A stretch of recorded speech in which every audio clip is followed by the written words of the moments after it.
ìwọ ṣe jáná ìyàwó.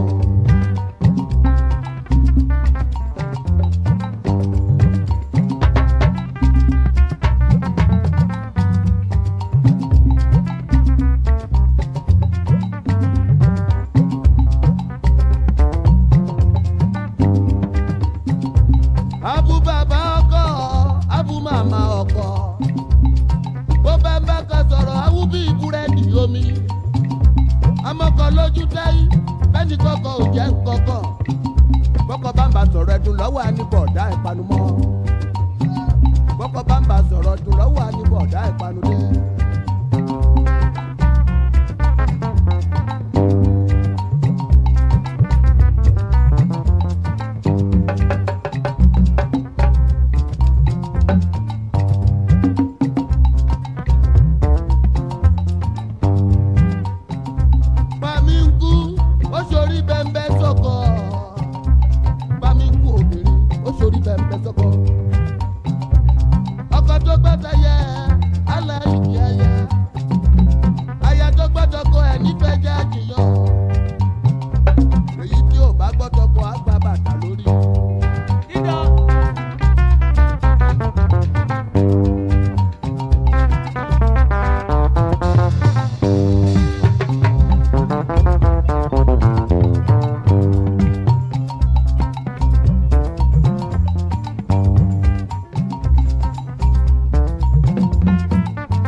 Yeah.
I wish I go back to the old days when I used to be the kid in the 3rd grade, playing in the street with my homies all day. Cause we live so fast, now we can't relate. We come a long way, money can't wait. And no worry about a thing, happy all days. This is how we live, we cannot complain. And nobody leave, keep the old plans.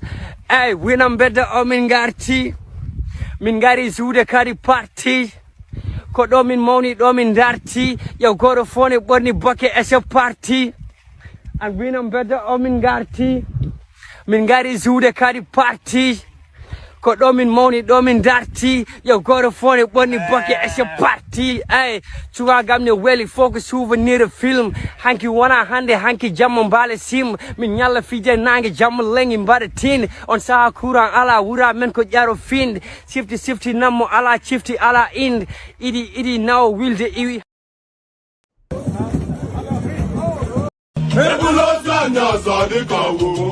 Okay now.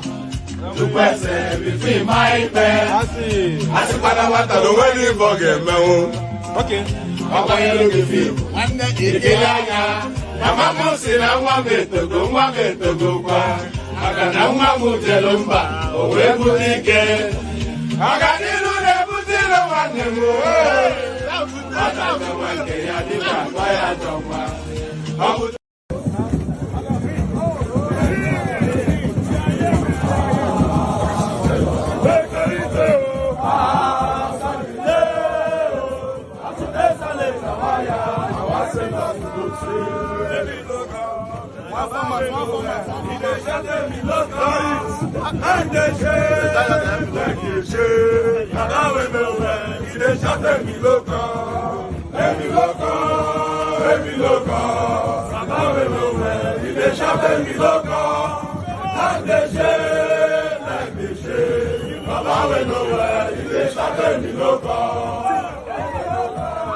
And there it is right there. So that it is right there. Agbado ewa, rice and beans. No, rice and corn. Yes, agbado and ewa is rice and corn, isn't it? What a combination. That is that is food from the trenches, isn't it? Agbado ewa.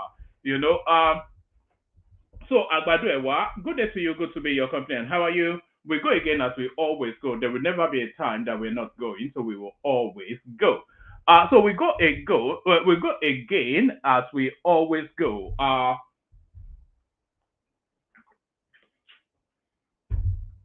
And anytime you have me pausing between sentences, by the way, I'm having a sip of water. I go through how many liters is this? I go through quite a chunk of water in the course of these sessions, but we do go again, as I was saying. Another day, another dollar, as they say in the United States of A. So another day, another dollar. Another day, another session, as we say here. So good day to you. Good to be in your company. And how are you? And by the way, I started a bit later because I needed to change the headline because, as you know, the news cycle is an ever moving space. You know, the news cycle is an ever moving space. It's a rapid churning of different varieties of happenings within the Nigerian space. So I changed the headline, and for good reasons too. So the new headline now, I think you can all see that. Oh, I didn't even change that. Did I change that? That should have changed. Yes, yes. So the passing of Papa Edwin Clark, of course, we acknowledge that, which is quite odd. Actually, we're seeing the phasing out now of the original guard, not even the old guard, though, but the original guard of the Nigerian state. These are the people that guided us through that independence phase and helped us to nurture as a nation to where we are now. So we're seeing now the phasing out of that generation who have lived to be who have lived to grand ages. So we're seeing the phasing out of that now. We're still not quite taking off the black mourning clothes of Pa Adebanjo and Pa Clark go. So we're acknowledging that. We'll be speaking to, of course, the going on in Lagos State as well, which is an ever evolving. It's just filled with intrigue, all manners of Machiavellian maneuverings in that space. So we'll speak to that as well, and a whole myriad of other talking points as well. So lean back, kick back, take it easy, relax, and surrender yourself to the space, to the one man went to more experience.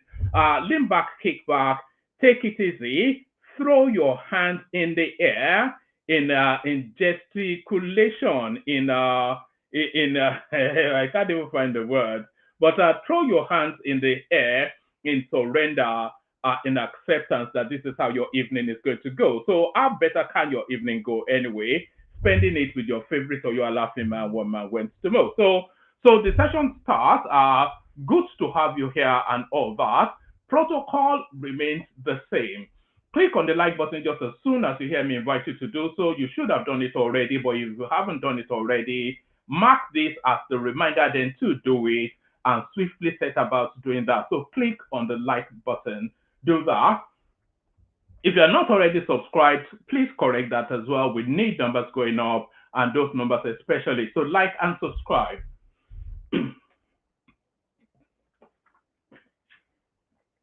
So like and subscribe. And then if you want to come and join me on the screen, the hyperlink that says StreamYard. You know, I've seen countless endless people in the comment section and often wondered what they sound like. Maybe I can discover your voice today. If you're a regular commentator in the comment section, a silent listener even, who just likes to eavesdrop and not really participate in any way, today might be that day then that you break your dog. Click on that hyperlink that says StreamYard, come into the studio, come say hi to a man. So to do that, so to recap, like, share, subscribe, do those. Click on the hyperlink that says StreamYard to come and say hello to one man. Do that. And of course, super chat towards the stream. Do that as well. So 5 calls to action always. There is one call to action that you don't necessarily have to do. If you've ever done it once before, that is the subscription button. So if you are already subscribed, then just leave the subscription button alone. But if you are not, then do that. So every single day, the like is required. So every day, click on the like. Every single day, sharing the links are required. So share the links as widely as you can. super chats towards the stream. That is entirely at your discretion, but highly encouraged. So all those nice and funky things, do them, and you feel a warm, cozy feeling glow. This guy, man, is just a joyless guy. This Abdul Adana. Pardon me. This is it. It likes to throw this little acerbic remarks just from the sidelines.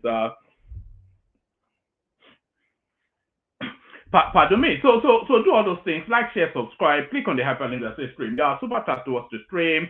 Share it as widely as you can. So do all those nice and cool, funky things. Don't do them. So do them. So yes, a whole it's a mixture of all sorts. The news cycle today.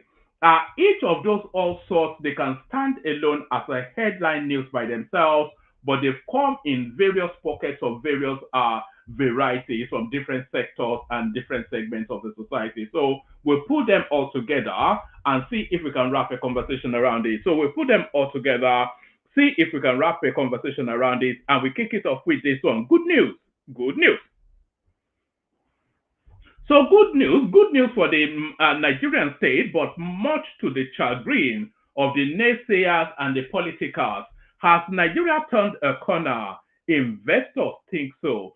So now, before you go around shouting your Agbadori, Agbadora, and is it T-Pain? They've dropped that T-Pain, you know. I thought they would hang on to T-Pain for a lot longer, but they've dropped it and reverted back to type. Ronu, which is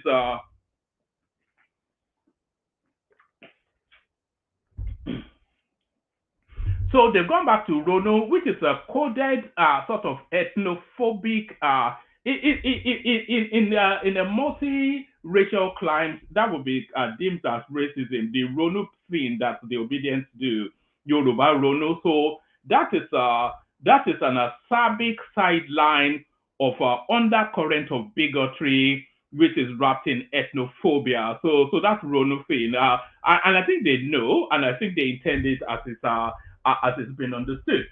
So it will not be to their delight, certainly. It will certainly not be to the delight of anybody associated with the obedience space that Nigeria may be doing well, because it runs contrary to their worldview. But this news now is not coming from the Ronu or the Agbadorians or whatever. This is coming from Bloomberg, UK. You can see it right there on your screen, Bloomberg, UK. Pardon me.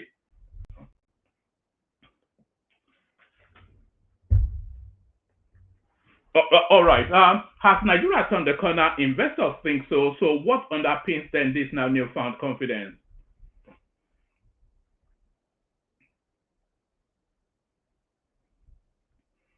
Right. Okay, let's go.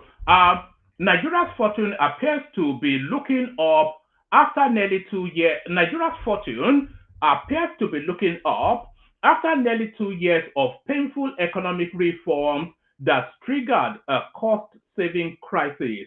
Improved security in its main oil-producing region has boosted earnings from crude, which generates about 80% of foreign exchange inflow. Let's do that again. It's a funny thing. The way I started sometimes I don't like it, so I have to restart it. Nigeria's fortune appears to be looking up after nearly 2 years of painful economic reforms that triggered a cost of living crisis.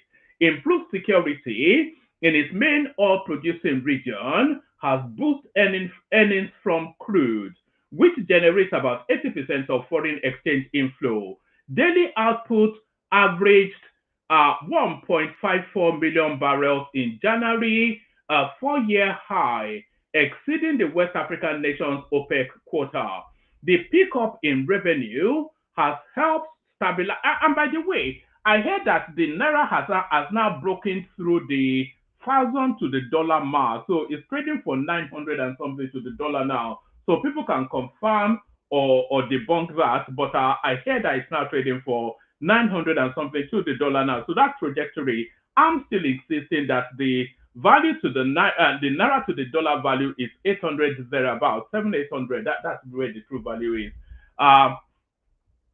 The pickup in revenue has, that's the pickup in oil revenue, of course. The pickup in revenue has, let me actually take it from top again so that you get the flow. I'll speed through it this time. If I can get my voice going, I will speed through it.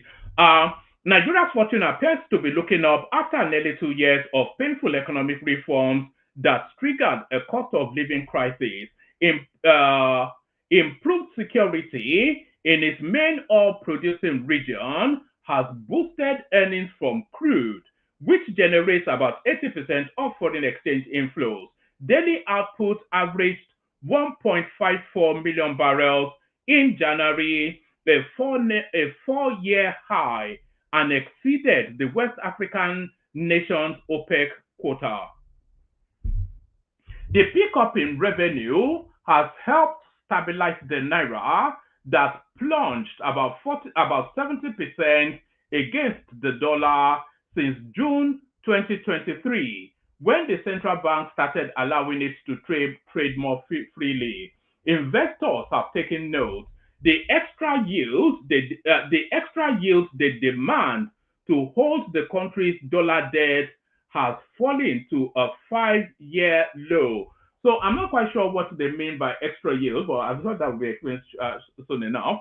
And the main stock index is up by 11% since the beginning of December, tripled the gain. And by the way, inflation has fallen very, very sharply from 34 point something percent to 24 point something percent. So everything looking on the up and up for Nigeria, much to the chagrin of the obedience and the articles and the rest of them. The people who want the people that want the country to burn down, this will be much to their chagrin. The extra yield they demanded, let's do that again. The extra yield they demand to hold the country's dollar debt has fallen to a 5-year low. And the main stock index is up 11% since the beginning of December, triple the gain posted by the MSCI Developing World Index Equity, whatever. So it goes on into more technicalities. Yes. All right. Let's see. All right. All right. Let's carry on. Meanwhile, looks set to regain. Nigeria, meanwhile, looks set to regain the mantle of Africa's biggest economy. It is currently ranked 4th when the National Statistics Agency releases rebased figures next month. Gross domestic product is expected to be revised upwards to almost 500 billion. The release of overhauled inflation data on Tuesday was another boon. The measure fell to 24.5% from almost 35% a month before. That could offer the central bank scope to trim its key interest rate when it meets on Thursday, giving consumer spending and economy another lift. The good news has not come a moment too soon for President Bola TINUBU, whose attempts to steady the government finances have set food and fuel prices soaring and exacerbated hardship in the country. So etc. It goes on and on. So I'll abandon that. So because it's almost of a stilted read. But you get the drift. The economy on the bounce up. Larry, come in if you're not too busy. But people come in if they're not busy. So come fill up the room so that I know somebody's there. So that's the upward trajectory right there. So that's the upward trajectory right there. That will be much to the chagrin of the naysayers. So much to the chagrin of the naysayers. U.S. Embassy post cryptic message after American lawmaker claimed U.S. aid funded Boko Haram. So that story is still somewhat out there. I'll just give you a few paragraphs and then we move on. Days after a U.S. congressman claimed that the U.S. aid funded global terror groups including Boko Haram, the U.S. Embassy in Nigeria has indicated it will probe all assistance given to Nigeria to ensure they reach intended recipients. The embassy's post on X was not categorical if it probed all U.S. funders in Nigeria, including one alluded to by the U.S. lawmakers, or if it intends to commence a fresh probe. It, however, condemned the blatant disregard for human life perpetrated by Boko Haram. The statement by the embassy came a few days after Congressman Scott Perry accused the United States Agency for International Development of funding global terrorist groups like Islamic State, Al Qaeda, including their local affiliates such as Boko Haram in Nigeria. During the inaugural session of an advisory, yes, the Americans then threatening to probe that revelation by Scott Perry. So we go on from that to this. Elder statesman Edwin Clark is dead. So like I said, it looks as though we're seeing the phasing out of that particular generation. I'll just give you a few paragraphs, really, just to acknowledge. Chief Edwin Clark, a prominent Ijaw leader, has passed away. The family confirmed his death in a brief statement. The former national commissioner was 97 years old. The former national commissioner was 97 years old. The statement signed by his brother, Professor C.C. Clark, and his son, Penn Clark, on behalf of the children. The statement reads, the Clark Fuludu family of Kaigbodo Town, Delta State, wishes to announce the passing of Chief Dr. Senator Edwin Kaigbodo Clark, OFRCON, on Monday, 17th of February 2025. The family appreciates your prayers at this time. Other details will be announced later by the family. Clark, an Ijaw leader and politician from Delta State, collaborated with the administration of military governor Samuel Okwemudia and head of state General Yakubu Gowon from 1966 to 1975. In 1966, he served on an advisory committee to the military governor of the Midwest region, David Ejo, and was appointed Federal Commissioner of Information in 1975. So there it is right there. That's the extent of his politicking. Actually, I thought he had more than that, but there it is. Another Iroko tree falls within the Nigerian space. Another Iroko tree falls within the Nigerian space. So we enter now the territory, which is going to be the main hub of the conversation. Nigerian Secret Police DSS threatened legal action against AIC, Channel TV over Lagos Assembly coverage, demands 5 daily apologies over. So of course, the DSS stormed the. I'm not going to read all of this, certainly not. So the DSS stormed the Lagos State Assembly, as we all know. Let's take about 2-3 paragraphs and then we move on.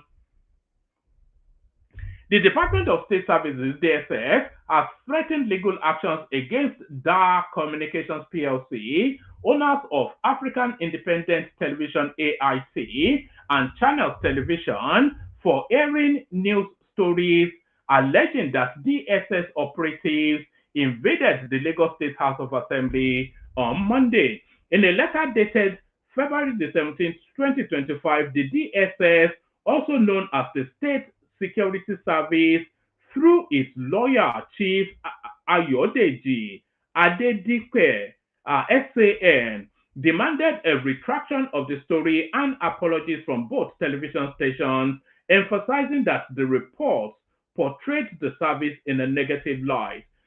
In the letter titled False Defamatory and Malicious Publication concerning the State Security Service, aka DSS, regarding their presence at the Lagos State House of Assembly on Monday, February 17, 2025, the service demanded a retraction of the story and an apology. The senior lawyer stated that should the media houses fail to broadcast apologies on their respective channels 5 times a day for 3 consecutive days. Within 7 days of receiving the letter, the DSS will have no option but to seek redress in court. According to the council, despite clear fears that hoodlums could attack the lawmakers, leading to the clerk of the assembly to invite the DSS and the police to help secure the assembly, the media houses still went ahead to report that their operatives invaded the assembly Gestapo style. The letter dated February 17, 2025 and addressed to the chairman of DAS Communications Limited reads, "We act as solicitors to the State Security Services, aka DSS, who hereinafter will be referred to as our clients and on whose instruction this letter is written to you. Our client's attention was drawn to your publication, which was aired repeatedly both on the news bulletins and the news bar of AIT's channel on the 17th of February 2025. In the said publication, it was reported that the State Security Service, also known as the Department of State Services, invaded the Lagos State Assembly and attempted to prevent members of the Assembly and the Speaker of the House, Right Honorable Mojisola, well, we get to her in a moment, we get to Mojisola in a moment, Right Honorable Mojisola Miranda, from entering the chambers for plenary session. The above publication was equally repeated in your online news media, edited by one Paul something or the other, also published on the 17th of February 2025. First, it must be stated that our client, in carrying out its core statutory mandate of collection of intelligence for good governance and national safety and upholding and enforcing criminal laws of Nigeria, was invited to the Lagos State House of Assembly via a letter dated the 14th of February 2025, written to it by the acting clerk of the State House of Assembly. A copy of the letter is herewith attached. Our client was invited by the acting clerk to come and support the security operatives attached to the Lagos State House of Assembly from Sunday, 16th of February 2025, in order to forestall an imminent breakdown of law and order following the information that the former Speaker of the House of Assembly, Right Honorable Basa, plans to resume office on the 18th of February 2025, a plan which he, the acting clerk, believed poses potential security threat to the Assembly and its members. So it goes, okay, let's do 2 more paragraphs. However, without any verification of the reason for the presence of our client's officials at the Lagos State House of Assembly on 17th of February 2025, your organization maliciously and falsely broadcast both on your news bulletins and print media that our client had invaded/stormed the Lagos State House of Assembly with a view to preventing the members and the Speaker from entering the chamber for plenary. By this publication, our client, which is a highly responsible and respected organization, was portrayed as an irresponsible and reckless organization who, in a Gestapo manner, invaded/stormed the Lagos State House of Assembly to support one of the feuding parties and desecrate the hallowed chambers. Your publication and/or broadcast has greatly injured the character of our client and tarnished and lowered its esteem in the eyes of the public. So on and on it goes. So the DSS is suing Channels Television for calling them Gestapo. So there's that. So from that to this,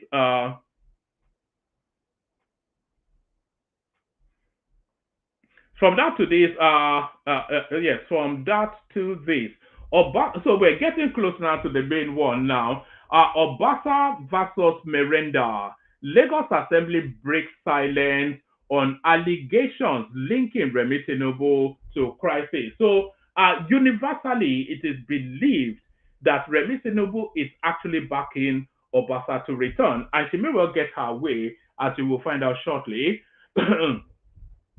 Hold on.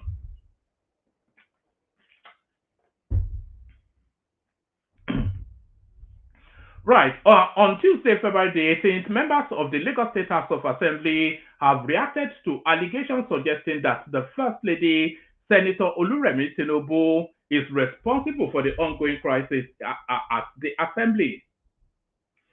In a statement signed by the Chairman, House Committee on Information, Strategy and Security, Mr. Stephen Ogundipe, the House dissociated itself from an online story.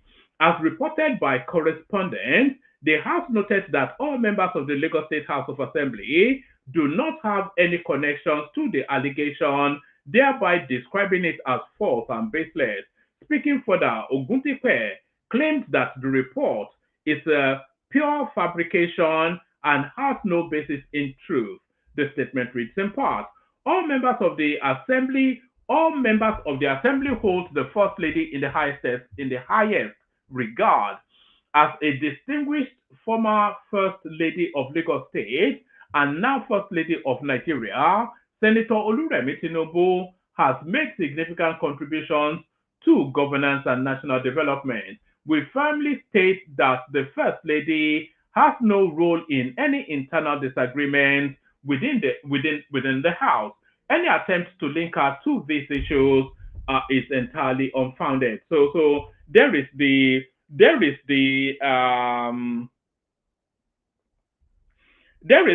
State House of Assembly now somewhat distancing itself then from accusing Remi Tinubu. So DSS clashed with Lagos lawmakers seal assembly.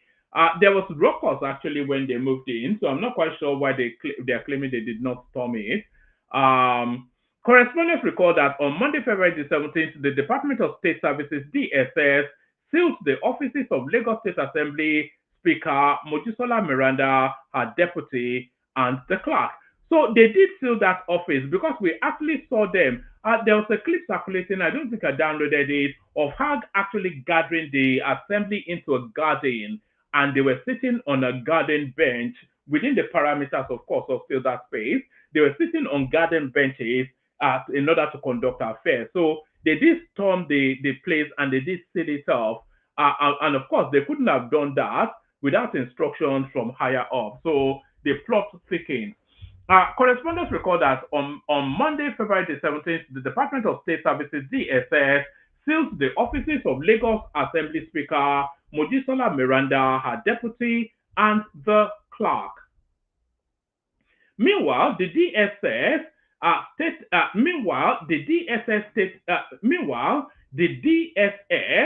stated that its deployment to Lagos Assembly followed an official request from lawmakers seeking security reinforcement. Intelligence reports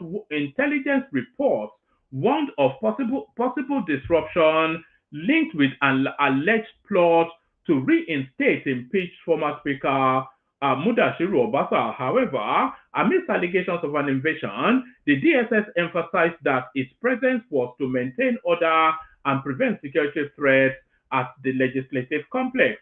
So there's that article we're saying. Meanwhile, correspondents report that the People's Democratic Party (PDP) presidential candidate in the 2023 elections, Atiku Abubakar, reacted to the sealing of Lagos Assembly by DSS operatives. Atiku tackled President Bola Ahmed Tinubu, urging him to stop interfering in Lagos State Assembly matters. The former vice president called for urgent interrogation following the invitation of security operatives. So who is going to be interrogated? Is it Tinubu? This guy, man, Atiku. It's just a clownish little man. A clownish little man. So all of that crescendos into this. First female speaker of Lagos Assembly resigns amidst controversy. So there it is right there. It turns full circle now. But is it to land then on Obasa regaining that seat? First female speaker of Lagos Assembly resigns amidst controversy. So there it is right there. So that's the gist of it all. Honorable Mojisola Miranda, the first female speaker of the Lagos State House of Assembly, has resigned from her position effective February the 17th, 2025. So effective immediately, that seems to be the thing. The decision comes barely a month after she was made let's do that again. Honorable Mojisola Miranda, the first female speaker of the Lagos State House of Assembly, has resigned from her position effective February 17, 2025.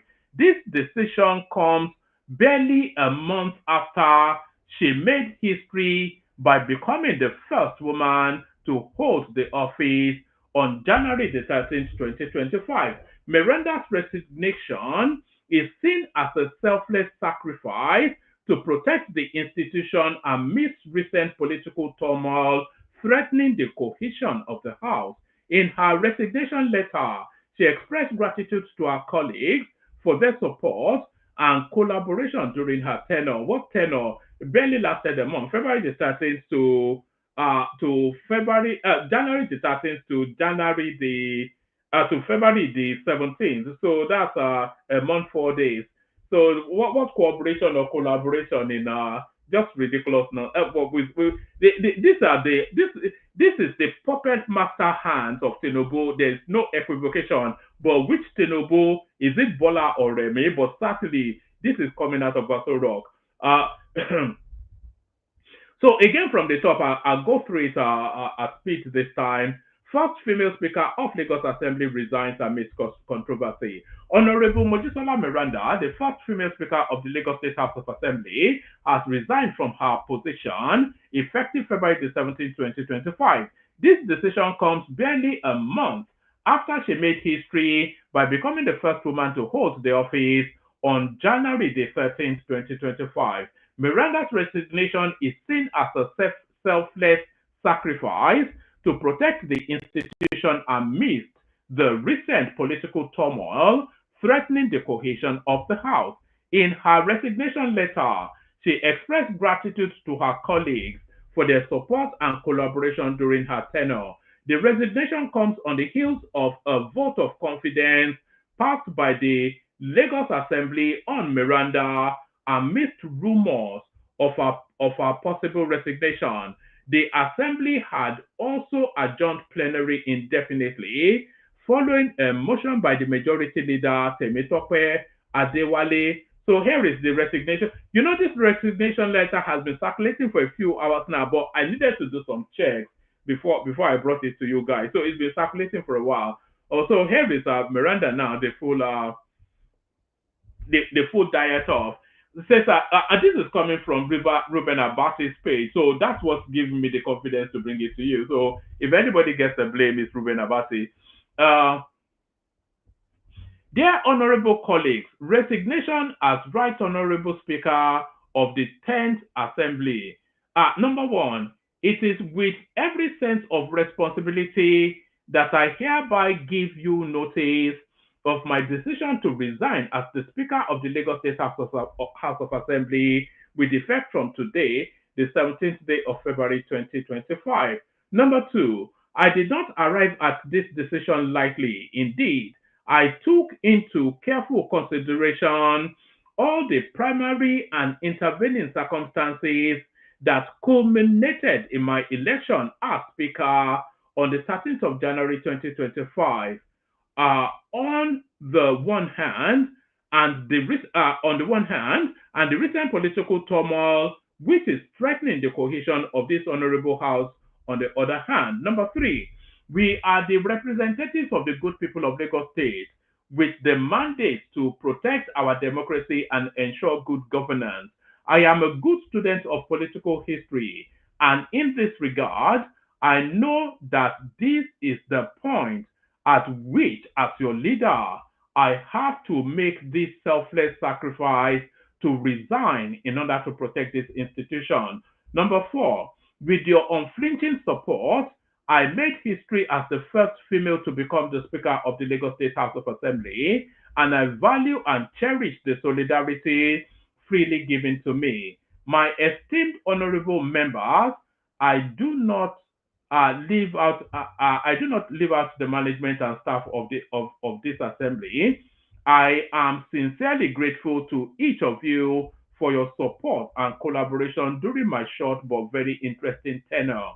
Number five, I leave this position to rejoin you on the floor of these hallowed chambers as honorable member representing Apapa 1 constituency.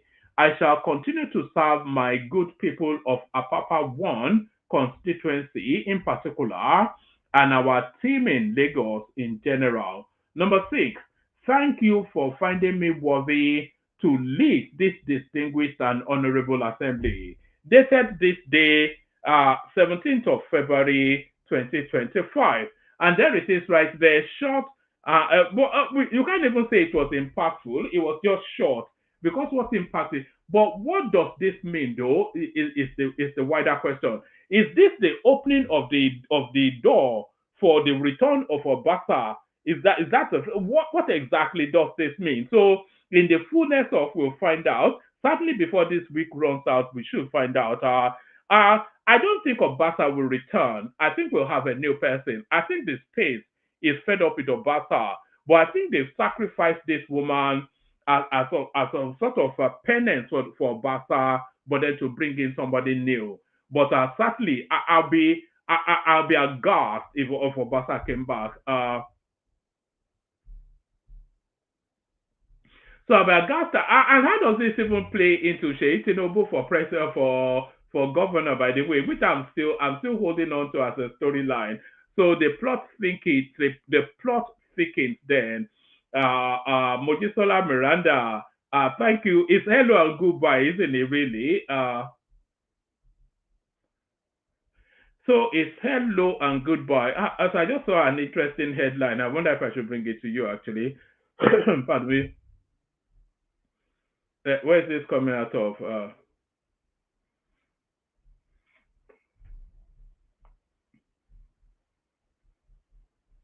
It says TINUBU and APC, why El Rufai is fighting a lost battle. Yes, it's just the last splashings of you know when you cut off the head of a snake, that last spasm of muscles before it finally gives up. That's what we're saying with El Rufai, the last spasm of muscles before he goes into the political wilderness. Is this what the read? Okay, let's just go to exactly what he has to say. So this is in quotation marks. This is coming from a person called a political analyst and public commentator Omotayo Yusuf. So we'll find out who he is actually. See if we can bring him here.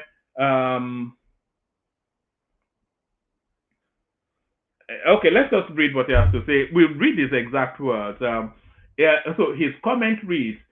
It is a case of El Rufai hoping to score political points by making maligning statements against the presidency and hoping that his importance can be cemented. Actually, let's take it from the top. It'll be our last read, but I think this might be interesting. So let's take it from the top. A political analyst and public commentator, Omotayo Yusuf, has described the recent outburst by the immediate past governor of Kaduna State, Nasir El Rufai, as a lost battle. Recall that El Rufai recently made headlines when he criticized President Bola Tinubu's administration and the All Progressive Congress APC, saying the ruling party has deviated from its promise to Nigerians and that he could not understand the kind of leadership of the party. Reacting to the development, Yusuf, in an exclusive interview with correspondents, explained that it is ununderstandable that the former governor was not properly rewarded for his contributions to Tinubu's success in 2023, considering that the Senate rejected his ministerial nominations. However, Yusuf posited that El Rufai may not win Tinubu in the fight because the president has successfully taken over the APC structure in Kaduna State through Governor Ubasani, El Rufai's successor. He added that relative peace has returned to Kaduna and the southern Kaduna people are getting what they have been yearning for decades. So it's effectively taking Kaduna away from him. So he has no potency left, is what that means. His comment reads, it is a case of El Rufai hoping to score political points by making maligning statements against the presidency and hoping that his importance can be cemented. We all know what has caused the fallout between El-Rufai and President Bola Ahmed Tinubu. There is no doubt that El-Rufai was one of those who was very vocal about the North ceding power to the South in the APC, despite the interest of some other lawmakers. He was very vocal, supporting the transition of power from North to South. Also, he was an ally of the candidate. Tinubu then, also he was an ally of the candidate Tinubu then when he became the flag bearer of the APC, followed him around, traveled out of the country, interviews around here and there, and the rest. So we cannot undermine his importance. However, despite the president's attempts to reward his political loyalty by nominating him as a minister, we saw how that played out for security allegations. His nomination was rejected. Since then, he has tried to play an opposition in the ruling party. We cannot divert El-Rufai's current situation from the fact that the current Kaduna State Governor Uba Sani and other formerly aggrieved members of the party are all coming under the same umbrella just a couple of days ago in Kaduna State. They come under the same umbrella whilst El-Rufai has stayed outside. He has not even been on the fringe. He has stayed outside. Although he has not formally declared that he is no longer a member of the APC, all his actions point to that. So, however, I think he's fighting a lost battle because the presidency, because the president has successfully taken over the party structure of Kaduna State through the current governor. He has also split Kaduna. For the first time, Kaduna South is getting the sort of recognition that they always desired, from the university to security situations. So right now, El-Rufai's hold on Kaduna State he's never really had a hold in Kaduna State, by the way. He was gifted Kaduna by Buhari. But El-Rufai is not popular in Kaduna. He cannot run an election of his own speed, of his own steam, and win in Kaduna State. Impossible. So right now, El-Rufai's hold on Kaduna State has diminished, and his political influence has diminished. Right now, sorry, by the way, what's happened to Babati? I've not seen Babati anywhere within the social. Babati, if you are listening to us, pop in and say hello. It's been a moment since even you see him in the comment section, but we're not seeing him anywhere. I hope he's well. So right now, El-Rufai's hold on Kaduna State has diminished, and his political influence has diminished. Right now, Kaduna State, in terms of unification, has also become much stronger, especially from the Southern Kaduna bloc, many of whom have given credit to the current governor due to the security that has gotten better. So it is understandable that he is fighting an opposition within the system, but it is a losing battle as he does not have the sort of allyship to mount considerable influence. So that's El-Rufai then fighting a losing battle. So that's the last readout as my voice continues to go. Let me send the link. If anybody wants to come in. Participatory sport, as I often say. Mine is to bring the talking points. If nobody turns up, you know what happens. Let me play you the clips I do have. So let me kick it off. Oh, let me kick it off with this one actually. No, let me kick it off with this one. This is one of some rascally Nigerian mocking the chief of defense staff. So watch this. Nigeria chief of army staff. See Canada. That Canada where they deny you visa. Now. I say make I do video for you. You know, say I like you well. So that you go see Canada. You understand? As they deny you that visa. So you better make I do video for you. You know, say you know go feel see come Canada. You understand? So I do video for you. As they deny you, you know if you come. So now make me say make I do video. Make you see Canada. Now Canada be this. Now Canada be this now. You see am? I take out time to do this video so that you go see am. I know say the hungry you nowadays. Now I go Canada. I reach Canada this morning. You understand? Now because of you, now make me do this video so that you go see them. As they deny you the visa to come Canada. May you and the Canada they hungry you. May you they see them for my video. Now Canada be this now. Now Canada be this. Now Canada day like this now. So and now because of you I suffer. Spend money. Go do this video. You understand? So that you go see they see them for video. You understand? So you know if you come and I know say they hungry you. So they watch out for video. If you see and they see Canada, it's sweet. Like Canada they like this so. There's something in Yoruba language we say Oju lo feri ete ole war or something like that. You can only see it, but you will not taste it. I think that was what that was all about. So from that to something I find very disturbing. This now clip that I'm about to play you now is one of the most disturbing clips that I've yet seen on social media ever. Very, very disturbing.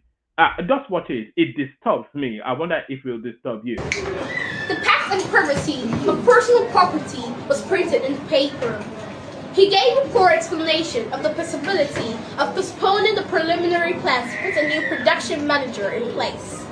Paul's preposterous imprint of performance was pretty personal and lacked propriety. Penelope promoted a healthy peasant appearance in her newsprint compilation. Although pizzas are popular, most people prefer pretzels. Thank you. First sentence. The path of privacy of personal property was printed in the paper. First sentence. The path and privacy of personal properties was printed in the paper. Second sentence.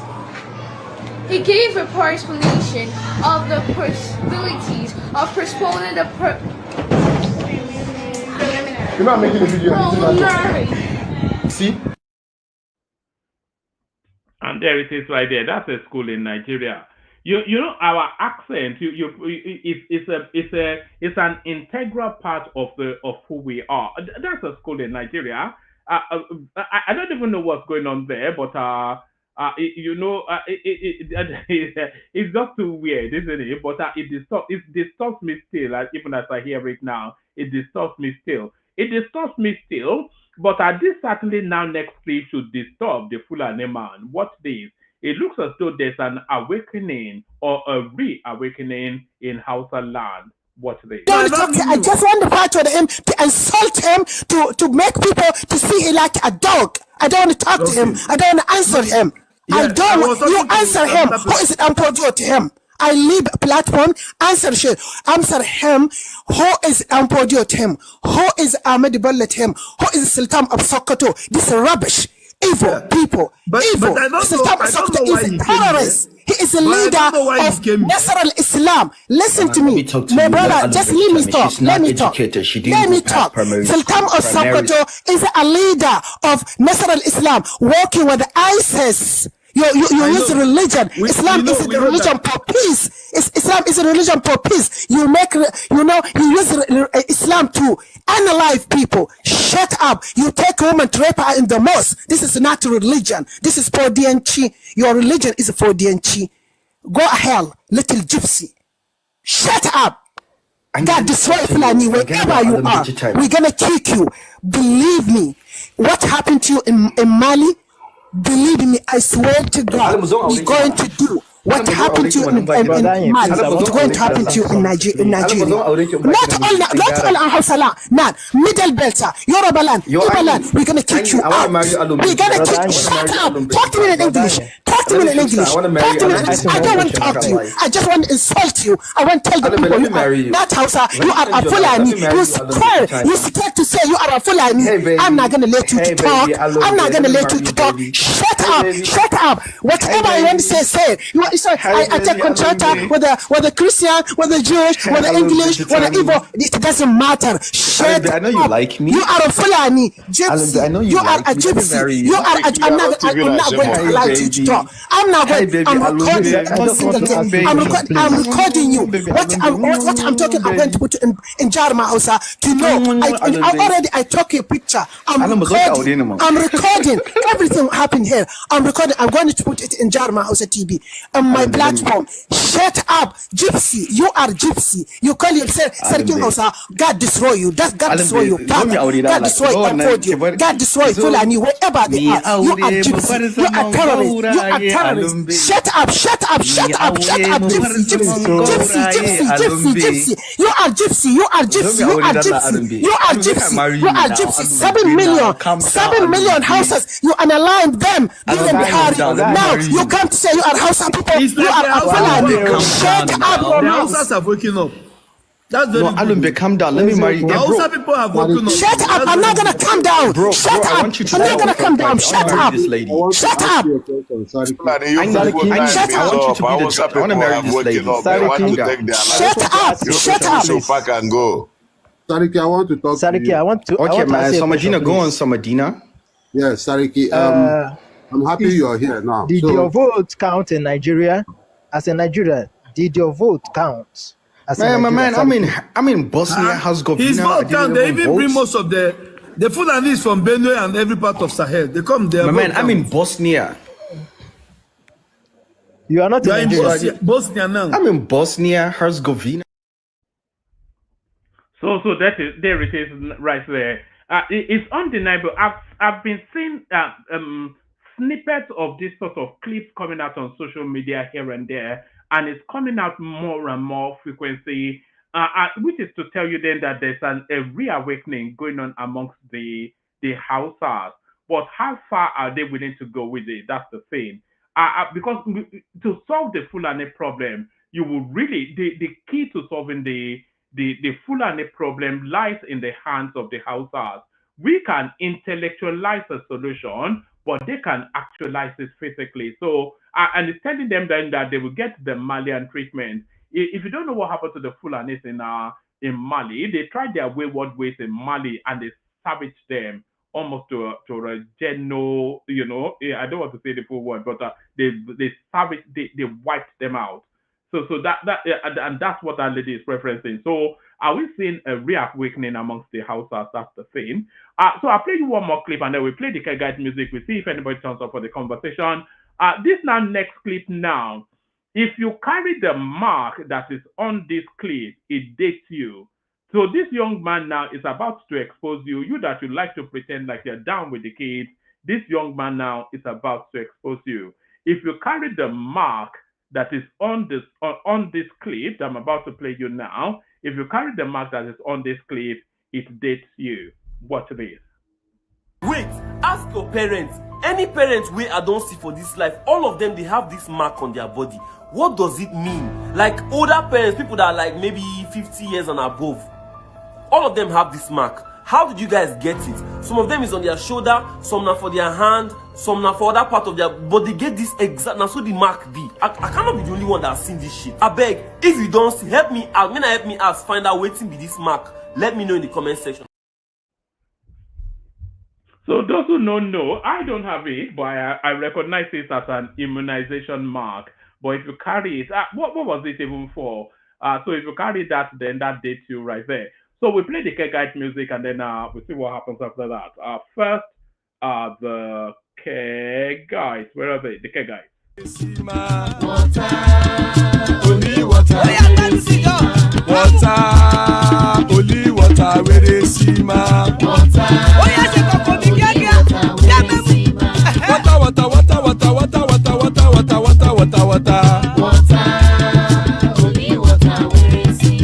Hapa o naido,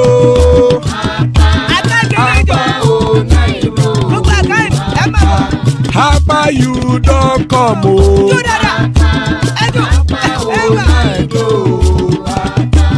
Hapa o naido.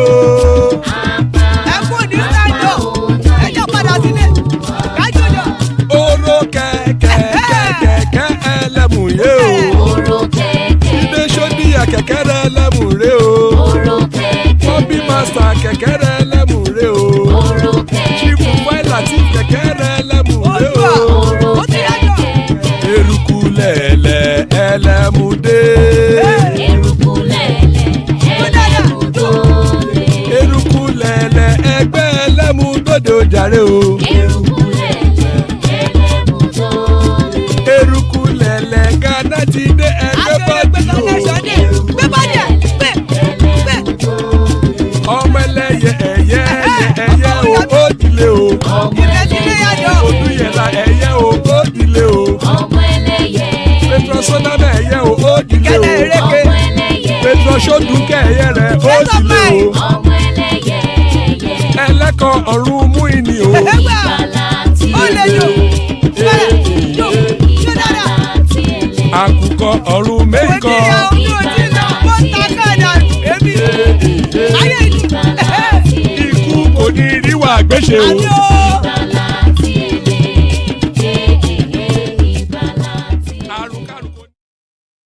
And there it is right there. Ikuku Niruagbesheme, that has nothing to do with us. So amen to that.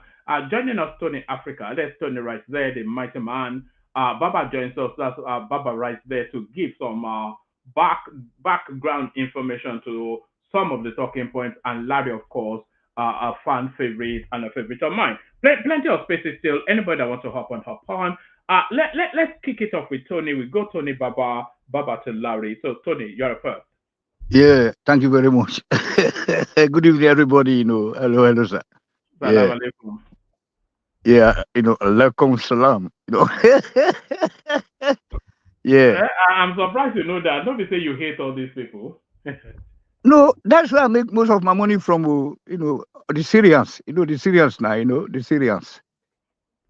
When they were coming as refugees, you were fixing the houses, Abi. No, even right up to now, I still do business with them, most of them. Let's forget that, I have a chat also with one of them, you know me now. I have a chat with Syrians. I thought they hate black people. No, and one of the Arabs now, but I'm a special species now. Say me and this special now. You know that. For black people to live in Germany, you know that most of people, they don't tell you the truth. You can't go into this country when we go to this country, man. Are you sure you're in Germany or in Bosnia? No, hold on. Whenever you go to the discotheque, they will bounce you. They will tell you to wait. If you go to Dusseldorf, Dusseldorf now, one of the biggest. Dusseldorf. Is it Dusseldorf? It's Dusseldorf, isn't it? No. Dusseldorf. That is the Westphalian people, the Westphalians. That place is very. Very crazy. If you go there, like all those Hamburg, if you go to the Munich, it's even worse.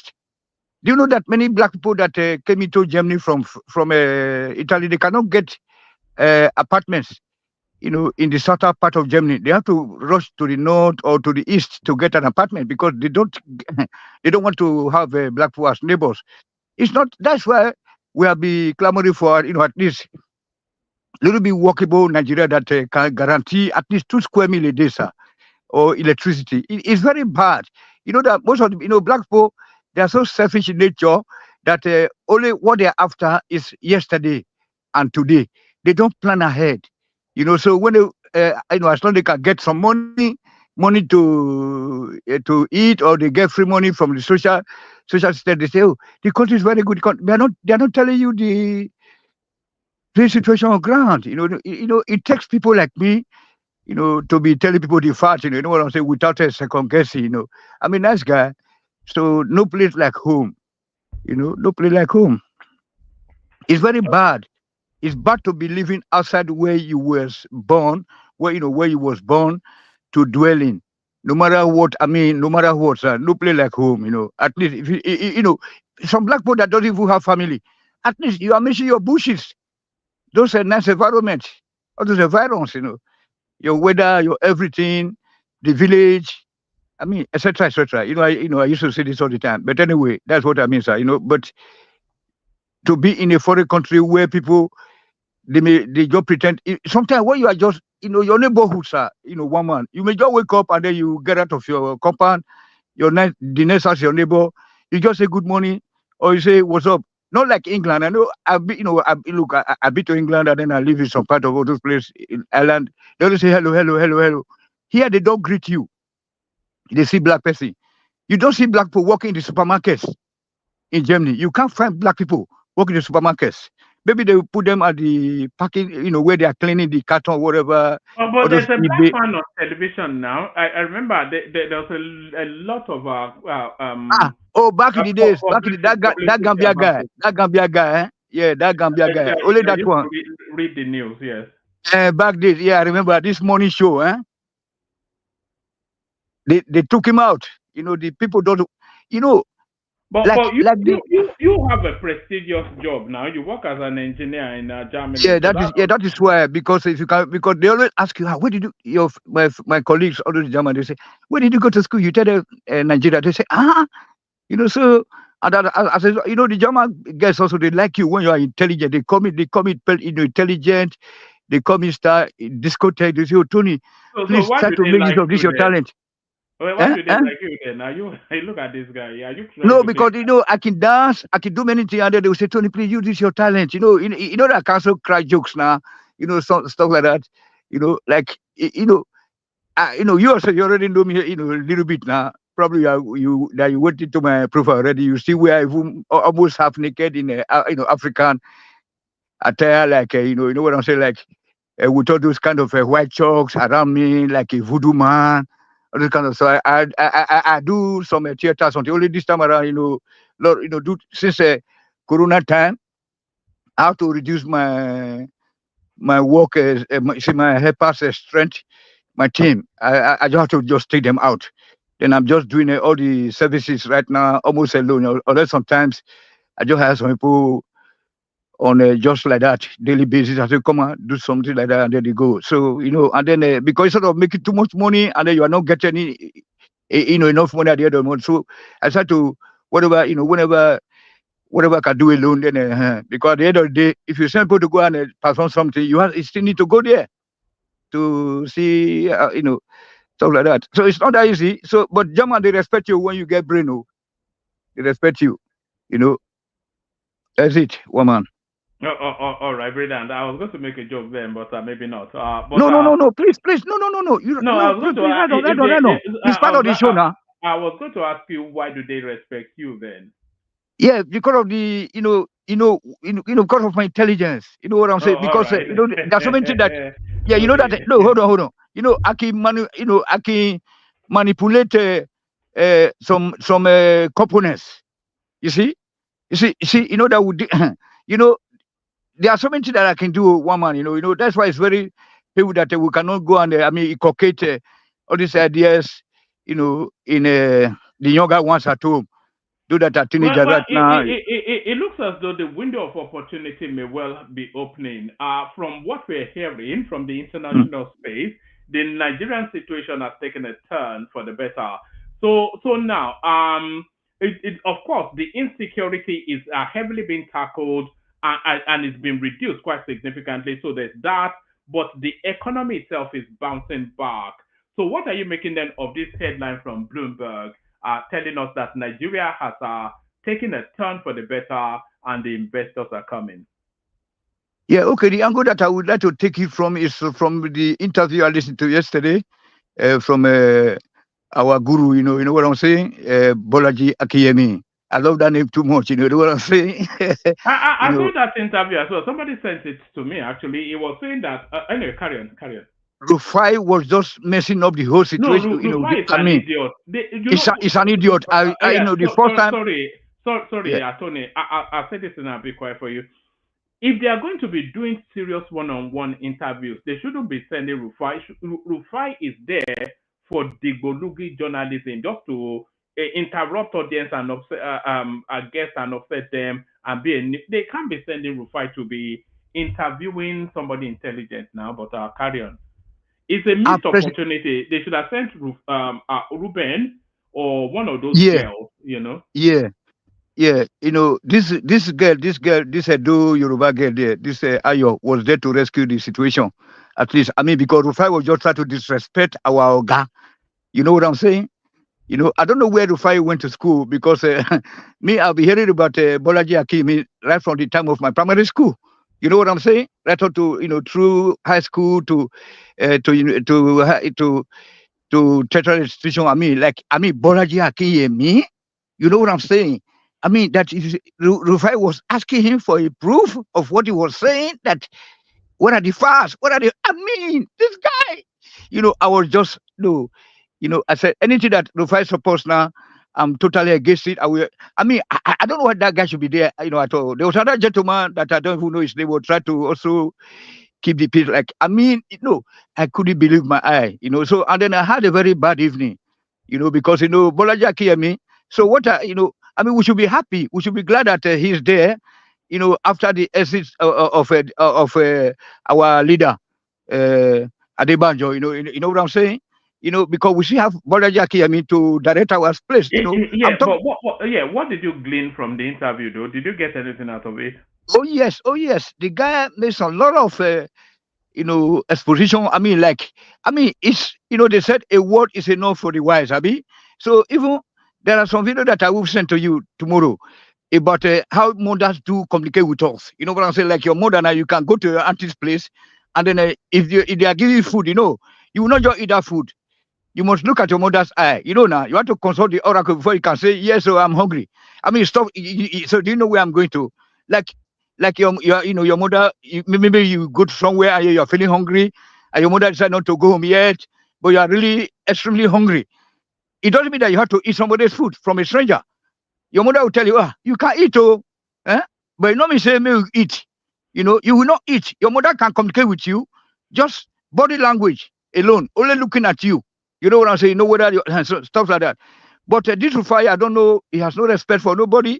So what I'm trying to say is like, now that we have lost Pa Adebanjo, who is our protector, because Odua People's Congress still protect Edo State, and then we are still part of that area. Like today now, we just lost this guy also now, this Edwin Clark, but that's from them, Aizon. He protect them his own interest. It doesn't, Ike Clark will not protect the interest of Edo. You know what I'm saying?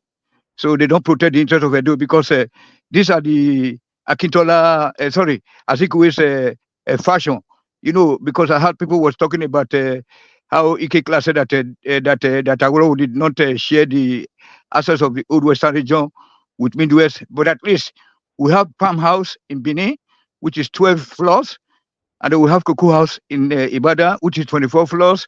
We have Sapele Research, Robert Research Institute. So I think all the development was spread around, across the old Western region. So if any of the ex-leaders is not coming out to say that, that Awolowo did this, Awolowo did that, it's very wrong, because at the end of the day, those were the people that spearheaded the division of Western region, which is not so good for us at all. So this one with them, this Azikuwe's party. So, but the Chief Nahoro and those Shekiris now, they didn't want that. So that is why today there's still division within our space. So the Edwin Clark people, they don't like Benin people. They don't like the Edo people. They don't like the Nahoro and all those kind of Shekiri people and Benin people. We don't want to separate from the Yorubas. So we also 94 is there. This oil palm research, a big one, bigger than a cocoa research woman. Okay, I think that's the handwork of Awolowo. Then all the industrial, because he had people talking about it today. They will be saying that only Ikeja. No, we have this Oregbeni in Benin, Ipobahi, industrial estate. You see, and there was Goodyear tire where the manufacturer. I mean, what do you expect this guy to have done? I mean, Awolowo. And after all, when this something was created, he was in jail. And this party that threw him to jail, Azikiwe with Amadou Bello and all this food, they are the one that also created this our state. For Denis Osadebe and then all this Ike Clark. You know what I'm saying? But I don't know what happened. I think Okotiebo also joined later, all this kind of, we need to read history. So at the end of the day, but do you know that some part of Edo State, they want to join the Yoruba state, so because, because the Joe people, they are more than us. They may use some people, they are more than us. You know what I'm saying? Tony, I'll give international platform. I was just waiting for him to stop, War Peace. But who is that? War Peace? What peace? Yes, it's just jumping from everything to everything. What peace? No, hold on. Hold on, one man. I'm glad that War Peace is there today. Can you tell me one thing that unite the Niger Delta people? It's not our business. Is not about Niger Delta people. No, hold on. No, all things being equal. Whenever I'm in the house, we do expand. Control your lips to international platform.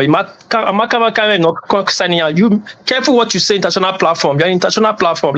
Yes, and that's what you are saying. This is where people. No, hold on. Hold on. Yeah, international platform is where you have to be speaking the truth. Because there's some other place. Hold on. Whenever you come here, you can talk your own. You know what I'm saying? Because there's also the opportunity to be playing back whatever we contributed here. You know what I'm saying? Let me tell you one thing.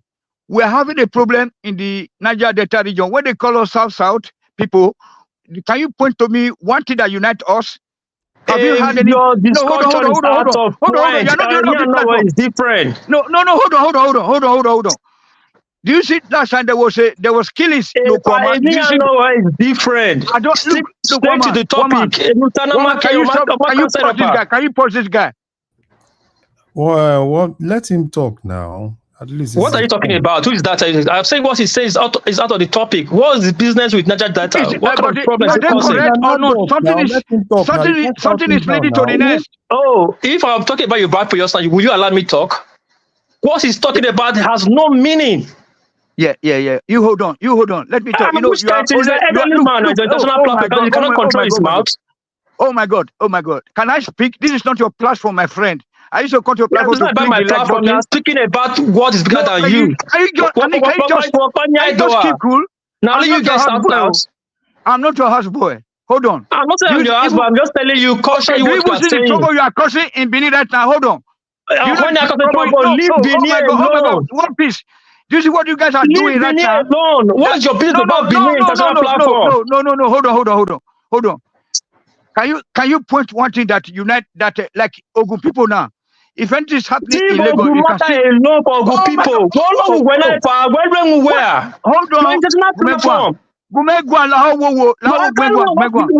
going to say? What are you going to say? Is it going to fix any problem? You are causing more problem. See, Hold on. Oh my God. You are just trying to cover the truth, and then I'm the last person that you can bully out. You would rather vacate the show tonight. Can you please coordinate this? All right, please move away from this topic. What he's saying does not concern this topic. I'm going somewhere. There's a You're not going anywhere. You're just causing problem. You know the thing is, War Peace.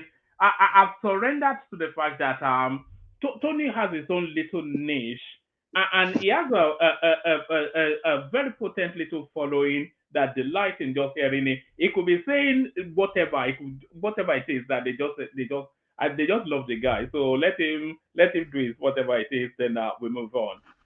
Thank you, sir. So what I'm trying to say is like in the whole region, you can see that the northeast, the north central, look at the way they are working together. They are synergizing. Look at the southeast.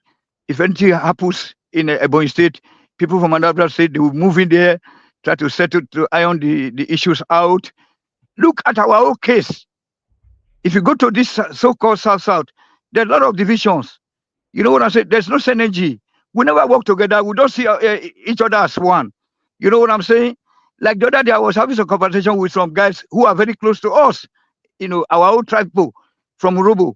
And then even the mother is also from our place there. We said, I know that we will be cheated. That's why they also, after separating from Western region, that they also separated again from Bender State to form Delta State. You see, so they said that we, of the Benin people and the Esan people and the Edo people, that we don't allow them to develop. That's why. So they keep reducing, and then as they are creating that state local government, they will be separating themselves and say that no, we are not one. Oh. So that is how the Niger Delta region is like. Even what peace, if you tell me say never hear say they say we are not part of their own people self, that it's just that they are the owner of Niger Delta, that they want to take many people out of Niger Delta. If you tell me anywhere here that one, it's a pity. So what I'm going is that Niger Delta people, last 2 weeks, I was talking to Aizo. I say, why can't we come together to be speaking with one voice? That is why these other regions are coming to take away our resources. And at the end of the day, they are not developing our. I say we are the less developed region in Nigeria. We don't have no roads. We have no roads. We have no water to drink again. We have no erosion. It's eating up the whole soil. And sort of the way they are taking all the resources away. So I mean stuff like that. So no one is talking about that. So I'll be advocating for the South people that can also speak like have the same voice like those people in the northeast region, etc., etc.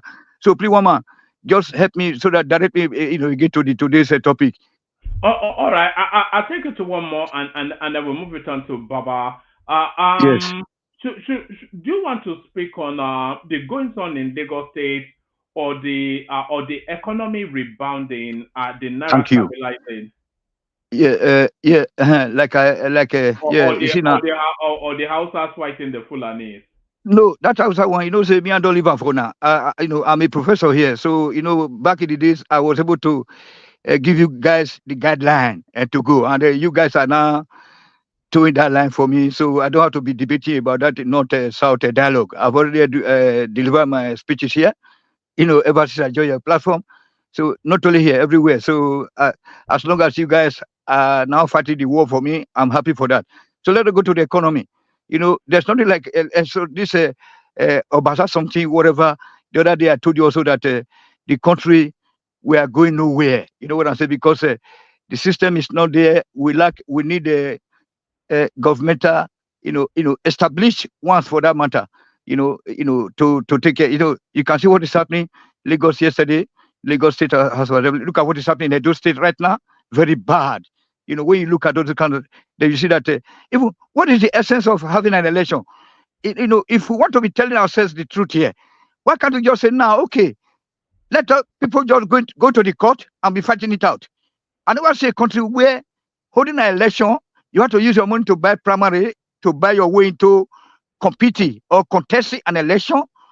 Then the second of all, only to get there and win an election or whatever, and then you have to go to court. That is 100% of every participant that participated in an election have to go through the court. You know what I'm saying? So then as for the one that they said that the economy is going up, the United Nations or whatever, is lie. Because it's only when it benefits them, that they will start talking about this. Then let me ending up now by all the revelation that was made public yesterday by our Oga, Bolaji Akiyemi. You know what I'm saying? Because how people use, helicopters, the villagers see helicopter bringing arms and monies. You know what I'm saying? As a member of the Boko Haram investigative team or whatever, the panel or committee, it was able to expose many things. It just showed that the countries that were not going nowhere, and that actually that the white people, they don't want to see Nigeria become a great country, so that they don't want to see any black country become great, because they want to keep us, and then using us as their source of raw material to feed their industry. I mean, like the way just like the way I be saying here that why can't we be having our own CIA? Why can't we be thinking? Why can't we be refining our oil? Why can't we borrow some white men, go to Germans, borrow some, buy some of them? They come and teach us how to extract and process our oil. I don't know. So everything just rests on our hours, wait for white men to come and be, doing everything for us. Even to the point that they are even the one printing our money. If other country are printing your money, hey, I mean, what? So then the country currency, I mean, it's just zero. The other day I was having some problem with the Siba here.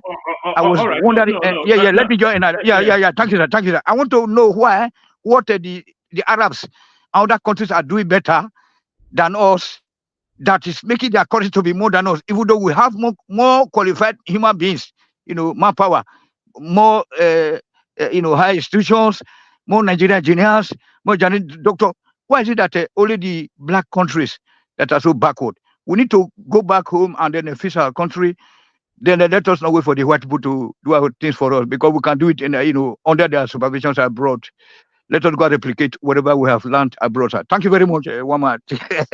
All right, brilliant. Thank you, Tony. So that's Tony, of course, the inimitable Tony. So thank you, Tony. So from the high-pitched Tony to the more dulcet, calming tones of Baba. So Baba, good to have you. A real rich mix of all manners of topics today. I had to change the headline, when the news came through that the first female speaker of Lagos State. This your headline is fake news about Who it. told you it's fake news? No, it's It's fake been news. reported everywhere. Don't worry, it's not fake news. No, it's fake news. Who told you? They've been passing a letter, a printed letter. I think the House of Assembly, I think they just debunked it. It's fake news about you. Just go and sit down.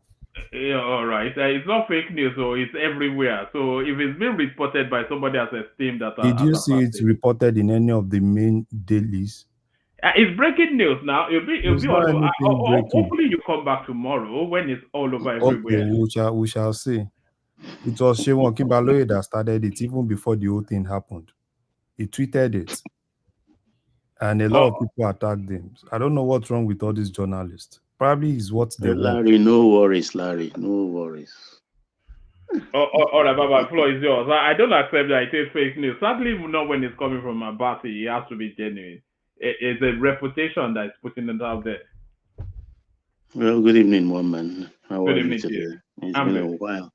I salute you, co-panelists. I hope you are having a jolly good evening too.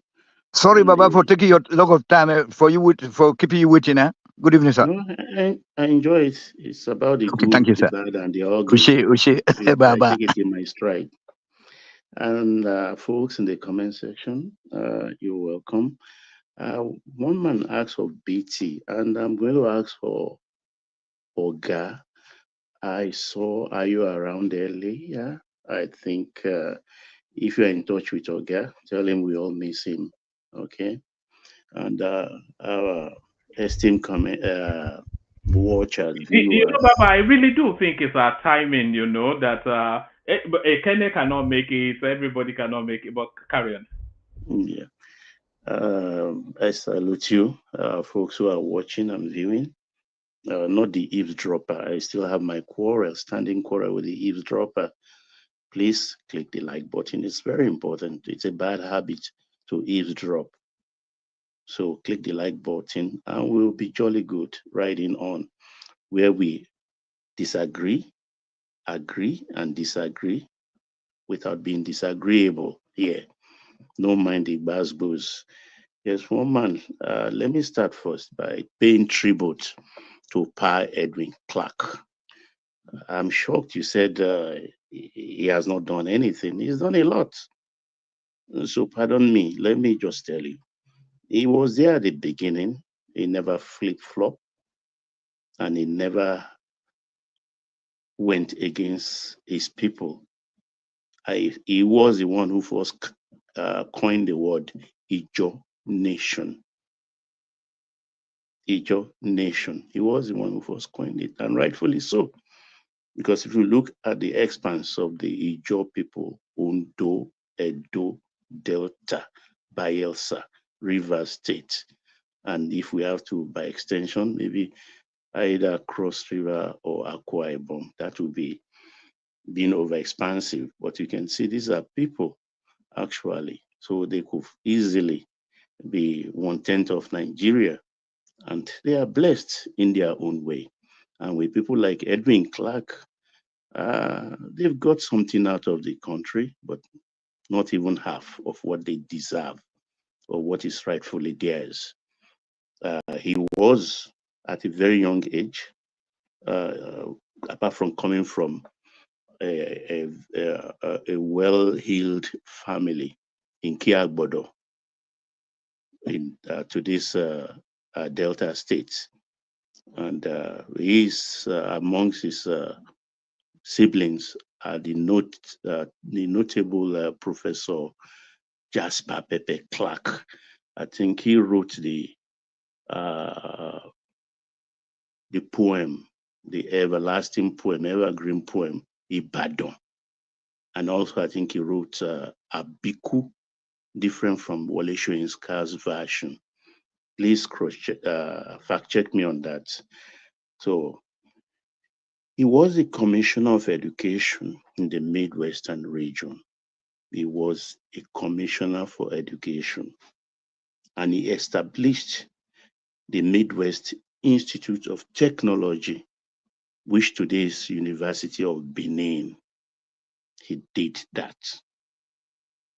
He was also Commissioner for Finance in Bendel State under Brigadier Ogbomedia or Saigovu.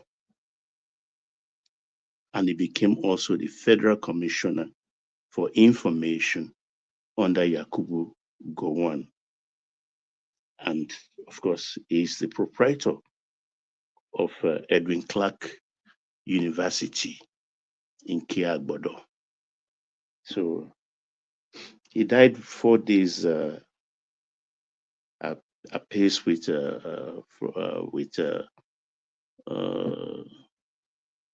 Papa Adesoya. What's his name now?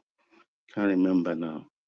But we can put side by side what they achieved for their people. He never deviated. He never deviated for one moment.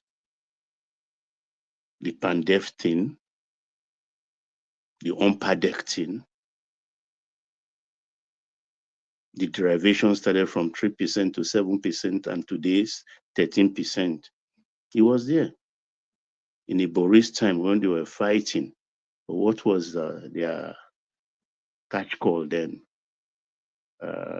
Resource control. He was there as their father. And they listened to him until he breathed his last. He never wavered. He never wavered. I wish that of my people. I wish that of my own people, of the Yoruba. I'm Yoruba. I'm from the Yoruba stock. So that's why I come specially to pay tribute to him.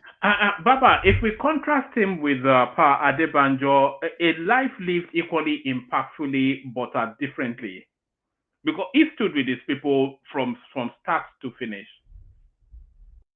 He was a Zikist. He never deviated. And the other Baba was a Zikist, 43 to 51. For 7 years, he was a Zik follower before starting to follow Awolowo in 1951. And since he joined PDP, he died PDP. He was in MPN. He never shifted 1 inch. That's Edwin Clark for you. That's Edwin Clark for you. May he rest in perfect peace. I go to Lagos politics. Larry, let me burst your bubble. That letter circulating was real, but not for any other person. Just for her. She armed herself with that letter. Yesterday, if you see, it was dated 17th. She came to the house yesterday with that letter. I don't know who eventually leaked that letter. Baba, but that letter was already out before she got to the assembly. Because for me, I saw the letter in the morning and I was asking guys that what exactly is happening. So when I eventually saw the letter again, but what I was made to understand was they pre-printed that letter, they gave it to her, they wanted her to resign. But I heard some guys, the brother and some other guys are basically telling her that she should continue. For me, that was why they raised that motion of confidence. So for me, I think what I don't like, right, is the fact that they had to lock down the house and they had to postpone everything indefinitely. I don't like that. If she wants to lead, she should be ready to lead from the front. That's crying. You see, Larry. No, that's Larry, not. This thing dates back to December when the GAC visited Ashiwaju in Bodilon. Even Obasa was there. His attitude that it, I mean, it doesn't show that he have respect for anybody other than Ashiwaju and his house and the household of Ashiwaju. But then a tree doesn't make a forest. Ashiwaju is not standing alone. Any day, any time, any hour, the chips are down. Ashiwaju listens when people talk. That was why he backed down during Fashola's time. That was how he backed down during Ambode's time. Obasa is overrating himself. And the person driving him as a wind behind the sail, using people, serving Ashiwaju, and also using the NSA, who has a soft heart for the person we're talking about. I don't want to mention name because this thing is going to get to an head. Let me cut to the chase. When they wanted to remove Obasa, plenary was supposed to resume today, 18th. They cut it short. Even though there was a clause, Obasa smuggled in, I think in 2019 or so, or 2022, I can't remember now, smuggled in, taken from the history of those speakers like Belumi and Teju Osho that were impeached in their absence. He smuggled that clause in. It's not constitutional. It's just part of the House regulation that any House Speaker to be impeached has to be present in the House. And that is where Obasa is anchoring everything. He was, of course, he is powerful, no doubt about that. You cannot be in the assembly for 20 years and 10 out of that you are the speaker without having some clout, packing some punch of your own, because he really spread the goodies, particularly the membership of the GAC that are Jebus. I will come clear on that. The Jebus and their worries. Baba. So I will tell them what they took from Obasa and Baba, promise him governorship. They should return it to him. Yeah, Baba, Larry. sorry for interjecting. I think No. Let's make it conversational, please. Yeah, I think you are trying to, as in, you are trying to hype this Obasa and see Obasa is this powerful. Baba, Obasa is not powerful. Rest in peace. You are as powerful as the people behind you. No, Baba. Rest in peace to Pepe. Pepe is the main guy. Obasa is Pepe's boy. Yeah. Everything that is happening, rest in peace to Oshinowo. Oshinowo is the main guy. Obasa is just, Oshinowo died. Okay. Obasa, even for Obasa to get there, it was Pepe.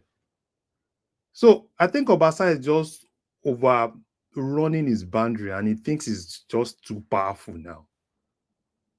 Obasa is nobody. He's nobody. If not for that person that you said. And that person self, they are even they will start disrespecting that person self. That's why they are beginning to come out and say, oh, she doesn't know anything about it. They would you see what annoys me? When they were planning to impeach Larry, when they were trying to impeach her, they consulted White. Very, very White. Included when they settled on Miranda, you get my point, and ask her, being the deputy, rightfully that spaces for her. She never accepted it. They had to. She's a princess of the Oniru family, royal household. They had to go to the Oniru to pressure her into accepting it. Baba, please, can you let me come in? Yeah, why not? Thank you. Well, it would be very stupid of me to say I know legal politics and Lagosians. But clearly, a lot of people don't know what's going on in Lagos politics. Very few people knew. Baba, thank you for your submission. You gave some in depth of what's going on. But clearly, other people that are speaking on Lagos politics is just seeing it from the surface. Lagos politics is more than how you see it. And like you said, TINUBU does not control Lagos politics. This is what people don't even understand. Lagos politics is like it's like Yemen or Afghanistan, that different warlords control different areas. Exactly. You got it right there. Yeah, so people don't know that. And again, why didn't they just collect the speaker and give it to some random person? They have to go to it's family to family in Lagos. The family that control Lagos is small, and they know themselves. I've said it before. Lagos is owned by few people, and they know themselves. Now, Basara is going to stay. He's not going to say it's not for me to decide, but it's going to be a very difficult hook to remove. There's a clause in the Nigeria Constitution, which is fraudulent. You cannot even impeach a governor, or a president, or a speaker, or even a chairman on their asset. It's already there. It's there. Don't forget that is the clause that brought Philip Shaibu back after he was impeached. You know, when you guys know when they wanted to impeach him, he ran to America. That clause helped him to win the case. But two things involved. You cannot. Two wrongs cannot make it right. If you are going to impeach Obasa, then politic it the right way. First, he wasn't in the country. Second, he has shut down the house for a recess. So how do you not go and impeach somebody when all the odds is against you? This is cool, deter. Now we can speak out of emotion. We can speak out of sentiment. Of course, Nigeria is a lawless country. And that's why the people that own Lagos is finding it difficult now to find a way to go around Obasa matter. If you take it to a legal way, you cannot defeat him. If you take it to the traditional way, he will win your ass down because his lineage is one of the lineage that own Lagos. Obasa's lineage? Yes. Baba. Where did you get that one from? Because you don't know Obasa. Obasa's You only see, lineage? yeah, because you only just see his last name. Some people bear their own. Hold on. Lineage does not own Lagos. Hold on. You don't know Obasa then for you to respond because I don't know Obasa.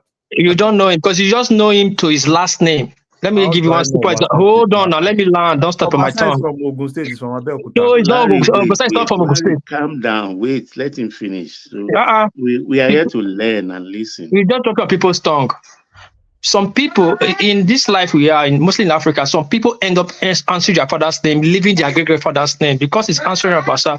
Have you checked who is the progenitor? So you guys should calm down. All this you guys are saying, the Lagos politics is going to be dirty, more dirty. But the Lagosians know how to settle themselves. At the end of the day, they'll go on the round table, they'll settle themselves out. Like I said, I'm not going to say Obasa is going to come back or not. But the Lagosians that is looking for what they want, they will get it one way or the other. Are you the floor? Papa, go ahead. Thank you. Yeah, Larry. Baba. Yeah, go ahead. No. Continue. I will come after you. And, All peace. Look, when the chips are down, Yoruba says, "Ẹni tó máa jẹ ogún kógún á pa ìtànkítàn." I know your Yoruba is not sound to that extent. It says, "He who wants to inherit undeserved wealth or property, he will tell a sweet story, a sweet tale." Obasa started talking about his other lineage lately because he wanted to justify his Awori lineage that is in line to become the next governor of Lagos State. Realistically, Obasa is not from Lagos State. I use the word Obasa is not from Lagos State advisedly, because the islanders always look onto themselves, including my good self, as the Lagosians, which we are not. We're still living in the past. Lagos State is different. It's no more a coup. That is for the Obasa issue. Now, to the brass tack. The thing is, I'm glad Asiwaju came back yesterday night, Monday night, Nigerian's time. I'm sure he's looking into it. And I'll repeat here. Bajabia Miller, they should just find something for him. He is too much of a family to work as chief of staff.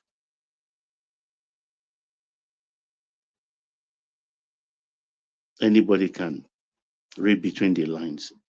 He is too much of a family to work as chief of staff. They should make him a minister, anybody. A total stranger, even a non-Yoruba, should be made the chief of staff leading into the next election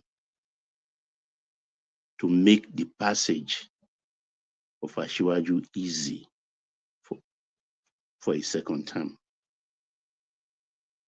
There isn't, not all clothes can be washed, dried in the sun.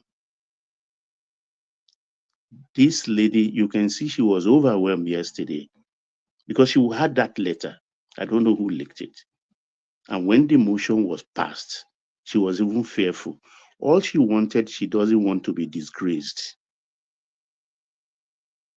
So she armed herself. So when they called it, she was shaky. And when the whole thing was 100%, she teared up. She was surprised. And the people showing that force, a lot of them are not reliable too. Because like World Peace said, too many groups, Rosebud group, this Justice group, Pandemonium group, this group, it is this group that actually make up Lagos politics. Asiwaju is at the head, at the peak, at the top, to listen and to allow the majority have their way. That is Lagos politics, just like World Peace said. Like I said, I will say that easily because that's what we've been dragging in the last 3 days. Each and everybody pointing, accusing fingers at one another because Lagos State stands also on a tripod. When we talk about indigenousness of it, the Jabus, the Islanders, and the Aworis. The Aworis are a majority, but they are number 3. Sorry, Baba, which stock is she from? Is she even a Lagosian? Who? Miranda. She's an Islander. She's from Oniru family. And the Mirandas are around I take it from Igbo to Lafiaji. That's where you find the Mirandas and all the rest, brown, whites, coca, and all the rest. She's an Islander. She's an Oniru, a princess. So, but she contested, or she's representing Apapa 1. And Apapa 1 is like the west of Lagos. And in Apapa 1, which people do you find there? You find the Islanders, and you find mainly the Aworis. Because we'll be talking about Olodi, Apapa, Igboelejo, and all the rest. That's west of Lagos, up to Badagry. but she's for Papa 1.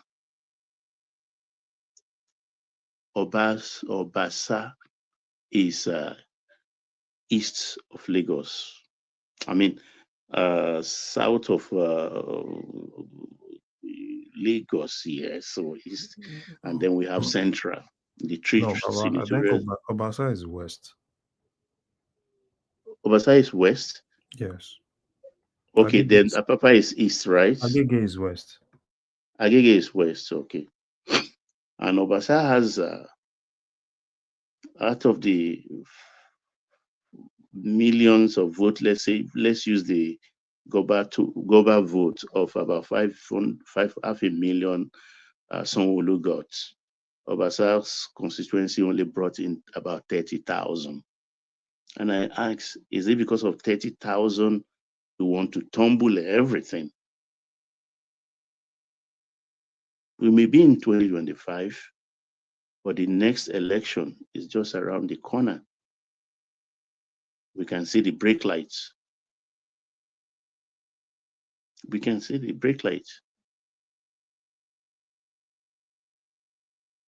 There's too many fights ahead going into the next election. Obasa, according to my own sources, is demanding that, okay, he will go down, but he wants also Miranda to go down. And the trick there he's trying to play is to bring a stooge of his and use his resources, financial resources, to back him to emerge as the next speaker. So he will be a speaker by default. And that's not going to happen.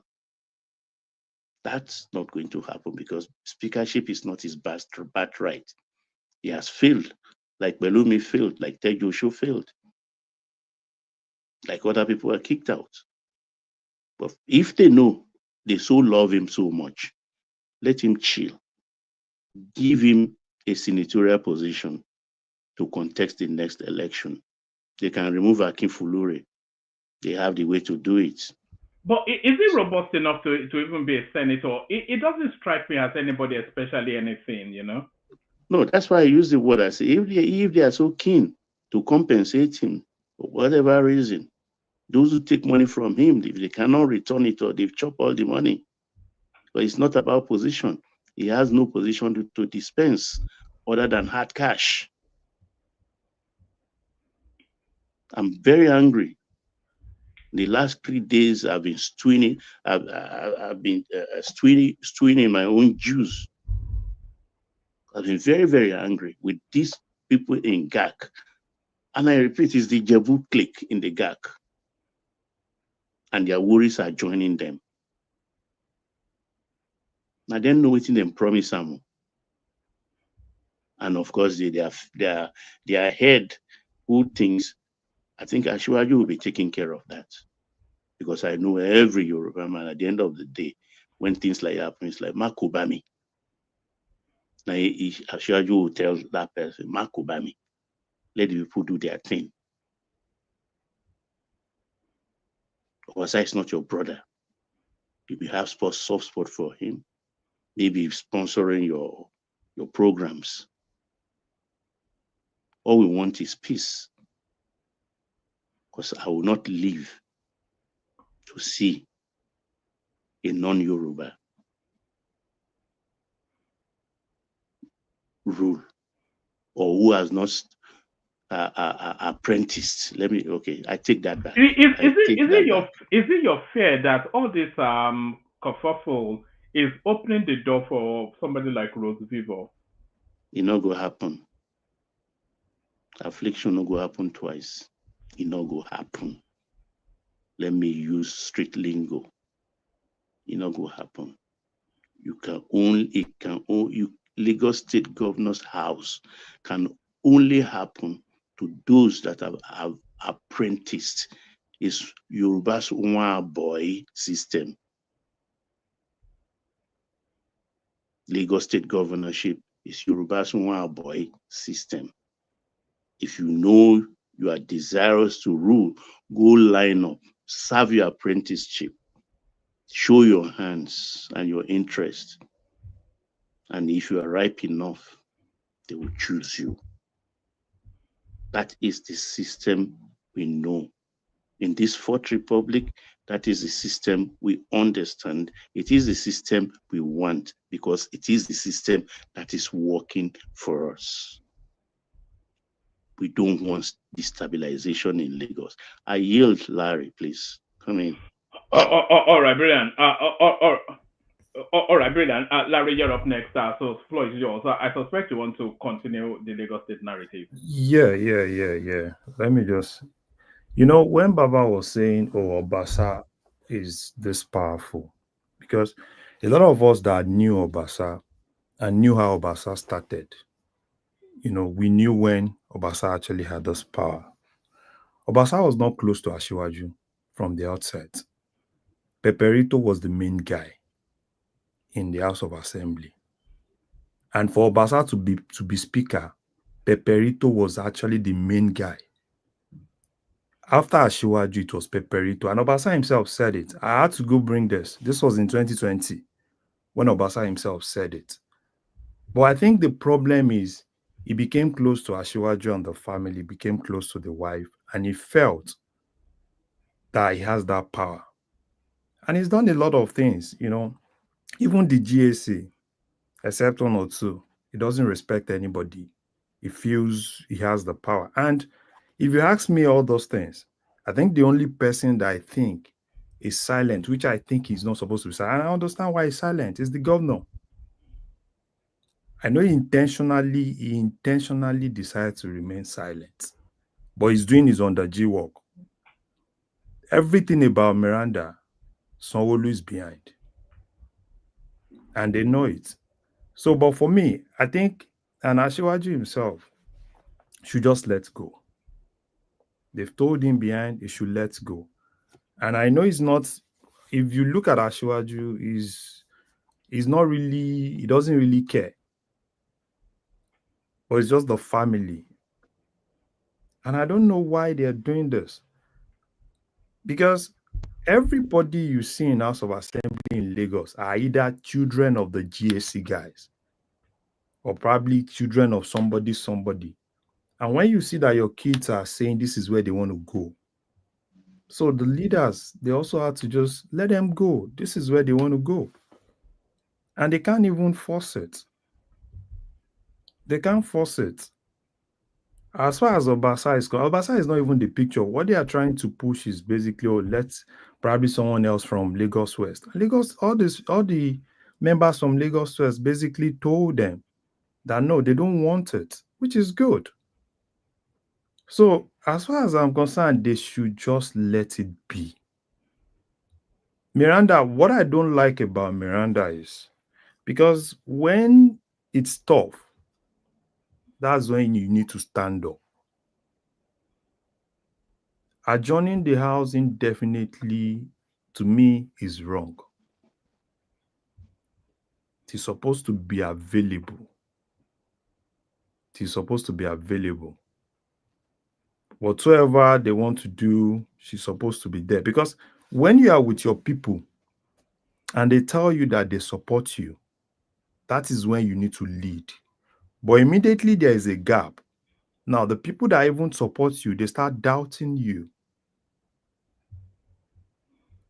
So for me, and you see the game that actually happened yesterday, and that's why I really don't, when I saw about it brought out this, it started from Seun Kimbaloye. Seun tweeted something in the morning, and he said, resignation looms in Lagos. It's a matter of hours. And that was before the whole thing. And a lot of people were asking him, what exactly is happening? 2 hours after that, we heard DSS was everywhere. They locked the speaker's office and everything. And I asked myself, what exactly is happening? So as far as I'm concerned, Miranda is still going to be there. They just have to take it like that. Whatsoever, they should just go inside and settle. They've told the GSC this is their stand. And for them to come out yesterday and also re-echo their stand. So I think they should just let go. The guys in Villa, they should just let go.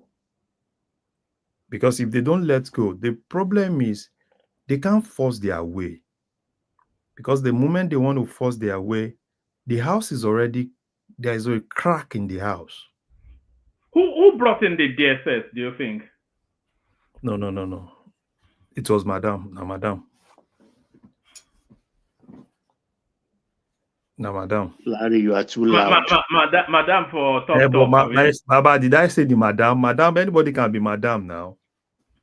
Is it Madam or Madam the main Madam? No, I don't know. It's just the Madam. But let's leave that one. At least they said she's not. She doesn't know anything about it whatsoever. But they should just let go. They should leave this lady. She should do whatsoever, right? I think they need a cooler, because even Sanwo-Olu himself, Sanwo-Olu needs somebody that will work with him. The disrespect is just too much. Look at what happened during the budget presentation. That's utmost disrespect. That I'm not sure, even in Southwest, a governor like Seyi Makinde will never take that. But are you surprised, Larry? All the certificate he is using today or adding to himself, he got it while in the house in the last. No, I know now. This last night's class. Which certificate did he bring to the house originally? Papa, let's leave all those ones. Let's at least he has a certificate. Let's leave all those ones. It's a night school. That's at least night school, evening school, everything is school. So whatsoever it is, I think someone. Sorry, I know AB will not go like to hear night school. He will challenge me now. Carry on, Larry. No, I think whatsoever the case is, they should just let her be. And Sanwo-Olu should stop keeping quiet. He needs to take a stand. He's the governor. GAC, CAC, BAC, this AC, this. No. He needs to take a stand. Because if he doesn't take a stand, these people, they've tried one, it doesn't work out, they will try something else. And you can't be a governor of a state and things like this will happen. And that's why when they don't respect you, even when the whole budget presentation thing happened and everybody saw how he was disrespected, people will say, oh, fine, he's a gentleman, Yeah, it's good, you can be a gentleman. But at the same time, there are some things that you need to stand up for. Let them know your stand. Fine, you may respect, you respect the president, you respect this, you respect that. But as far as that state is still concerned, it is still the governor of the state. And if anything happens in that state, he still needs to take charge. His silence is really causing a lot of issues. And a lot of people are beginning to call him out. That you can't continue to be silent. You don't want to have issues. Yes, fine. But take charge of your state. Let them know where you stand.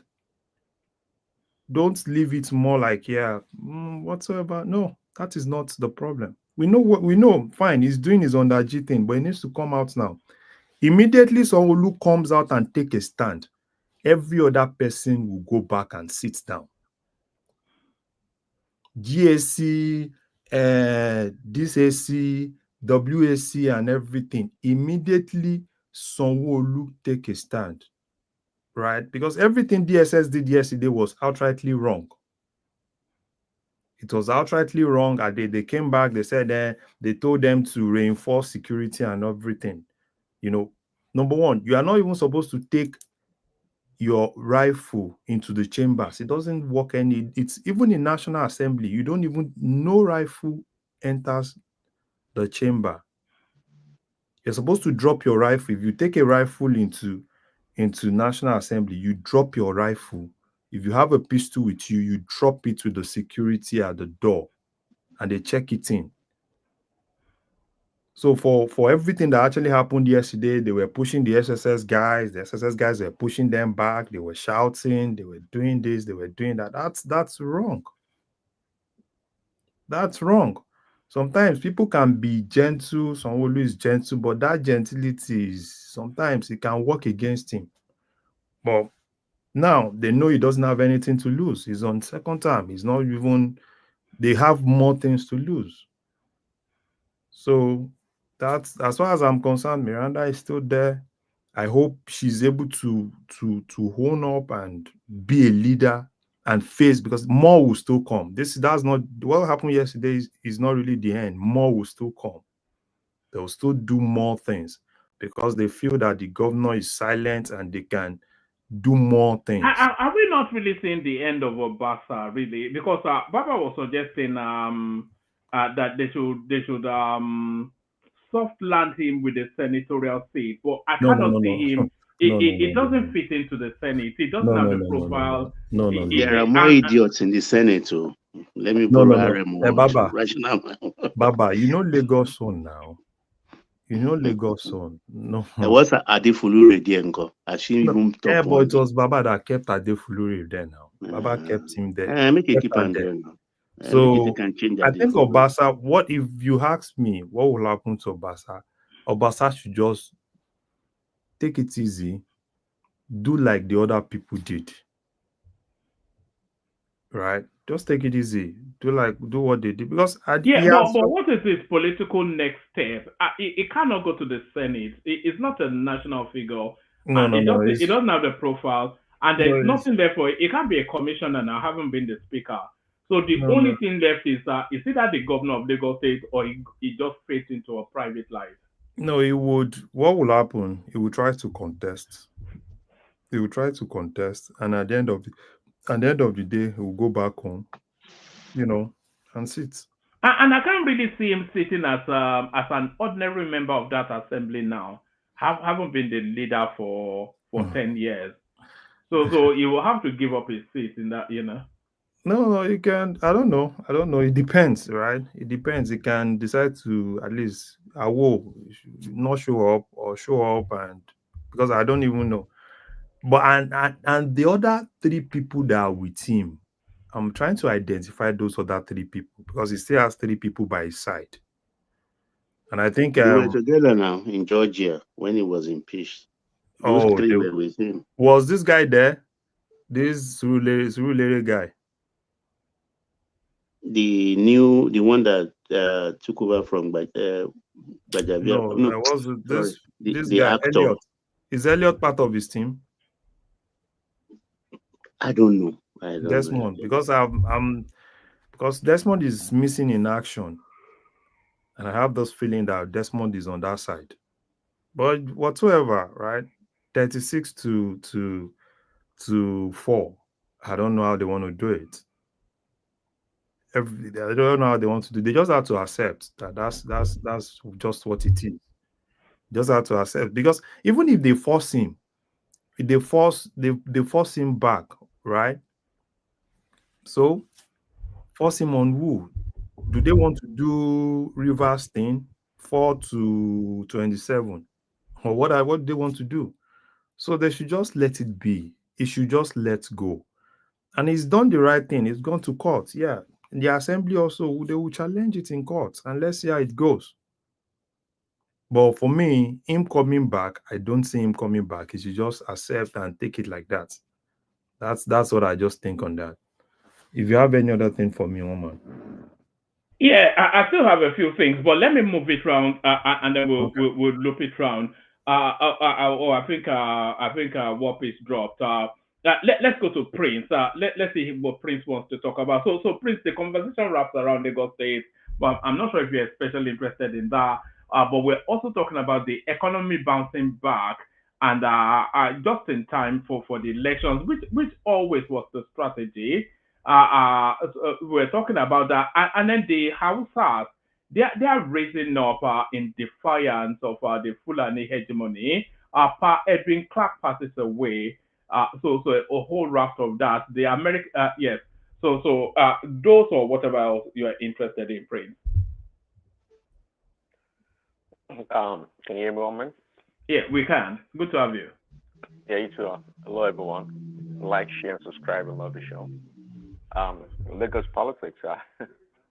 I enjoy it when Baba talks about it, and Larry, and even Warpeace also seems to know a lot about Lagos politics. I have no clue, but it's always amazing when Baba mentions the families that own Lagos.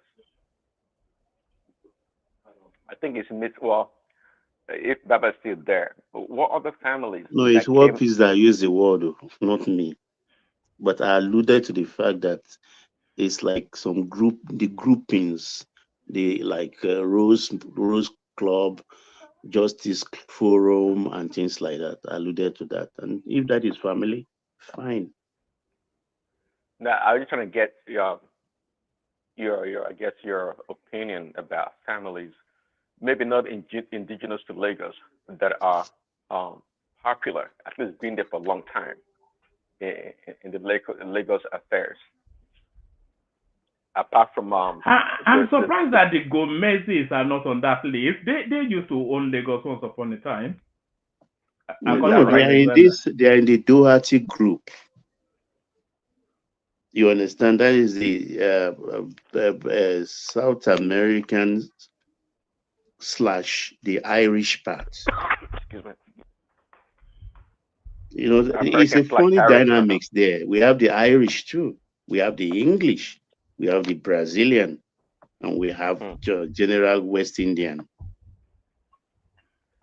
What would you say about one of the famous families that the name starts with a P? With what? That the last name starts with a P. The letter P. With E? P as in Paul. P as in Paul? Yeah. You mean Pedro, Pirenho? So Pedro. Choose one of them. Pirenho or Pedro, those are the two that readily comes to mind. Then Phillips too. Phillips are there, and which other ones I can remember with P? What is it? I've forgotten this other one. The Pedros, are they indigenous to Lagos? These ones, all of them I mentioned are indigenous to the island as returnees. Got it. Yeah, always fascinating, always interesting moment. Lagos politics, I don't have much to say about that, but you remember I was talking on the show about this Obasa guy. I don't know from anywhere, but I was asking the way they deposed him, if that was the right approach to getting rid of him. And I think a lot of people on the show say, yeah, it was a big deal. And I thought I wasn't sure that was a fair process. If they actually followed the due process in getting rid of him. But it sounds like things are coming around now, and perhaps they're trying to get rid of the current or the new Speaker of the House. So it's always interesting.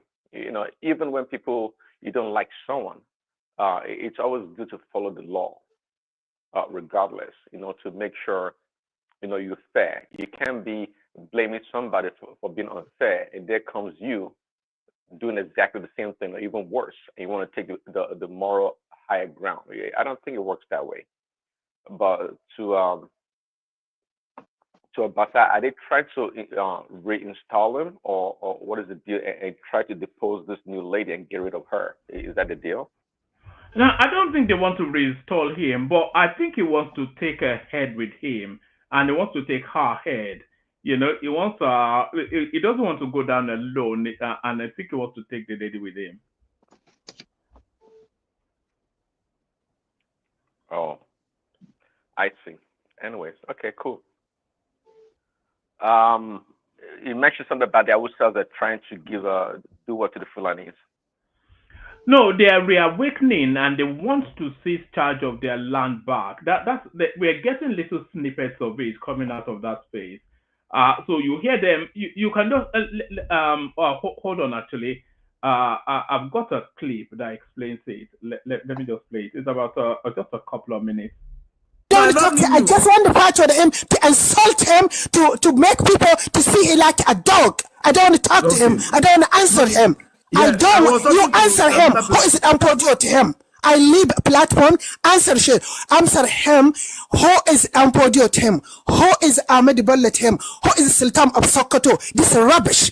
evil people. But Evil. I don't know. Sultan I don't Sokoto know why is he a came terrorist. He is a But I leader don't know why he of came here. Nasr al-Islam. Listen to Let me. me talk to My you. brother, Let just Alibek let me tell me. talk. She's Let not me talk. educated. She didn't Let go me past talk. primary Sultan school. of Sokoto is a leader of Nasr al-Islam working with ISIS. You use religion. Islam is the religion for peace. Islam is a religion for peace. You use So that was an Hausa lady launching at some northern space, and we're seeing increasing sort of outputs from that space in that manner. So them coming out to rally against being overloaded by the Fulanis. So we're starting to wonder then, how deep set is this? Is this a reawakening, and what are the consequences of it?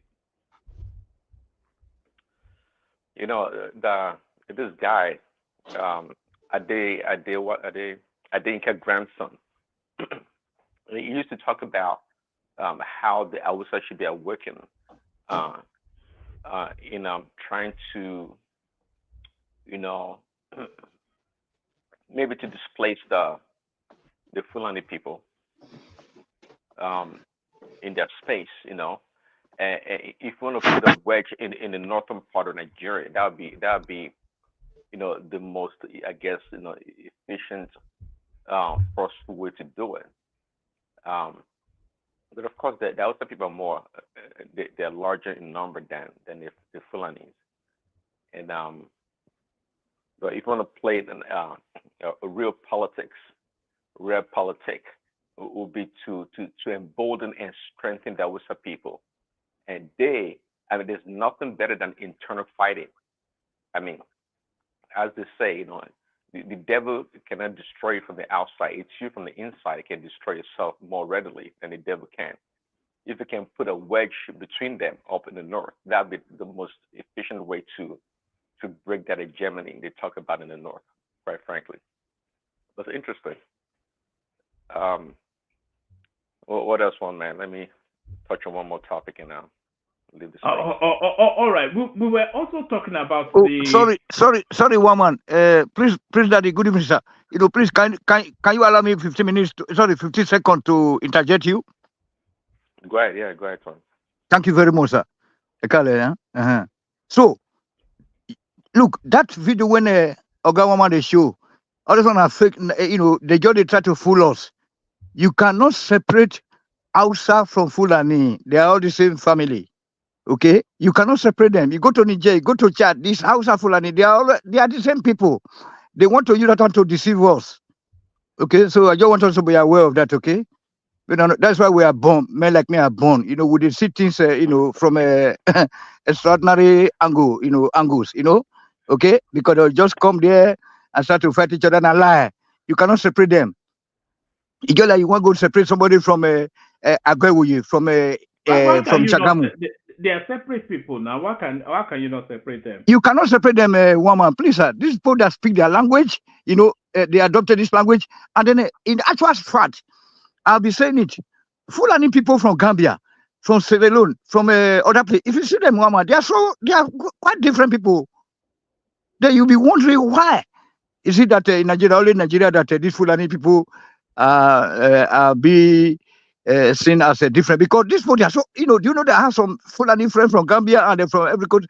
Their wife will cook. They will call me, Tony, go to my house, go and pick rice, because they used to cook this peanut rice. They will tell me to go there, and then the wife will be alone. You know what I'm saying? So they don't cover their head. Tony, yes. But you know what, panelists, folks, what he's saying is true. It's only the Fulani in Nigeria that's problem. Fulanis, other places, they are not problems. Thank you, Baba. Thank you. You are very correct. Because these people, they are so good there. And then they were and then they used to tie their head. They used to sorry, sir. Before I forget. No, hold on. No, just to say this. Hold on, woman. If you see typical, we don't want to hear about them tying their hair or whatever. No. I mean that if you see the real Fulanis, they have this scarf like my mother, like your mother.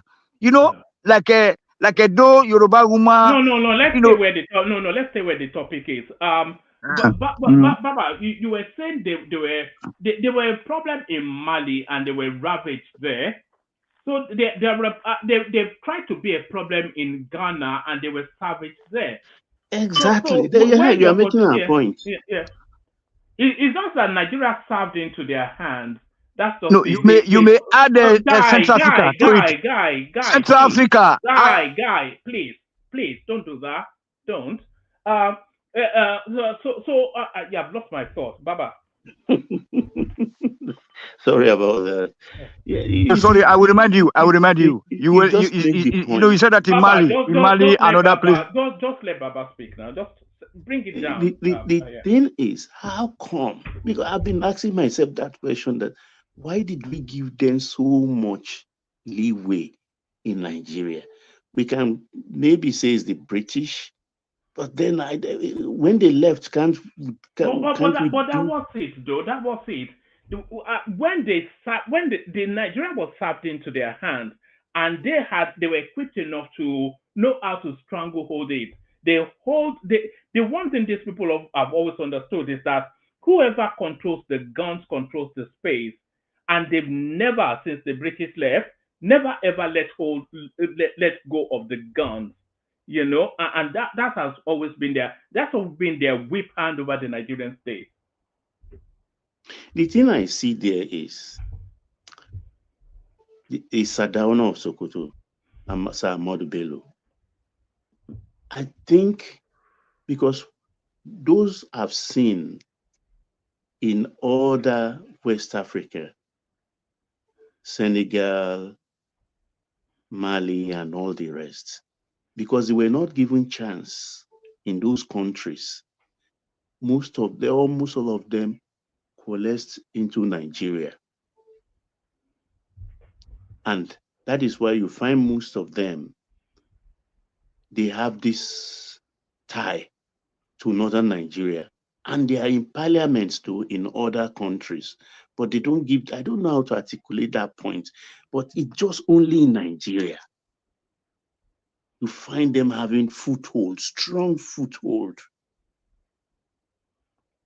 And why is that so? TINUBU is the last Can I give you some? Can I mention something? You see, I think in Nigeria's case, you know, the Fulani that came to Nigeria are from Mali, Mauritania, like that.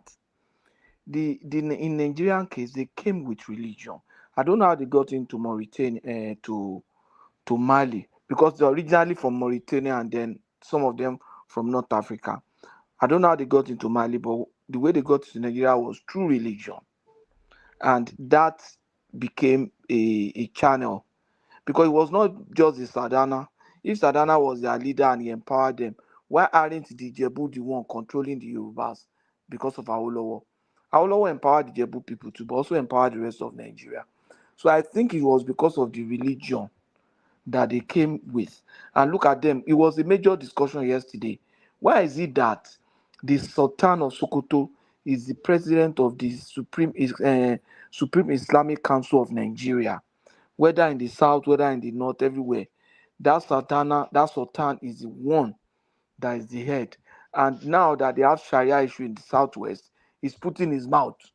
You understand? So I think it's that religious thing that made them be like that. Because if you look at them, all of them are Muslim, but the clerics, the scholars, all of them, most of them are Fulani.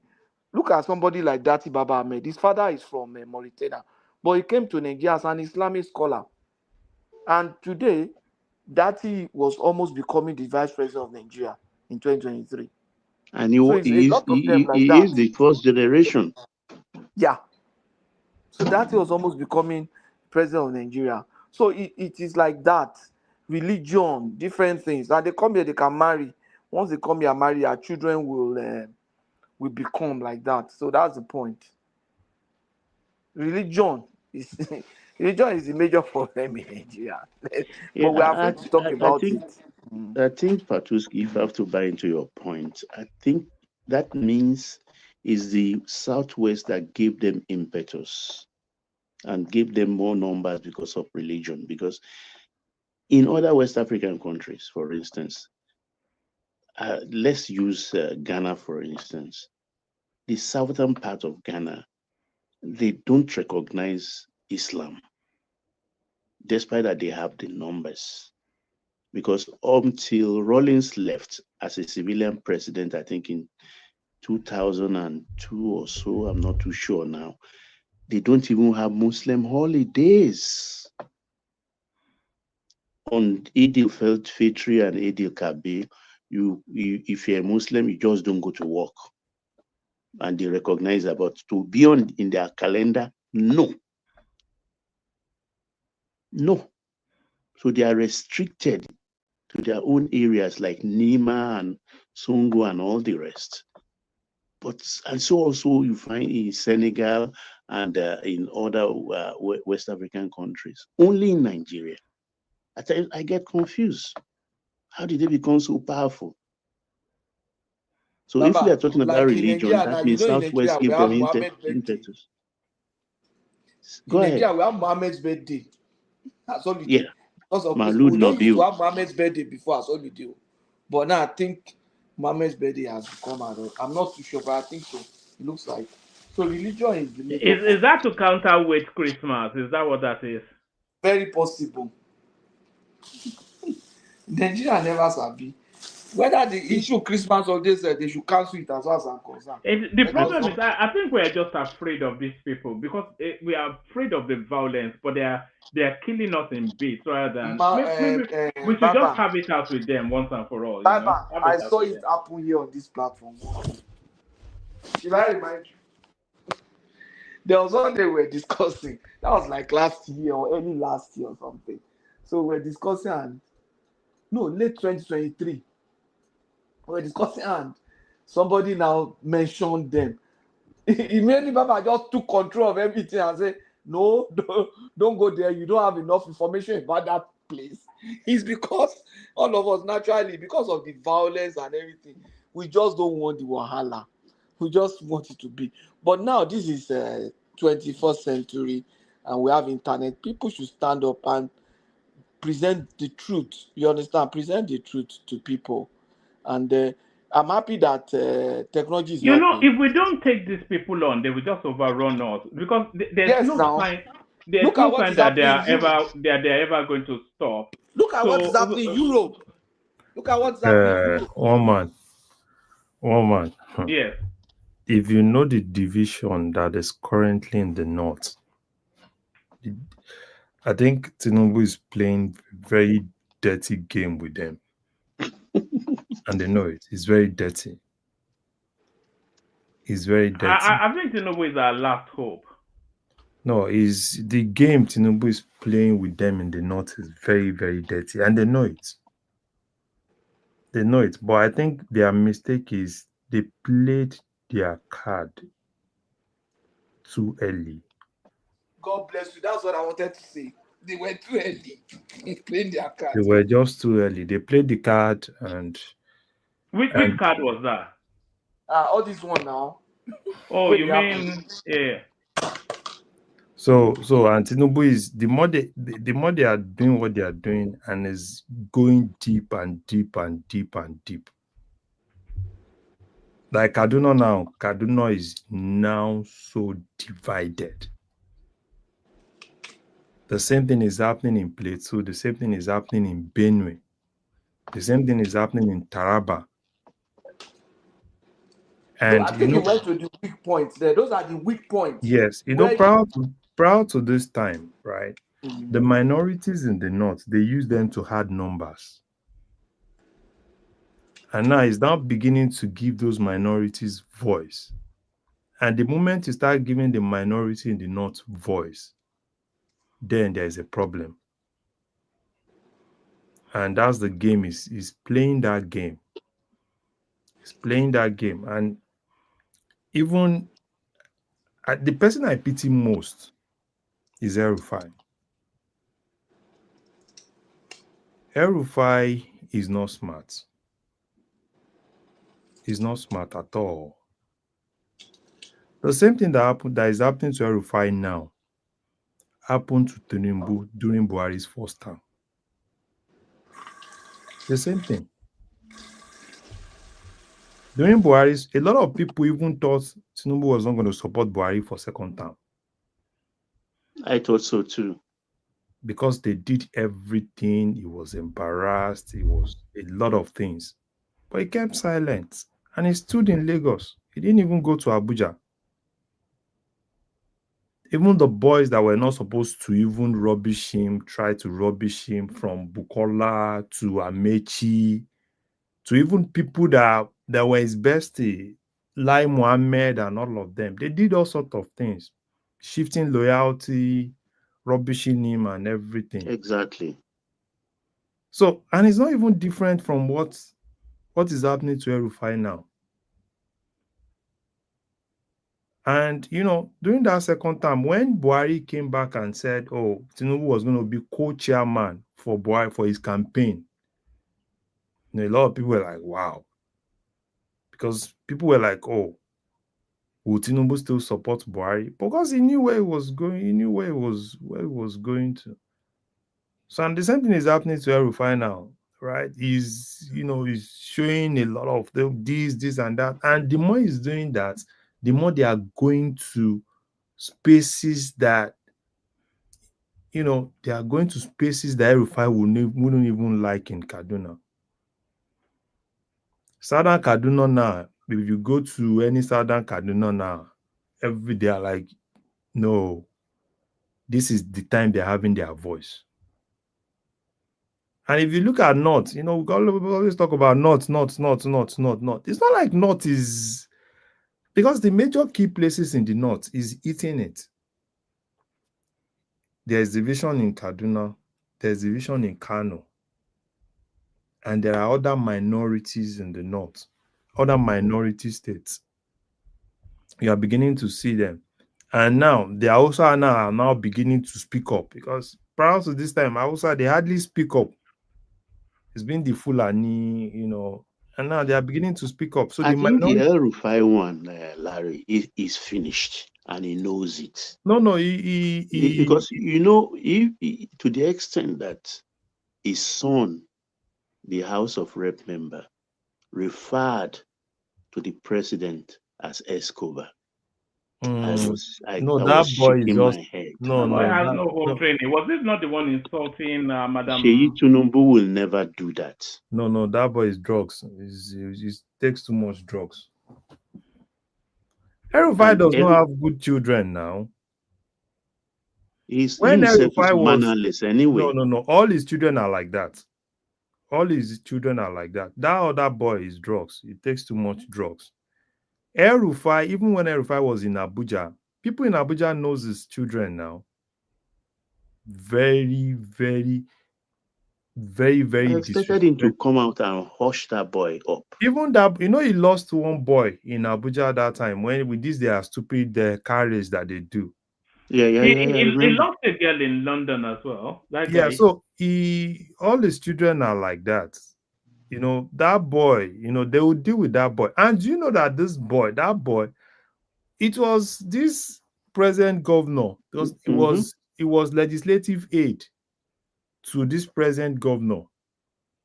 So they know how to deal with people like that, because the bottom line, he knows that he's not going back. He knows that he's not getting the ticket back.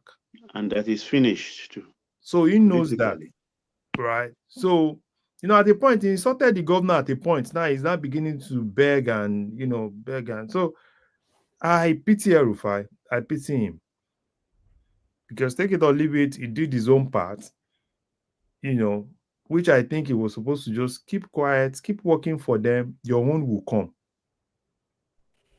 Your own will come. But unfortunately for him, he played all his cards and they will destroy him. But what's funny, the Nico State government is giving land to these people. Shame. Giving land to the Fulani husbands, giving land to them. For what? Nico State government is giving land to the Fulani people. That's sad. That's a disgrace. Giving land to a foreigner who's not a Nigerian. That's sad.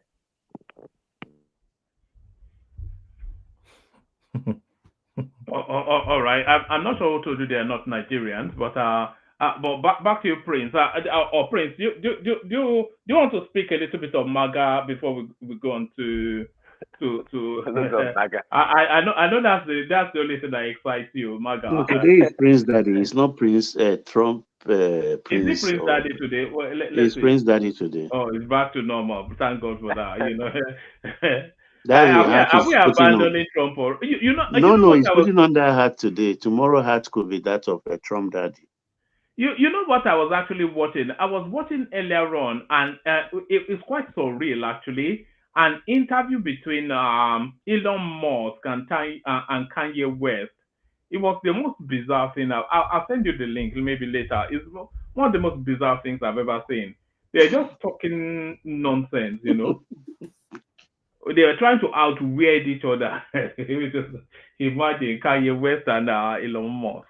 And his father has been coming out recently as well. Did you know that his father, Elon Musk's father, got his own daughter pregnant? You know, it's just a weird family. Really, one man. Yes. Okay, By his own admission, no. By his own admission, no. I saw him. Oh, really? Yes. Oh, no. It was his stepdaughter, but there was a 40-year age gap between them. Huh. Wow. But they're doing a lot now. They're fond of doing it, knocking up their stepdaughters. But it's acceptable because it happened between the rich. If a poor man does that right now, they'll call us savages. And Africa does that. They will call us savages. But anyway, but why people are surprised about Trump? Trump is not doing bad. He's doing what he promised, what he campaigned, and his campaign promises. As for me, he's doing well, though. I'm not seeing him do any wrong. To the point. There's nothing strange about what he's doing. That's strange about what he's doing. So if you don't like what he's doing, go to court. And court have restricted some policy. Why some policy is going on? Look at America. He has cleared the street of America. Hoodlums are no longer in the street. Beggars. The street is safe now. Look at New York. You know, people don't look at the positive side of it. Robbing people every day. How has they done that in 2 weeks? Go check the street. The street is empty. Who told you that? So you live in Japan. We are seeing it now. We are seeing our own brothers. Even the Mexican cannot go. Even some of our brothers go. There's a church I was watching. People don't even go to church. The pastor was complaining. People couldn't even come to church. This is a Nigerian pastor, which is in Ohio. The place is empty. No, I was reading somewhere actually that the first batch of deportees, Nigerian deportees, will be arriving. Yeah, it's clean up the street. Really, everything has a bad side or it has a good side. Yes, you are deporting people. Of course, we know it's affecting some corporations that really relied on immigrant workers. But again, that immigrant worker is just a shady deal going out there. They are paying those people below the table, below the price. Makes job difficult for a skilled person. Exploiting them. You're exploiting them. Everything is back. Trump will not just sit down and start doing this thing. You're exploiting them. Like the Housing Commission, you're exploiting the Mexicans really bad. Even the Black Americans, they say, okay, go and learn the job, go and get the skills. They'll go and get the skill and come, but they cannot get a job. Where they're giving that same job to Mexicans with no document for a lesser price for, I think, $80 per hour or $70 per hour. You know, and they'll go sell that house off the roof price. So everything has an advantage and disadvantage. I understand. But let's look at the bigger picture. Trump himself is a thief anyway, we know. But let him rebalance the system. It's just about the corporation fighting the oligarchs. It's the oligarchs fighting the corporation this time around. So they want to, the corporation is getting out of their head. They should slow them down a little bit. There must be a check and balance. That's one good thing about America, but not about us. So let him cool these people down. What about our sister in London that is selling us out for cheap, for a penny to $1? One man. When are you guys taking out to court? No, she's on her own mission anyway. You know the Conservative Party members they did a poll recently amongst their own party members. And a good 40% of the polls told us that they don't see her as a prime minister, you know. So even our own people don't believe in her. The people she's throwing us under the bus for, they don't believe in her. Yeah, I saw the polls. Yeah, I saw it. What do you expect? She's the definition of a house Negro. She's trying to please, but she's doing it too bad. She's doing it too much. You don't need to sell your type now. One man, Mungo Park is trying to prompt you, alert it to the fact of. Yes, I'm seeing him. He's talking about some He has posted it like 3 associations times now. suing yes, it says one man, are you aware of the threat of one Nneka Temezi, president of Igbo Women Association, who said our association will sue Lagos State for making Yoruba compulsory in Lagos schools? So I'm not aware of that storyline, but you know, It's true.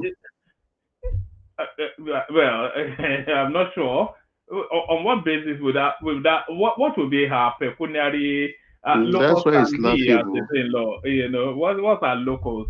She It's not wants from Hausa Lagos, to be so added, Igbo to be added, because Lagos is cosmopolitan. no, Lagos is Yoruba land now, so they can go and teach Igbo. Meanwhile, in Abia Teach State, Hausa they are doing the same thing there, and no one is complaining.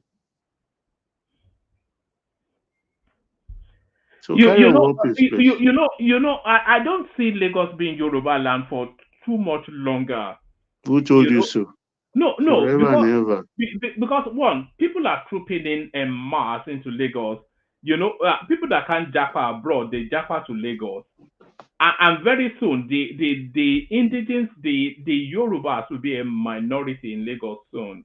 That's why legislations will mitigate against that. It's just simply laws here and there. One man. Forget it, one man. Lagos is beginning to be the most expensive place in anywhere. As in, during the weekend, I was looking at some, they were advertising some houses in Lagos. Imagine someone advertising a house for $5 million in Lagos. Oh yeah, I saw a guy doing a clip on that actually, and then doing a comparison between a $5 million dollars house in California and in Banana Island, which he said looks like a hostel. You know. Damn.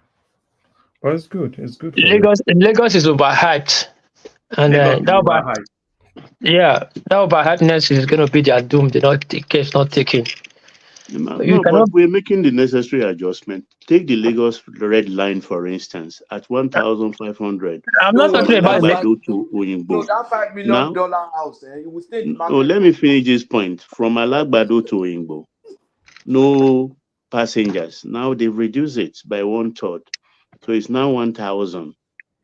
So you can take it now for 1,000, which is almost the same thing as taking a bus, a Molue from Alagbado to Oyingbo.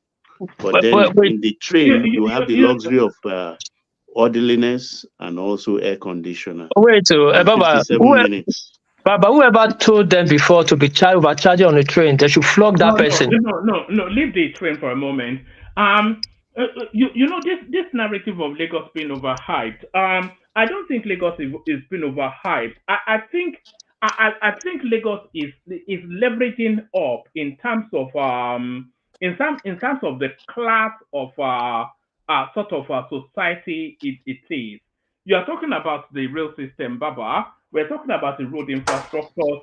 They are building an O2 style something in Lagos. So Lagos is sprucing up. And I'm not quite sure it would naturally hemorrhage all these people that can't. It will just be too expensive, and it will always be in demand, not just in Nigeria, in Africa, and now we're seeing internationally. Did you see that clip of an American woman that was investing in properties in Lagos that got burned?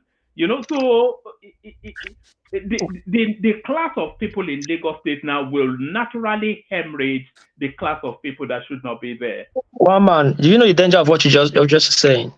Tokyo is owned by Japanese, controlled by Japanese. So is owned by Koreans, controlled by Koreans. New York is controlled by the Americans, the Yankees. If you overhype Lagos, overprice Lagos, the foreign power will own Lagos, like you just said, they will buy everything over. And even you will not have a control over it. Lagos is overhyped, one man. We can say whatever we want. Lagos is not overhyped. Hold on, let me land, please. Okay, go on. Yeah. We want to, it's like Lagos, it's two things happening in Lagos. We were like 20 years behind trying to capture that 20 years, we are trying to put 60 years above us again. Lagos need to steady up. First of all, Lagos need to decongest some certain things inside Lagos. Lagos is too tight. Too tight. Lagos need to extend our little branch to Ogun to help Lagos out, so that Lagos can actually bring out its beauty and its development. If not, we're going to run in circles and circles. Now, speaking of that train business, we everybody knows it's a long-time business, and everybody knows train carry a lot of capacity than any other land or air transportation. So how do you charge so much high price on a train? Whoever was in charge of it, they're supposed to have flogged him. It was a mistake. Yeah, but they're adjusting it now, so that's not. They've adjusted that's not. Well, we can say that now because they have adjusted it now. You of course then that 1 day, 2 days have cost them a lot of money, and that 1 day, 2 days. Forget 1 day, 2 days now. No, that's the problem. We always talk about forget. Hold on. Let's not get bogged down on minor. That one don't go now. They started something. They started at a price point. It wasn't working. They adjust.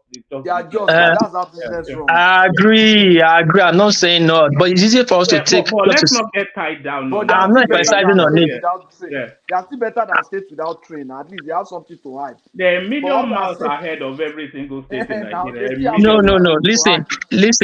Listen. I understand. In the land of one-eyed man, blind, the one-eyed man is the king. I'm not saying Lagos is the one-eyed man in Nigeria. I'm not saying you're not trying.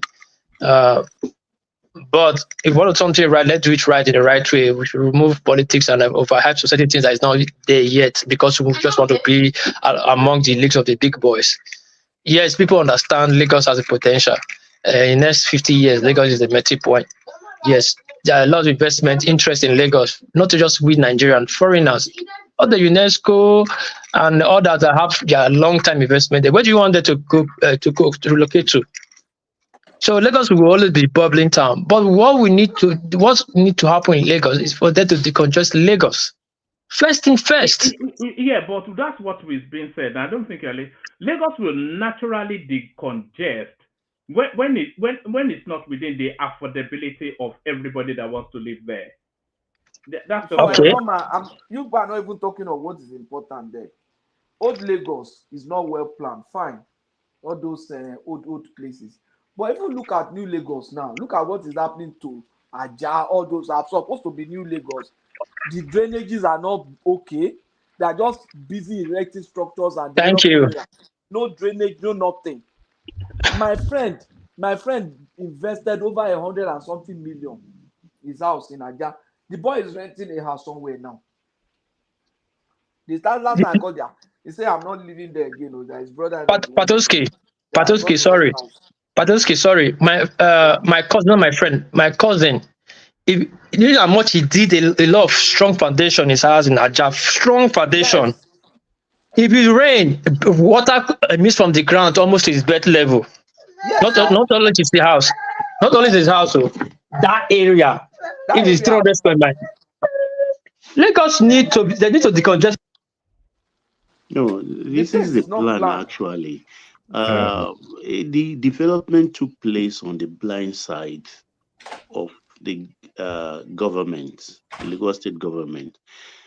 That is why they are making the necessary adjustment now. Like one man said, the unfortunate thing, the one man made this.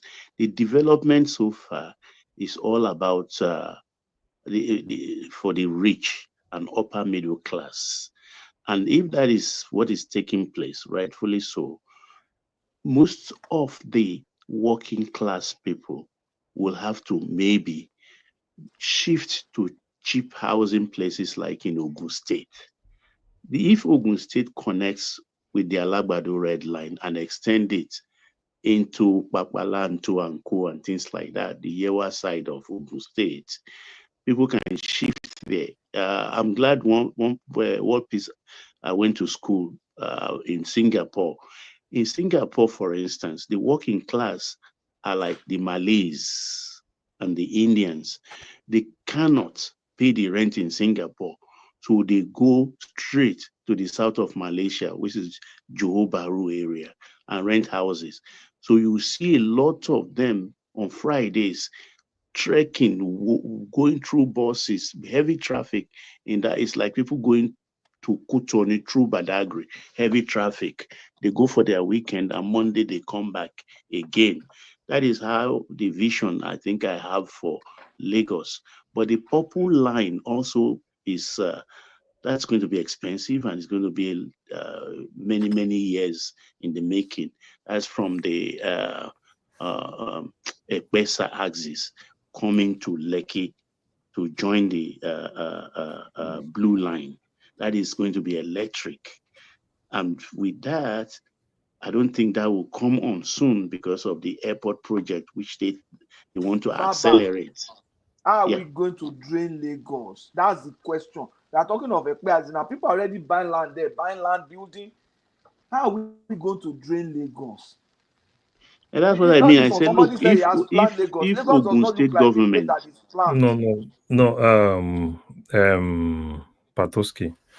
I think they've started this issue of draining Lagos. I think they've started that. This guy, their commissioner of environment, that guy is doing a lot of great job. You know, the problem with those Lekki axis is the fact that, you know, a lot of them, aside the fact that it's even swamp, a lot of the people that actually build in Lekki and Aja, I think at the point the governor actually said the governor said it, right? That a lot of those houses, like I think they said 30, so almost 70% of houses in those places in Aja and Lekki are kind of like illegal, right? So I'm going to challenge them. So they I think he said it at a point, you know, and people were like, hey, they want to start, but it will still happen. It will still happen. But what I like in Lagos, right, is there are spaces, right? Like, you know, Ikoyi. Now, Ikoyi is I think in Africa now, I think Ikoyi and Banana are kind of like the most expensive spaces in Africa now, which is good, right? It's good. Everybody cannot, you know, Lagos is, you know, where your money is, you know, stay where your money is, right? Makoko is coming. Yeah. I see the work they are doing in Makoko. I think they are filling Makoko now, you know, and opening other spaces. You know, the old money will stay where they want to stay. Even Badagry has not been tapped into. Yeah. Please, can I interject? Wama? Went to the moon. Of course, yes. Thank you. So, Larry, now the Lord got forward now. So, okay. I just have a simple question. Are all those territories you guys are, or those so-called estates, are they be equipped with a kind of like gas network, pipelines, and then water pipeline? Hold on. Hold on. Drinkable water pipeline underground, or na cylinder. Everybody they go at the borehole generators. You know what I'm talking about? No. That's why we are saying that we are going to. No, you see, you know, at the end of the day, they are going to demolish all those banana islands to match international standards. The thing is, You are asking the right question for the first time. No, is a right question. But the thing is, you know, every Banana Island, Ikoyi, what I just know is it's just like they are just carving spaces for even this. What's this new one? This new one that they are selling now in billions. Ibejileki? No, not Ibejileki. Who is talking about Ibeji? This place, the American embassy is. Eco Atlantic. Yeah, Eco Atlantic. That's the billion. That's the one the billion they are selling now. Yeah, so I think all those things, let them carve it. It's not everybody Eco Atlantic that is okay, but the biggest disaster is Banana Island, because Julius Bayer filled that side of the lagoon, and they told them in writing, technical writing and drawing, they have to wait for that feeling to settle 5 good years. They did not wait 2 years and start building. And most of the buildings there, go ask those people living there now. They told them 5 years, wait, don't touch it. Let the sand settled. Make Larry give all the answer now to those questions and those foundational questions, please, about the pipelines, because that's ought to be the first thing. Mr. Tony. Yes, sir. People that buy in those spaces are not buying pipeline. They are basically they are basically buying class. Like I was talking to one of my friends. He stays in Lekki Phase 1, and he was like, yeah, he wants to rent out. He has a very big space. He has a very big building, but he said he wants to rent it out. Why do you want to rent? He said he wants to go to Ikoyi. And I'm like, yeah, guy, why you want to go to Ikoyi? He said, yeah, that's where he wants to go. He needs to go to Ikoyi. He needs to be in the midst of something. Yeah, and I said, okay.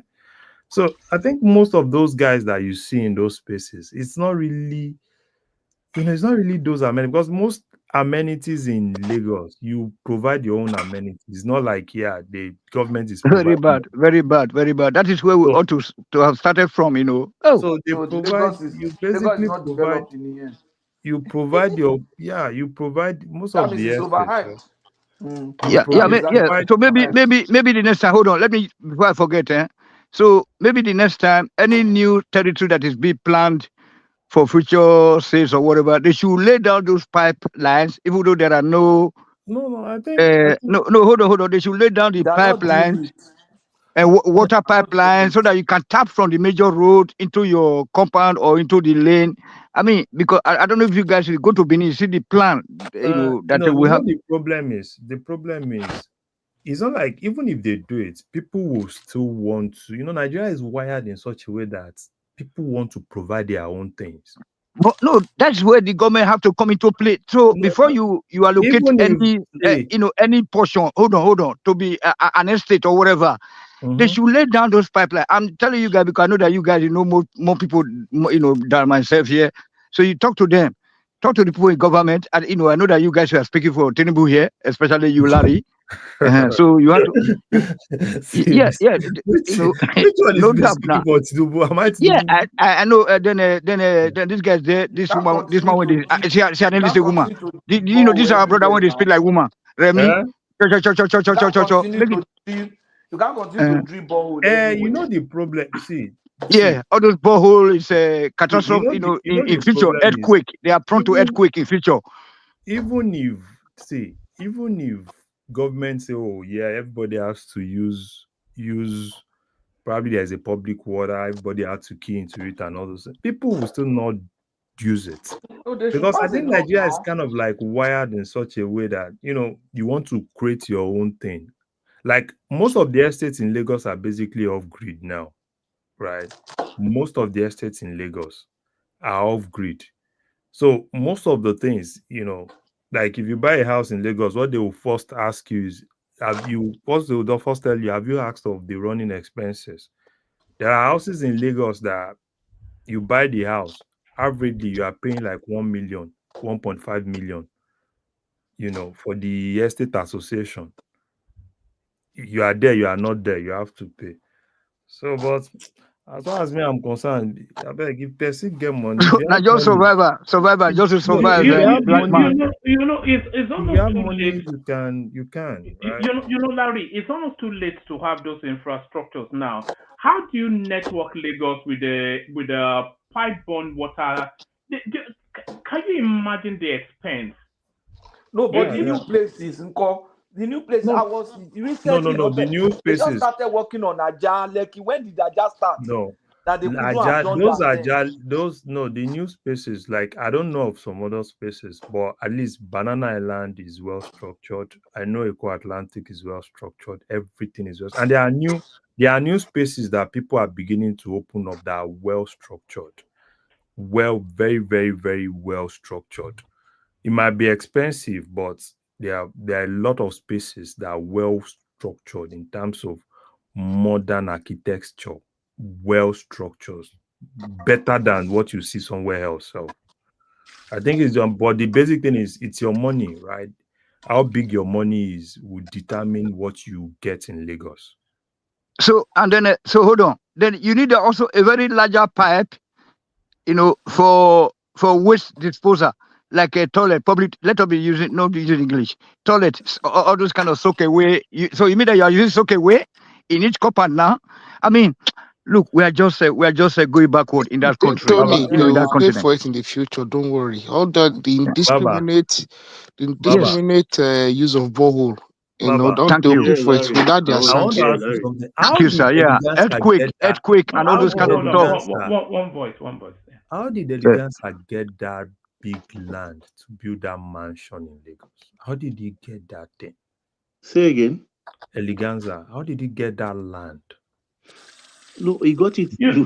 Sorry, Baba. I've been following his son recently. His son is doing wonders for that brand, though. But carry on. How did he get that land? No, this is what happened. The story. Baba no talent. You see, that's that land originally belongs to the Onirus. Okay. It was Chief Obafemi Awolowo that won that land for the Onirus. And that particular side was cut out. Let me put it that way. I think you will understand, for the Delu estate. So that is the part of the Delu estate. He bought it when that controversy started. That is unethical, against the ethics and rules of legal practice, for you to take part of the property of a litigant in compensation or in lieu of cash payment. So it was him that saved the day. Then it was like, he's just wasting his money. How could you buy a dead end area and be neighbors to Morocco people? But look at what happened today. He had more foresight.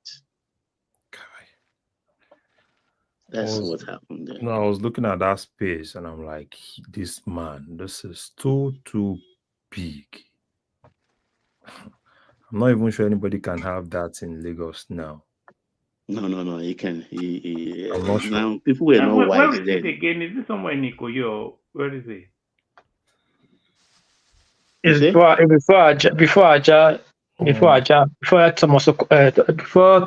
Tomosokoya Estate in Aja. That's where he has his estate, Elegaza Estate, massive. But the truth to Lagos, some mostly island, some area is supposed to be left out, not for building, not for nothing.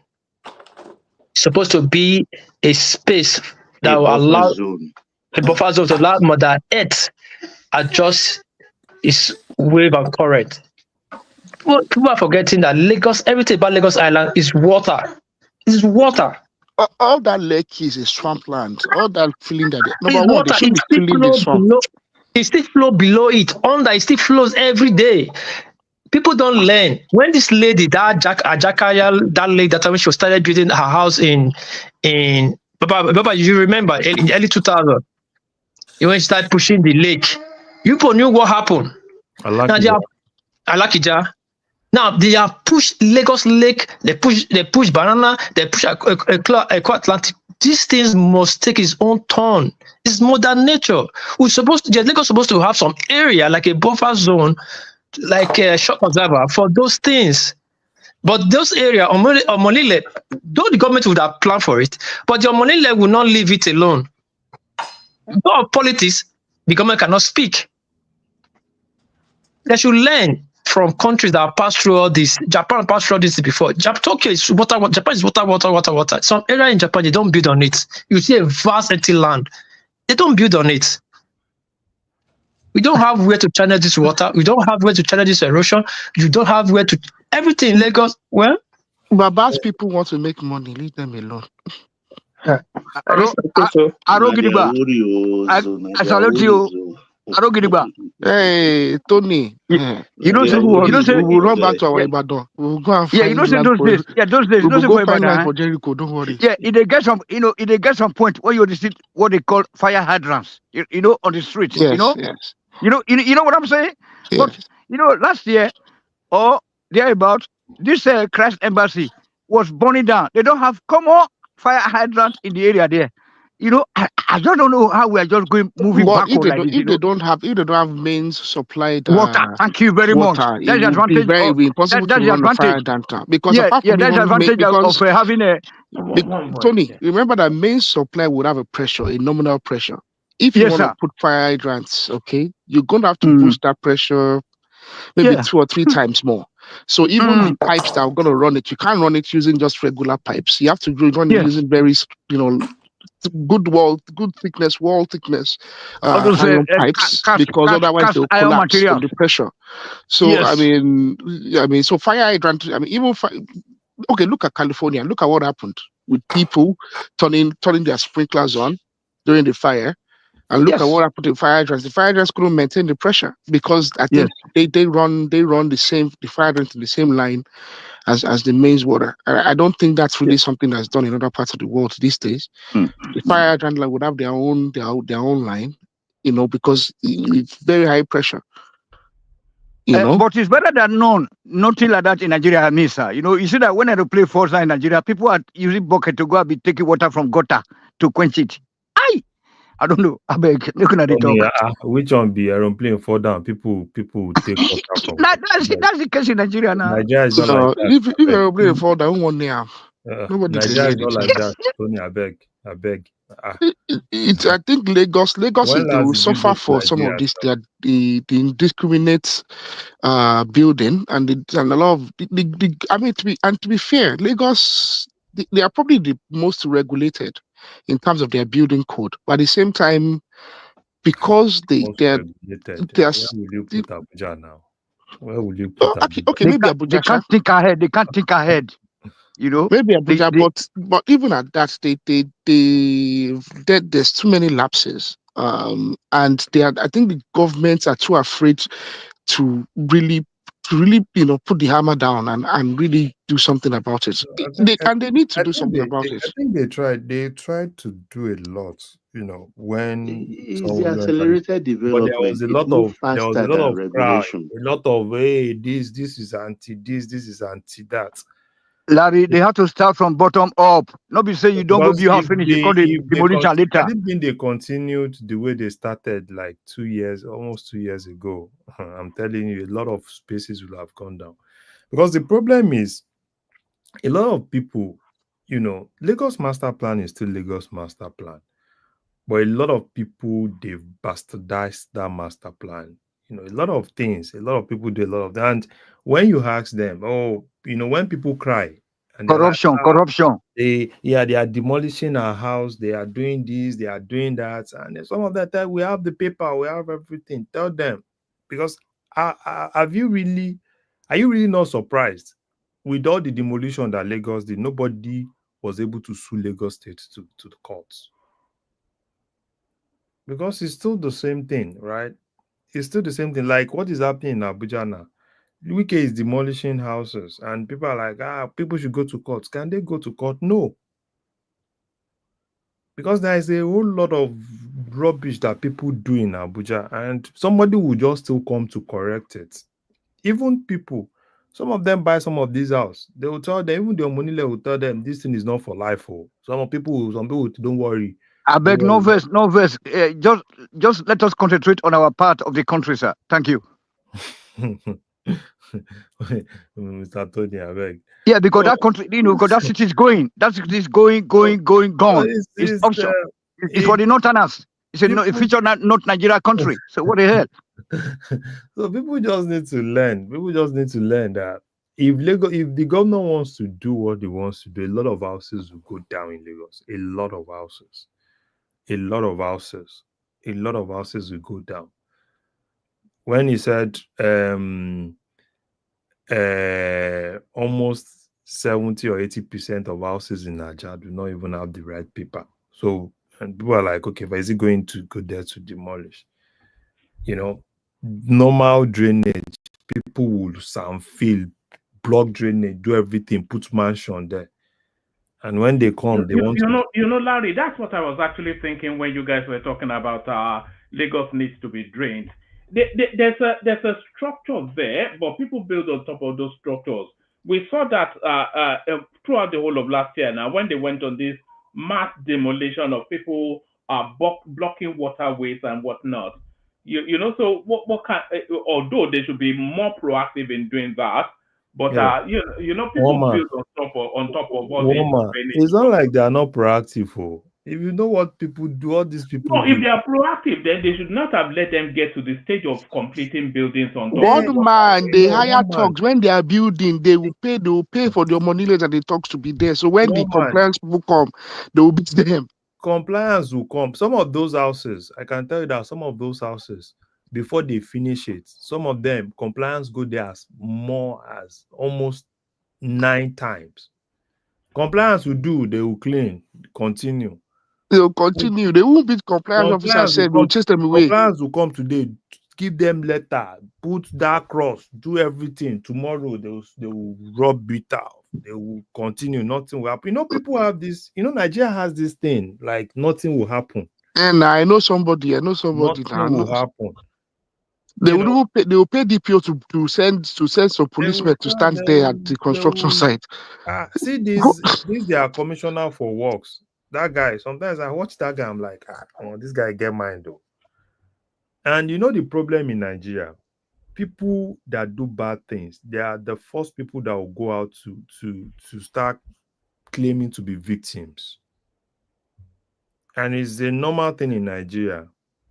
It happened within the politicians too. If you see a politicians that probably things are not working out for them, they come out and turn to activists. Probably a politician that have stolen a lot. You've stolen a lot, and you know that at the end of the year, EFCC will still come for you. You come out and turn active. If they come for you, say, oh, it's because you are an activist. And the same thing happens in Lagos. You know that, okay, fine, this place is not right. You're not supposed to build there. You are blocking drainage. You are doing everything. You say, okay, you put that drainage, you put that mansion there. At the end of the day, when they want to do the right thing, you start crying, oh, because I'm this, that's why they don't like me. Because I'm black, or probably because I'm white. Because I'm so person, that's why they don't like me. They want to cheat me and everything. You see, the thing you said, I saw the first time I went to Nigeria. I saw people in house in the canal. What you said, I saw the first time in Nigeria. People in house in the canal in Lagos. So why people in house in the canal? One guy told me people being house in the canal, buying house in the canal, and government do nothing about it. I was surprised when I told that in Nigeria. Went to Nigeria. It's sad. You shouldn't be having a canal. The one where Lagos flood. You should have it like a system. You shouldn't be having a canal. People don't care now. You just do what they want. There's also another trending news. Wama want to move. Probably you bring that topic up before the weekend. About this Hausa woman, Aisha Yusuf. This woman who reside in Edo State. About involvement in all this kicking Jonathan out of government. You know what I'm saying? So that Hausa woman, Aisha Yusuf. Everybody knows that Aisha Yusuf walked against Jonathan now. Is that news? No, leave Aisha Yusuf. She's Aisha Yusuf. No, she's having a bit of a ding dong with David today. It's just the most ridiculous duo I've ever come across. All of them. What did they do? Activism. Is it activist or cashivist? No, that's what all of them do now. I know, some of them like that now. Can you even pinpoint one thing that they do? It's normal activism and protest. We organize protests. We do this. We do that. That's the only work they know how to do now. So it's a normal thing. This woman came out of that. You know what made her famous? That hand that she raised in the air and was doing NSAS, right? And off the back of that, she has built a multi-million naira, even probably almost a dollar millionaire now. Off the back of that one photo. She was bragging about having a lot of housing estates right now, that she's selling some flats, that if anybody want to buy, that's where she made her money. Really? And then the money, you see the money she she took from out of this big campaign. She's not talking about that. No, that's where the fight is now. That between her and Udein that's where the fight is. Yeah. That's workshop now. I mean, not be work and shop. See, gully people will be supporting that woman. Gullible people, I don't know what's wrong with Nigeria. Now, normal thing now. You work for somewhere, you shop. Tony, don't talk about your fellow states. She's from your state. No, she's not from our state. Too. She's from Kanu. But they are no. Hold on. Let me tell you one thing. Adamu Ali was also named there. AK Ushumole. He was also that's also Natana. This boy they migrated to our place now. You know They that migrated to your place. Are they not from Edo North? No, they're not from Edo State because if you don't bear an Edo or Yoruba name, you're not from Edo State. Because no, you have to. No, the family name is no. Hold on.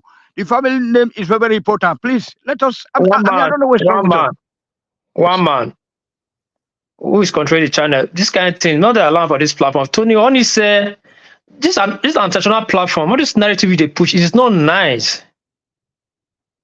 It's not nice. How can you say that Moshomele is not from Edo State? Yeah, but what is his name? What is his family name? The mother's name is Kudirat. Then his family name is Adamu Aliyu. Tony Lao. This is international platform Lao. The children are Edo. They are Benin children because he's married to a Benin woman. CI Lao, please. What is narrative? No need them. All right, thank you. Tony, go see how this Abubakar and all this Adamu that they chop our money for those state. Go and look Benin City. Go and look Ekpoma. Go and look Ekadolo. Everywhere now rough road. Poto, but go look where this boat settle. But so now Shomole no do that one, Mr. Tony. But let me scary like now they control the politics now. How? The politics of Edo is just like hold on. Nigeria. Nigeria, north versus south. Then in Edo State also north versus south. That's so we get the problem there also. 8 years for 8 years. No be Oshomole did there now. No be recently Oshomole just come back. So why Tony, are you pushing one man law? Is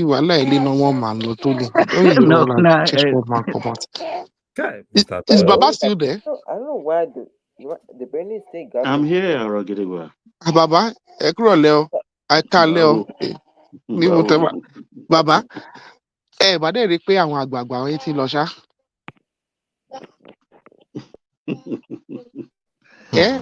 Within a 6-month period, sir. Within a 6-month period, the champions are going. May God help us. There is no time they will not leave us. You understand? But the thing is, who are the people that are taking over? Look at nobody, the terrain. Baba. And George, look at the terrain. And Dele Farotimi and the likes they are setting themselves up. They are setting themselves up, but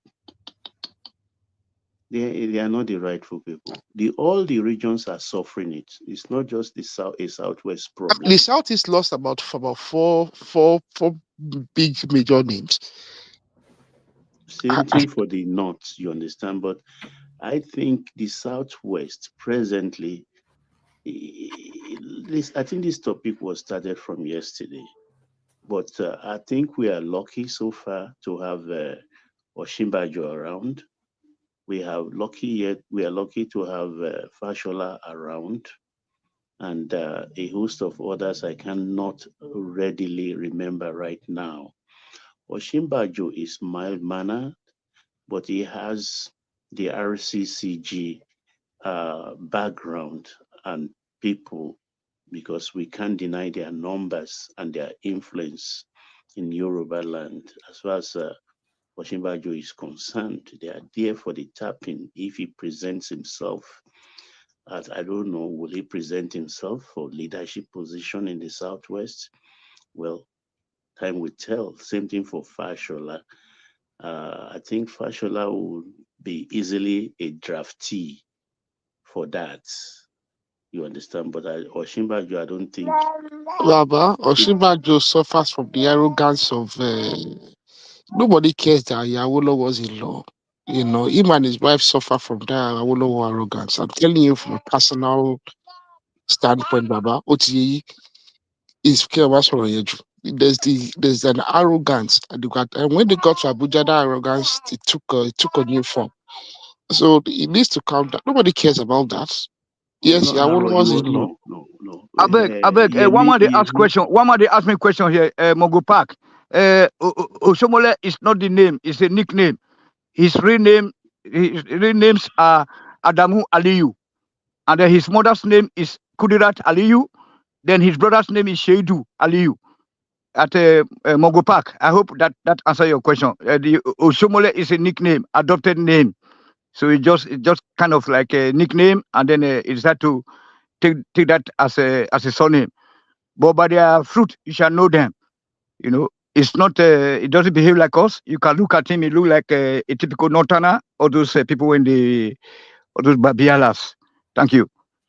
Good Park. So, as I was saying, Yemi Osinbajo, I think he allowed himself to be miseducated, I'll use that word, by people he had around him when he was vice president. People like Babafemi Ojudu and the guy who is running that program in Channel Television, and a host of other radicals. And he isolated himself, or they isolated him deliberately. And but being an academician, he shouldn't have allowed it. The people who drafted him into politics as a technocrat are the people he should have stayed with. That is the TINUBU people. He should have stayed with and respect, because they even put him there. They push him to the presidency. And that's unique mistake he has made. But I could see he's trying to trace back his steps with that move the ADB President Akinwumi did in Tanzania. Also, I think it was Tanzania or Kenya, I can't remember where. No, it was next door. I think he was in one of these francophone countries next door to us, either Ivory Coast or. No. I'm talking recently when he presented his himself. birthday He was now. talking to the Microsoft MD or two. Okay. And he came. I think he was signaled by Adewumi or Akinwumi. He was signaled, and he just came around in a flash. And the president said, Yemi Bawo. They shook hands and things, and then it was a photo ops for them. They took photographs. I think that was a good step. Maybe they follow up with some beer sharing session or dinner. It's a good session. You know It's that going to be slow QB in guy is warming sharp. himself back to their graces, but it's doable. But even Adesina is aligning himself with the president now. Making sure the president sees him. Does he have a choice? He doesn't have a choice, but he but has he's this smart now. label as He's playing his game Obasanjo's very man. smartly now. But he's coming out. He's coming out. I was surprised. He came out. People like Yemi Osinbajo wouldn't have done what Adewumi did. The moment they want to now label him as a presidential material, some people will have just demurred like a bride, you understand, being toasted. But he vehemently came back within 24 hours and said, no, I'm not interested in the presidency. We're not talking about that. That shows some smartness. And now look at his birthday now. Baba was shot by a few of the TINUBU allies, the strong TINUBU allies, but they were all there. Yeah. He is smart. He's a smart man. Even though they know he is from Baba OBJ's camp. But I think he's trying. But even during the Buhari years, he played this game very, very smartly as well. Even in the Buhari years, he's a good PR man. Okay, look at it now. If not that he didn't play, he played this game smash, and he worked the Buhari government very well. The Americans wanted to get rid of him. Remember the allegations the Americans leveled against him? Yeah, because the Americans, a lot of people here don't even know, or generally people don't know that the Americans have about 16% investment in African Development Bank.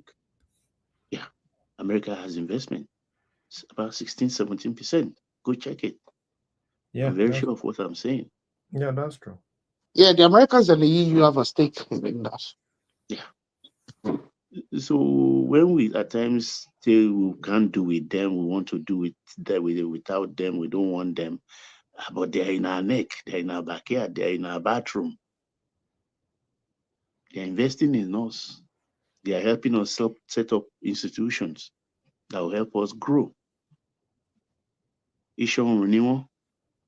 So for the leadership, since these people are dying race, it remains the first set. Yes, first and second set. The second set are the retired generals. I'm sorry, I'm not God, though. Please forgive me. Daniel, forgive me. That's why I don't even want to talk about it. Because sorry, Baba, good morning, sir. How are you, Simba, Dr. Simba? Yeah, Larry Yaro, good morning, sir. Morning, sir. Yeah, I know Ola is flirting with the ladies in the comment section, so he doesn't have. Here too. Okay, Pato Boni. Pato is not there. Maybe it's eating. You know? Oh, mo mọ̀ pé oúnjẹ ni wọ́n máa ń jẹ ni mo rò pé ó lè tún máa ń jẹ wọn. Ó mọ̀ ọjọ́ oúnjẹ lọ. Boni. Fine. Good morning from here, Sha. Arugidiba, you raised a fundamental question when you came in and say our leaders or our elders. Don't let me. Can I call them leaders or our elders are dying? No, you know so that. What is your concern? Dr. Simba, Yorùbá máa sọ pé bàbá ẹ ṣàánú ẹ jọ ẹ jẹ́ ìpòwé yìí kí lè rí mi pa. Mo rò pé kájú bá àgbà bóyá àgbà máa yẹ ni. Anybody that sees them and sees these individuals, they live to a grand old age, irrespective of their follies in their dying, period. Yeah, to back 96 years old. No matter what it is, you have to honor them. Kébì náà lè dàgbà, kébì náà lè fọwọ́ gbọ́pá kí lè fèrè jíjọ́bi. Okay, so the reason why I'm asking you, I thought you are concerned about who are going now to be our leaders. That as well. Oh, so the only reason why you asked the question initially was you two are praying to get to that age. Is that the yes, reason? Well, that is why I want to be very careful about how I speak about it. And also when death always makes someone to reflect. Sorry, Aro. Sorry. Apologies. My system kicked me out for a moment. So let me use that window then just to bail. I'll hand over to Patoska and Ola there so they can bring it home. Thank everyone. See you tomorrow. Okay, bye, woman. So you mean that if you speak well of the elders, you get to their age? It's a prerequisite to if a Yoruba man. Is it not? I mean, is that not part of our culture? Is there any fact to that? Well, it's not about fact. It's about how we do our things. I thought our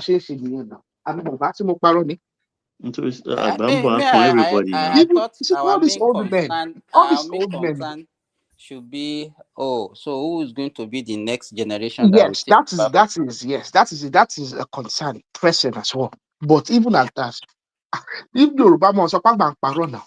So even when sometimes when we get very hot and we criticize these old men. We need, if you continue that way, that means we are not going to change, we are not going to develop.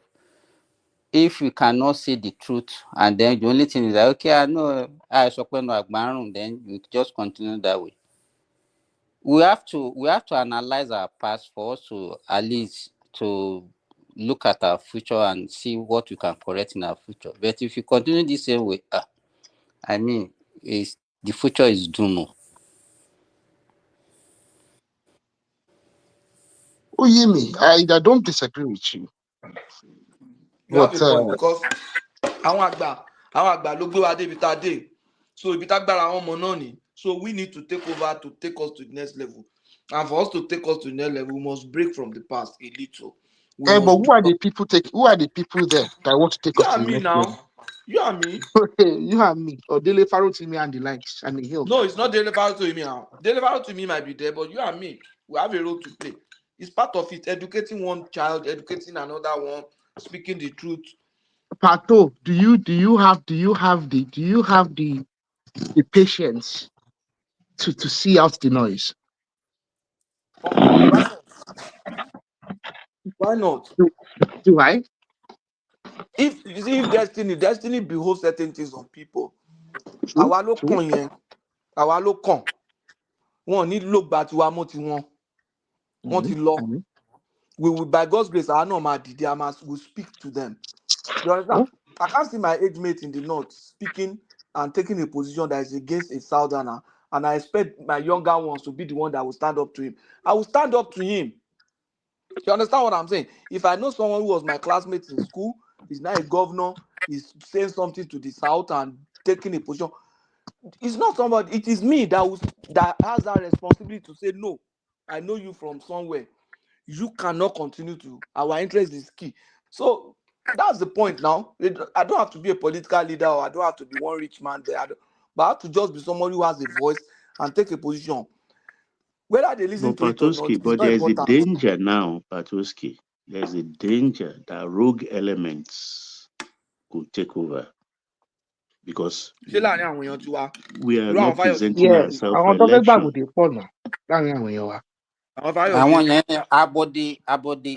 Amongst your generation, there are rogue elements. People that we are talking about also gbabode now. So what are we talking about? Yeah, but it's part of politics, it's part of life. You have to live it, know how to parry it, know how to jump past it. That's just it. Contribute exactly.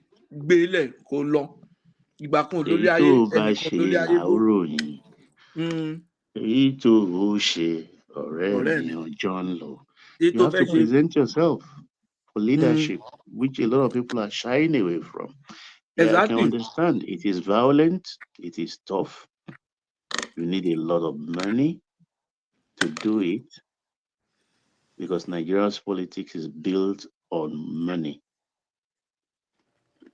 But so those who have already harnessed themselves, unfortunately for us, they already have that depth of wealth ready for their children to tap into. So we may not escape the cycle. I agree with you, Baba. But I want they broke not because of money, but because of circumstances, because of competence. Look at, you just mentioned somebody like Akim Adesina. You just mentioned somebody like Oshibaji, who is a professor. Even our Awolowo gone fúnra wọn, ibo náà wà. It's the fact that only capacity, only kini. So there are people like that. Though one lower púpọ̀, but they have been able to prove themselves over time in one way or the other. People like this Akim Adesina, people like Ngozi, people like Ngozi Fela is just an academia now. But what prove are so there are people like that, your children, they will eventually emerge too. Nigeria will not continue like that. If we don't do it, a generation is coming. It's not going to continue like this. But the generation is coming to match. It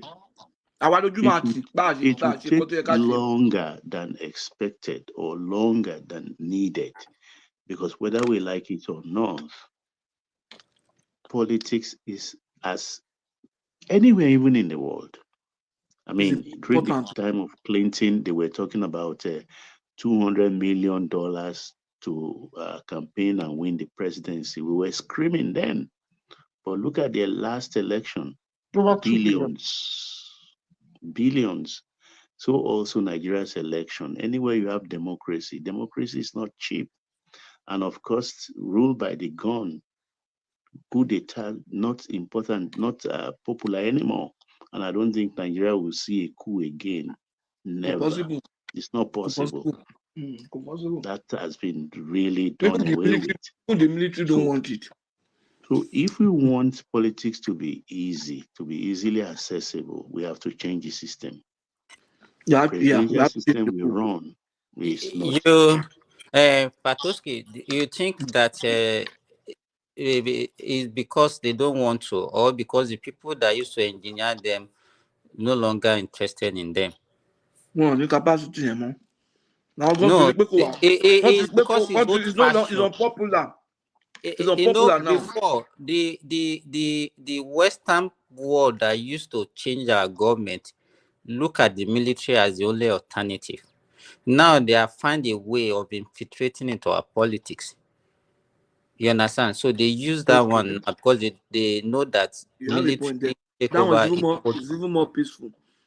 Even the last election, do you know TINUBU actually engaged Axelrod, the Democrat, who is been with Clinton, and I mean, it's not cheap. That could be millions for the services for the election cycle. Yeah, Axelrod worked for Obama, he worked for Clinton. I didn't know he worked for TINUBU. I didn't know he was there. He worked. Oh, he worked. They also consulted one for Buhari too now. I forgot. Yeah, that's the Axelrod now. That's the man. Axelrod. He's been working for APC, and that's millions of dollars. So it's not cheap. It's not cheap, and these people are already positioning their children. Big time, Baba. They are really positioning their children. I would rather be that Axelrod now for Nigeria instead of contesting. Now, correct business with that one, though. It's consultancy. Can't know set the up. It's consultancy, so it's not cheap. So the thing to do actually is the National Assembly, at least, or the State Assembly. So it's good thing if this local government things took root. If it took root, then start from there. Everybody can start from there. Because that way our lives. That's where we can start. Local government, Pato, in my own state, local government, not what is Parang already loaded king. The simple government.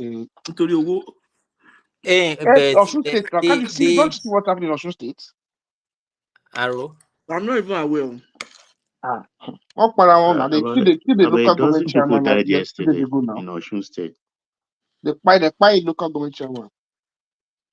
Because of the election or primaries? No, not even the election. There's a judge. It's complex. There was a judgment.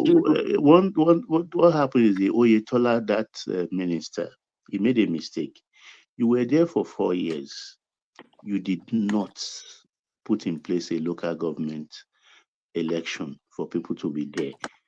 You were chopping the money.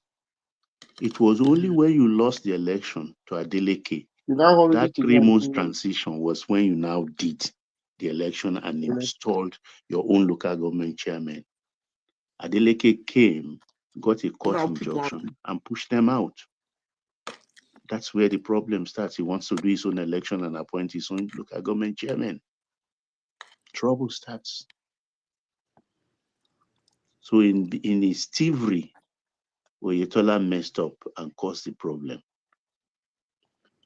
But Adeleke is being too desperate. His actions are just not. What's desperate? Baba, is that not what happened in most of the states of the federation? Now that the government, government will now start, because it was easy, Simba. It was easy for the government. As far back as 2012, 2013 in Anambra State. I think the pattern I don't like, Simba, is this. The pattern I don't like. Show me one governor that did not win almost 100% the local government in their area. El-Rufai did the local government elections. And they lost most of it. They lost about almost half. Yeah. That's voting. Unique. He was careless. Yeah. No, he did electronic now. He's the first governor to run electronic elections at local government level. Then it was foolish. It's like fashioning weapon against yourself. No, If but you no, do electronic, he wanted to do it. So he wanted to do it and show that he could do it, That and he could do could. it that's why I and say, it will work. yeah, I now think he he use weapon overestimated take his face himself. popularity. He overestimated his popularity. Exactly. He thought He he Yeah, but thought he didn't miscalculated. complain about it either. That's the other thing about it. He lost and he He didn't didn't complain complain. about it. He didn't complain about That it. makes him a dangerous man who like to lose. but even this the same Adeleke that we are talking about now. Okay, let's say he has spent like how many years now? I think he has spent 2 years in his term now. Pray. I, He's going three. I think he's going Yeah, three. he's going Next 3. year Okay, election. The three, hope election is just this before year is going general. to be 3 this year. Later, maybe in November or so this year. by next year, my 4 So years. by 2026, 2026. they are going to have an election. Yeah. Once he So campaign already, there's any campaign going on underground. the question I'm asking now is why is it doing that now? This local government chairman has been there before. Is why can't he wait? No, he sacked And them. conduct? Sack one. That's not the first thing he did. Who got sacked? He was sacking. Yeah. Oyetola was foolish. He did a lot of appointments and all different stuff. He appointed new palm checks just before he left. Within the 3 months. That one also, Adeleke cancelled it. Even He that one, they cancelled did not everything. even spare them in at all. The Yeah, palms. all the But local I government, he can appointed tell you, civil servants. Arogidegba, I can tell you that most of the people that Oyetola appointed were eventually appointed again.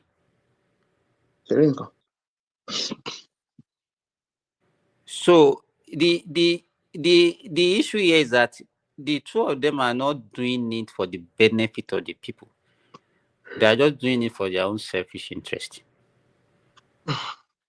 He want to take charge of the local government vis-a-vis how we'll be controlling their resources also.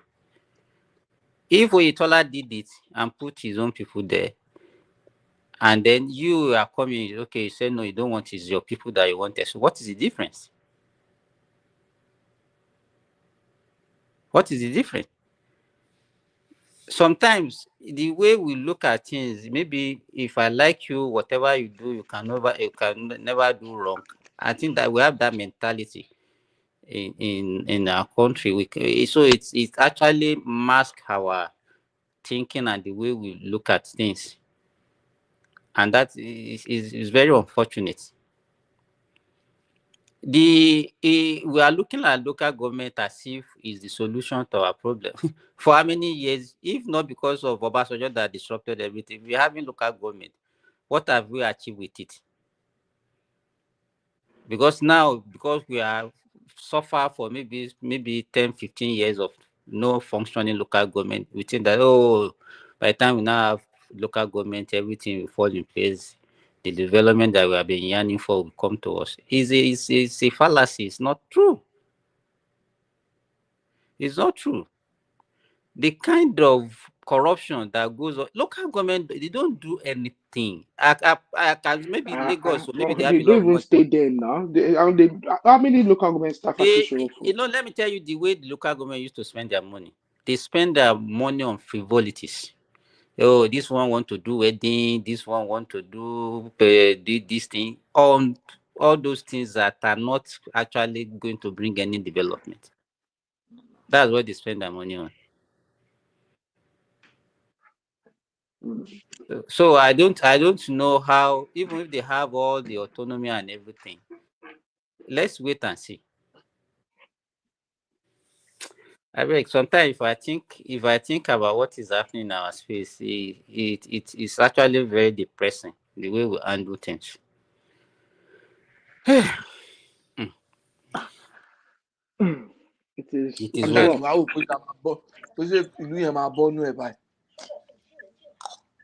Jìbìtì pọ̀ lọ́rọ̀ àwọn èèyàn wa jìbìtì ti pọ̀ jù lọ́rọ̀ àwọn èèyàn. Okay, look at Adeleke. He's really done nothing. He's done nothing. But if you speak to Osun people, Adeleke, we pick more the governor in it. Why? Because he spent because he's okon free everybody low yafu. It's just giving out state money recklessly. And it's not owing them salary, abi. Ìjàlọ́ máa tún jẹ salary nígbà tí Tinubu ti fún wọn ní triple allocation. And no, there's no governor that should be owing salary now. No. There's no governor that should be owing salary. So now, why do we even look at salary payment as if it's an achievement?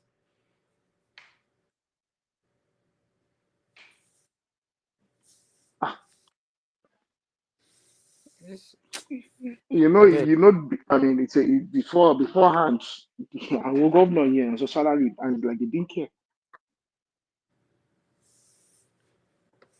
But actually, Oyetola pays salary though. He paid though. No, Oyetola did very well. He did not owe any salary. The only thing he didn't do is to pay the arrears. Arrears, yeah. By Aregbesola. So arrears, yeah.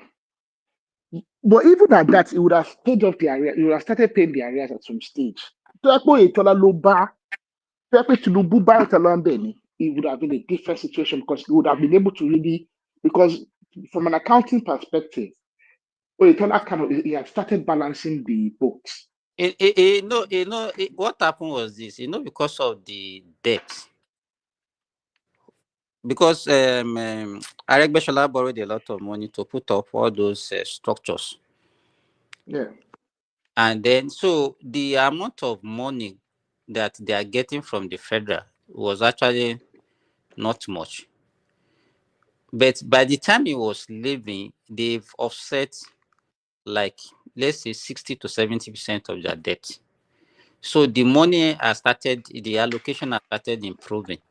I know. So, sometimes if you are lucky to come at a time when things are rosy, and that's what we've been having, when you are lucky, maybe during your own tenure, oil price goes up, you have, as a governor, maybe, okay, let's say the governors that were there during the tenure of, for the first 2 or 3 years of Jonathan, when the oil windfall was there and they are getting money and they are just spending the money, everybody will think that they are genius, that are doing something fantastic. Governors. Yes, and that is the question I used to ask is that, have we ever have any president or somebody that have actually put something in place to actually improve that country, that have put up something that it is long term and the country has benefited from it? The answer is no. Má sọ yẹn níwájú Babajide Koko and co àtàwọn I don't know àwọn OBJ supporters. Only know you. Actually, the only one Timo is OBJ and Buhari. People don't like to mention Buhari, but I think OBJ and Buhari, compared to the rest, did something that's relatively long term. What did Buhari? Let me start from Buhari. What did he put in place? Let's talk about compare. I'm not saying that doing things that we really hope they could do, but Buhari, I'll give a good example. Buhari equipped our military. As at time Buhari came in, the military were almost dying. But Nigeria military, we have a Nigeria Army, industrial, whatever. Then when I was younger, and my parents in the army, they used to manufacture small weapons, light weapons. All those were gone. But now that Buhari left, Nigeria was already exporting armored vehicle. You understand? We started manufacturing some stuff. Nigeria army industry, they started manufacturing military drones, small ones. You understand? And we sold armored vehicle to Belarus. We sold armored vehicle to some other African countries. That's one. Look at the rail infrastructure. The rail was dead. Before Buhari. I remember doing Okukpe. They interviewed him. He said it was impossible. It was this lady in China, May Bokpa, what's her name? I remember now. That's when Jonathan redid the narrow gauge now. He said it was impossible. But I know it went into debt and everything. But today, we have that rail, and we even have Lagos Ibadan rail, linked by rail. And now people are beginning to think that, oh, rail is key. So they started working on that. And he did a number of roads. He started the Nigeria Transportation University. Patoski, that's not what I cannot be. He did some things that talk. you can still say is the foundation for further development. Look at TINUBU is building on the rail infrastructure and everything now. And to me, that is something. He was borrowing money to do all those things. What did he do to actually improve our revenue generation? He did some things, though. I mean, at least we know customs became better under him. Customs, FRSC, FIRS became more productive under him. Customs, JAM. I mean, there's a few of the that. I mean, NPRA. I mean, they compared to the rest. To be frank, He didn't really have oil. He didn't really have oil, so he had to find a way. But also Kwato, really, Kwato, we are saying compared to the rest. Who are the rest really? Obasanjo and Jonathan. Because the rest are not done well. But even who's the rest? The rest is only two people now. Obasanjo and Jonathan. And the other military people. And the military guys. Well, you can count those ones, but I mean, really, the real rest when most people talk about the rest. Jonathan is being the worst. Even compared to the military, Jonathan was bad. Baba? Is Baba still there?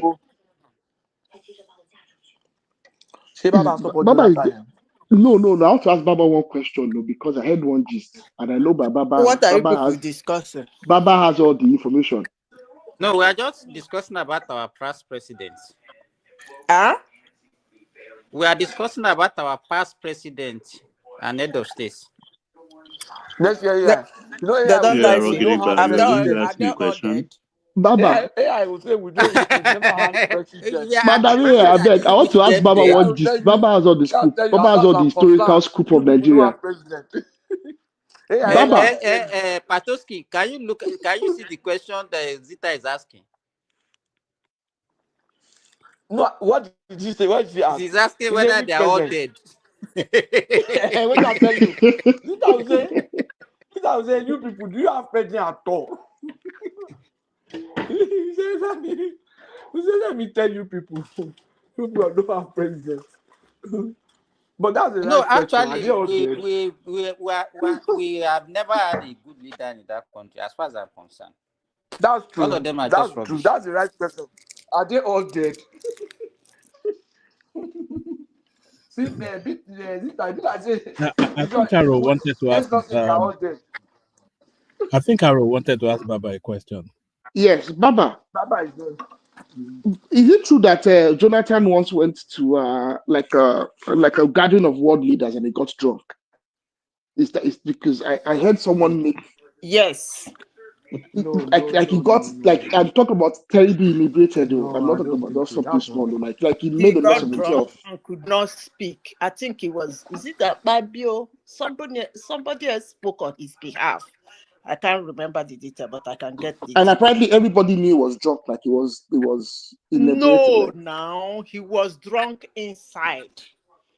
So he could but the scoop will get out now. The scoop will get out that the reason the scoop will get to those people as well now that the reason he couldn't. What? I didn't get the point. They'll get the information now. I mean, obviously the porters, the hotel porters, and like the service people. I don't even understand why you're asking the question. Are you? I'm just asking if you get. We spoke about how terrible Jonathan was, and I was just thinking about his character. Drunk. Everybody knows he's a drunk. So I don't know whether it's the first time you are hearing Jonathan is drunk. But he has always been a drunk. I don't used to believe that. I thought it was just a rumor. That's extreme AI now. No, it's not extreme. I think he liked his drink. Let me tell you why it is not extreme. That's it. Hold on. But a drunkard, no. Let me get these people. Keep quiet first. Yeah, go ahead. Okay. Let me tell you why it's not extreme. The people who were around Jonathan, they knew Jonathan was a drunkard. Okay? His Excellency, are you okay? That's the word. Because he will hold his hands at the corridor, trying to find his way into his bedroom in Asura. But that's by the way. When Jonathan is drunk, they will give him something to approve. I'll give you one example, at least one that I remember. I have about 15, but I'll go back to my record. Jonathan signed lanterns for rural women for how many? Is it $300 million? Then lanterns for rural women. He signed that contract. That is not the first one. That's not the second. And when Nigerians go back about what he has done, he be asking, when did I sign it? That means he signed it under the influence of alcohol. He didn't know when he signed it. We all do drink, but Jonathan is a drunkard. So he has always been drinking away the money of Nigeria, and he would have drink us out of the world map. I will not use that extreme word. I'll just say he loves his drink. That's all. But well, every man has his own flaws. You see, Baba, see, you are comfortable to say you will not use that word. It is extreme. If there is a word more extreme than the word I used, calling him a drunkard, I would have, on the contrary, gladly called him that. Because most of the people who speak bullshit about Nigeria, I notice that they don't know much about Nigeria. Most of the people who come, more especially to platforms these days to screw trash about Nigeria, they don't even have the situation, circumstances, and the happenstance in Nigeria in their hands. They just talk out of their emotions. But for somebody like me, who's been monitoring that country for a long time, I can go, according to you, extreme in describing things. Jonathan, they use less wrong. Excuse me. Can I take a drink I will replace tomorrow? Okay.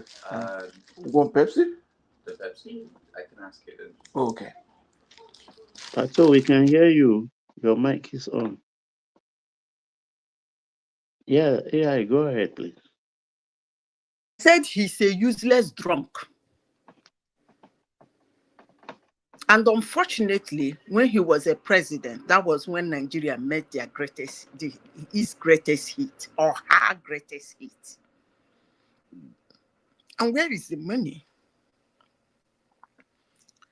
Yeah, I know why you are very sad, because I have one or two scoops about this Yanni and Jonathan himself when he's inebriated.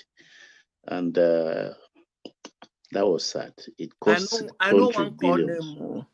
I know one call name, because if I call names now, una go call me hater. Make I keep quiet. All those women that worked under him, I know how much they embezzled. Was it that bad? Embezzled more than the others. Yeah, very bad, very bad.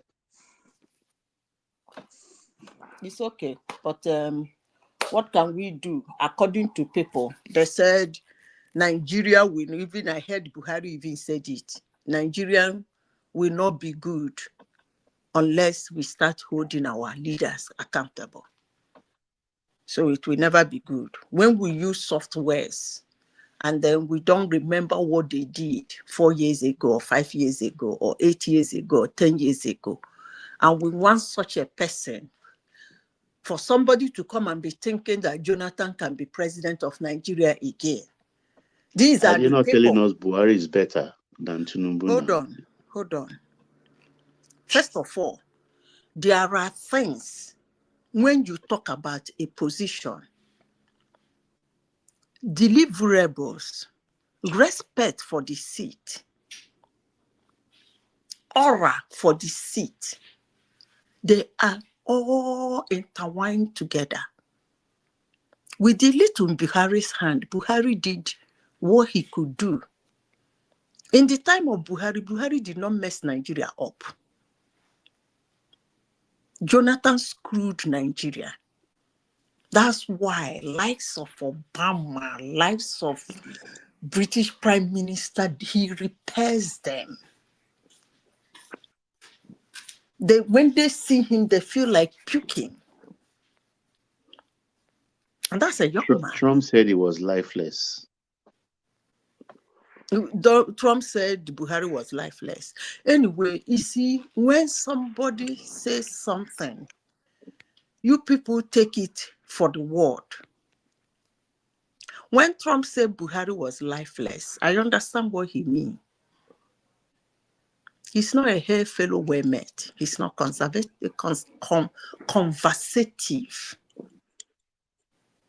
He's a military man now, so He's not. They can be like that. Yes. So when he said he's lifeless, he's not somebody you walk up to and start engaging. You see, Trump, when you engage Trump, at a point you will even be like, okay, don't do, no explain again. That's the kind of person he is. And you can imagine that kind of person trying to engage another leader. And the leader he will make 30 sentences. The leader will make just 2. That person is lifeless. That's what it means. It's not Buhari is a classic military type now. Military general. They don't say much. Nigerians see it that he means he's dead. He's an old dead man. But whatever way you see it, I don't care. But if you keep Buhari today and keep Jonathan, I will still take Buhari. Like me, hate me, I don't care. But what I know is that when you are given a seat, my father used to tell us in those days, because we grew up, first before we get 15, at 14 we are looking 19 because of our height. My father used to tell us then, if you don't respect your age, respect your height. If you cannot respect yourself, respect the seat you are sitting in. I mean, to even think that some Nigerians are calling Jonathan, they want to put Jonathan there to come and be president of where, if I may ask? President of where is that his village in Ejo? Is it where he's going to be the president or president? Okay. People say that because for some reasons, either they talk with their emotions or they forget what happened years back, or they pretend not to, or probably they have lost their economies. Because if I see a Nigerian that is saying Nigeria, Jonathan, hey, they're even negotiating. We saw Jonathan's poster. When Jonathan was president, things were okay. I don't know where people got that word from. But it is what it is. If you think that you cook a pot of soup that is supposed to last you for 1 week, and you start eating it, dipping it carelessly, by the time you get to the 4th day, everything is gone. And when you go to the 7th day, you keep telling people that, look, the first day was so fantastic. Then I don't know the kind of economics you are doing. Maybe forest economics. Zita, he's talking now. He's talking now, claiming that it's Americans that deposed him as president. And he's still bragging about it. Yeah, if I don't care who kicked his ass off that place. That's one thing I like Nigeria. If he's very good, would they find it easy to depose him? If he's very good, there is one thing I like Nigeria about. I used to make bold to say it here, and my colleagues here, they used to tease me about it. I said, we don't we've learned our lesson. Over the years, we've been dumpling and bumbling from one military regime to another. It's chaos. But it's like we have perfected strategies on how to kick the ass of our useless leaders. I said, you remember Abacha? Abacha turned the demigod. We kicked him out. One way or the other, we're gonna get you out of the seat. I could be so proud of my country for that. So I don't really care who kicked Jonathan's ass off the ass rock. I don't give a damn. As long as his ass is kicked out of there, I am good. That's all I can say. He can claim whatever he wants to claim. I don't even want to put it into discussion. Because I wished, and I am happy that his axe is out of that place. By the way, the man never asked us to be president. We forced him into that place. Yeah, no. Yeah. He never asked to be president. We It's told him the there. same TINUBU and Co and Soyinka that were campaigning for him when they wanted to do in Wayo in 2010. Somebody there one corner, they miss Shayo and Kinkana. They mix and they drink. Una carry and go put for Aso Rock. And what do you expect? A brilliant professor, indeed. Anyway, who died? Is it Jonathan? Which one is dying? Clark, his godfather died now. Oh, Clark is his godfather.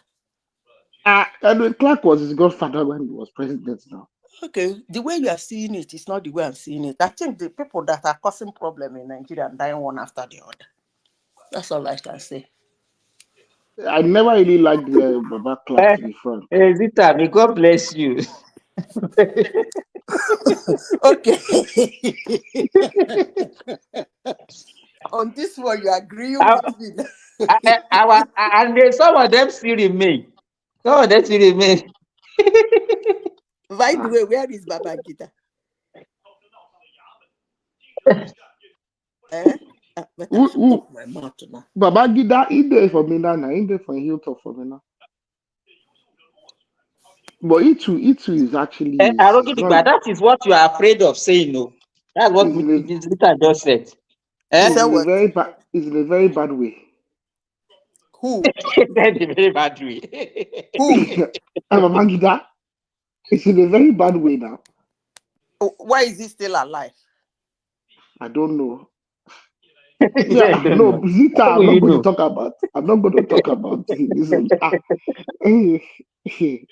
Make I no talk again. No, me this my mouth don't even put me for trouble. You better zip one Yoruba woman who I know last December, in tell me saying Sunday go Nigeria. See me see wahala with my bad mouth. I can't tell and say why you want carry boy with the asthmatic go Nigeria. We do on draw. No go walk now. What if you carry and go there now that thing happen?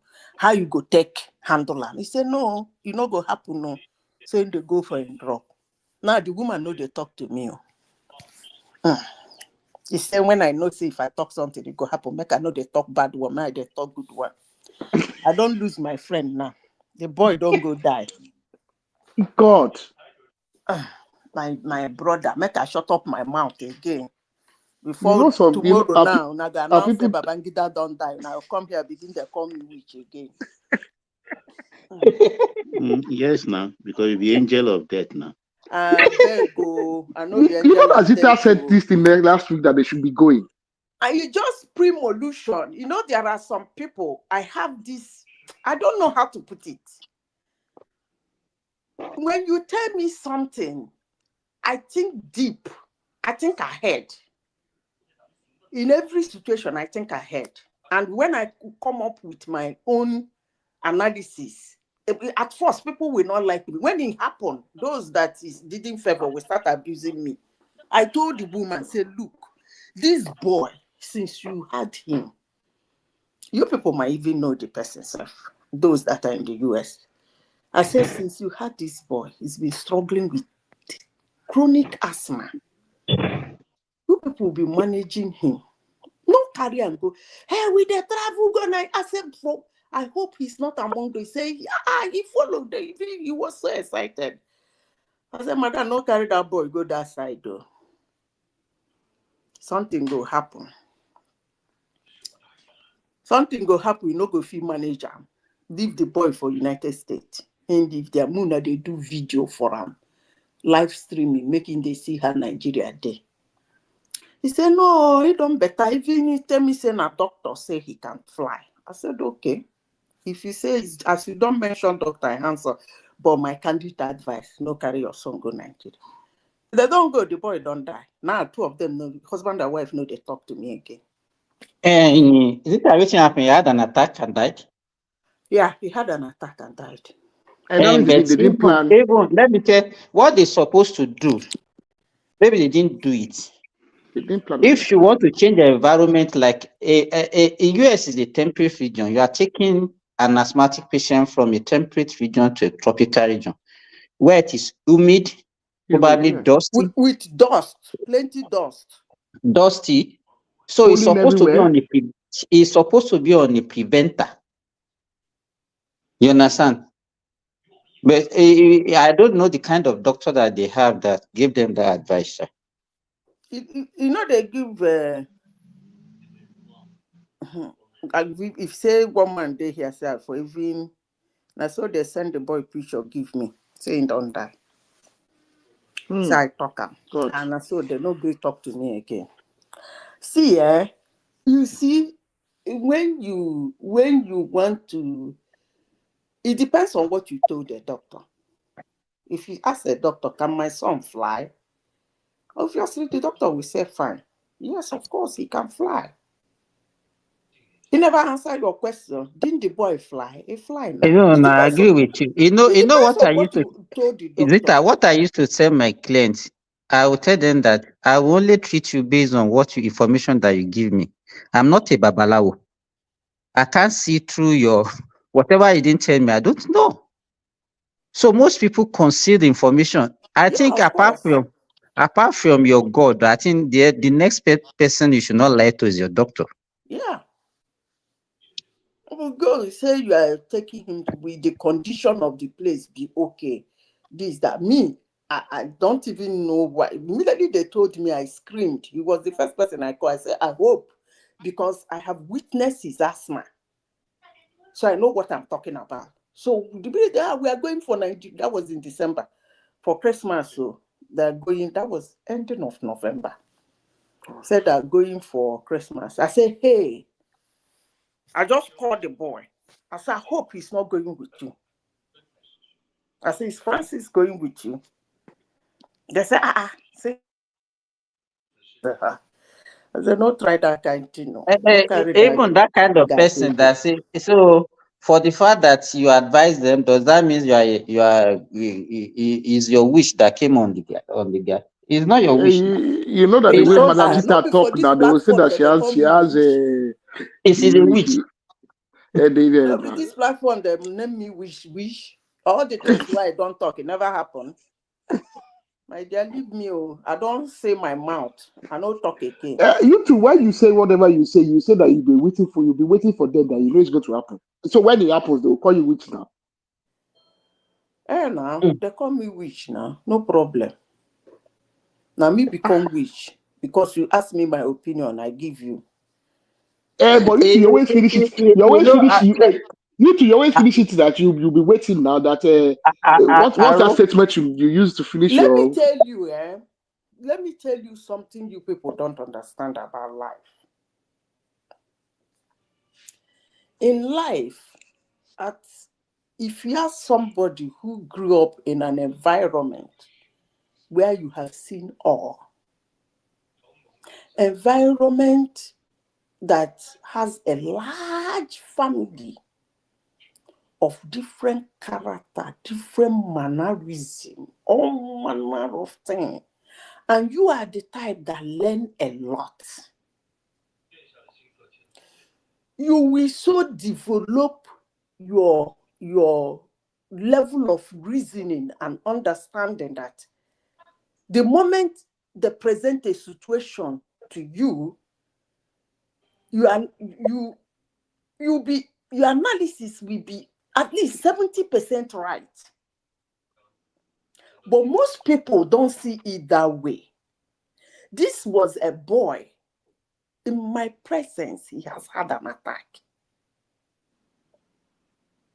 I am not a doctor, but I was so alarmed for them to tell me that that situation I saw that day was even minor. Okay. Now you tell me, say it was even minor. Now, after 2 years, we keep communicating. You keep telling me that the boy is well, he's still there, he's managing it, and blah, blah, blah, blah. All of a sudden, you told me you are going home for Christmas. I said, I hope Francis is not going with you people. You say, in the go. I said, no try more. How you go carry and go there? What if that thing happen? Because I have witnessed it. How are you going to manage it? He said, I ain't carrying drug. The doctor say he can go. I said, oh, woo. As you don't call doctor, God knows I'm not a doctor. And I respect every profession. I shut my mouth. Zita, let me give you... Actually, what I did that got them angry, as if when I reach there, when I no come, tell me person don't die. You. I no go answer my phone call. I think that was actually what got the husband and wife red. I say, una go Nigeria. I don't want this one where you say he's okay, una go fit this. They are not. I don't tell una. The issue here is that even nobody call me say person don't die. Zita, Pick your call. Zita, they didn't prepare very well before they left, and even when they are going to Nigeria, what plan did they have in place in case he has an attack? Okay, did they have let a me plan? tell you something. Let me tell you something. Do you know why I said they shouldn't go? When you have a child of 15, 16, it's not a handbag. That child is not a handbag any longer. So it's difficult to control.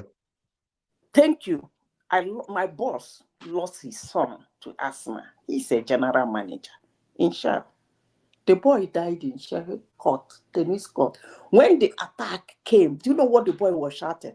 My mommy will kill me today. Mommy will kill me today. Mommy said I should not come out. Mommy said I should not come out today. Mommy said I should not come out. He was shouting that before they could reverse like this. Ambulance will come, the boy don't die. So did mommy tell him to stay at home? Yes. Did he tell him to take his drug? Yes. Take your drug, don't go out to stay at home. And he went to play basketball with his friends.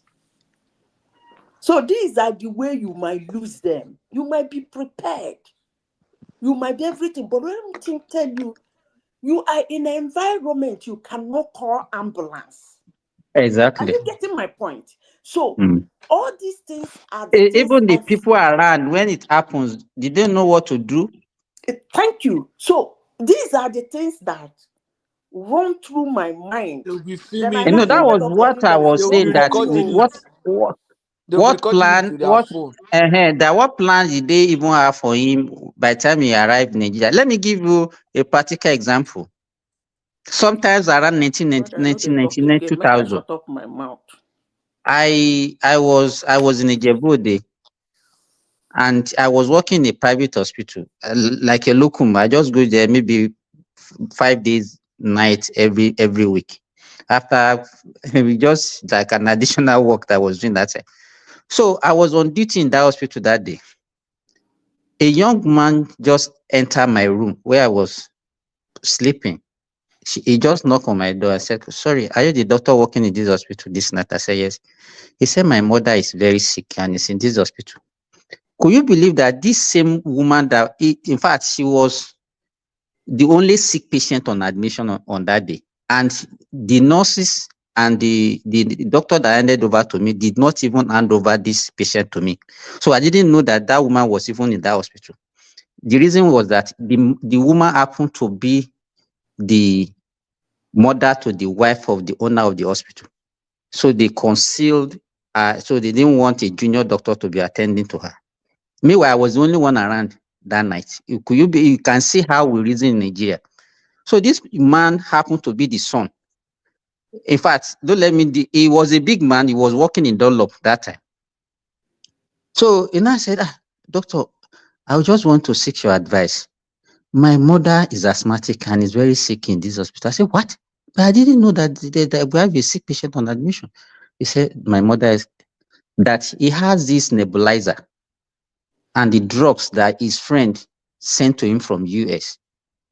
But he said since he brought it, that his in-law, which happened to be the owner of the hospital, said that he doesn't need it to treat the patient. I said, okay, let's go. I follow him. So when he now opened this box with the nebulizer, and then the nebules and everything that came, I said, this is the best medication for this woman that is having asthmatic attack. He said, doctor, can you use it? I said, yes. Could you believe that this woman that has been breathless, she could not talk, she was just, immediately I nebulized this woman, not quite 15-30 minutes. This woman sat down, she regained her breath, and she started talking. It was like a miracle. You understand? So, all these little things that we think that are basic, some of our people don't know about them. You understand? So, and I don't this know. woman, that was how we treated this woman. Let me even finish. That is how we treated this woman, and they discharged this woman. The next attack, I was still working in that same hospital. They admitted this woman again. Instead of this doctor to call me and say, doctor, come and assist me. The man called me all the way from Lagos. That doctor, please go to the hospital. My mother has been admitted again. As I was getting to that hospital, they were packing this woman's dead body into the ambulance. What?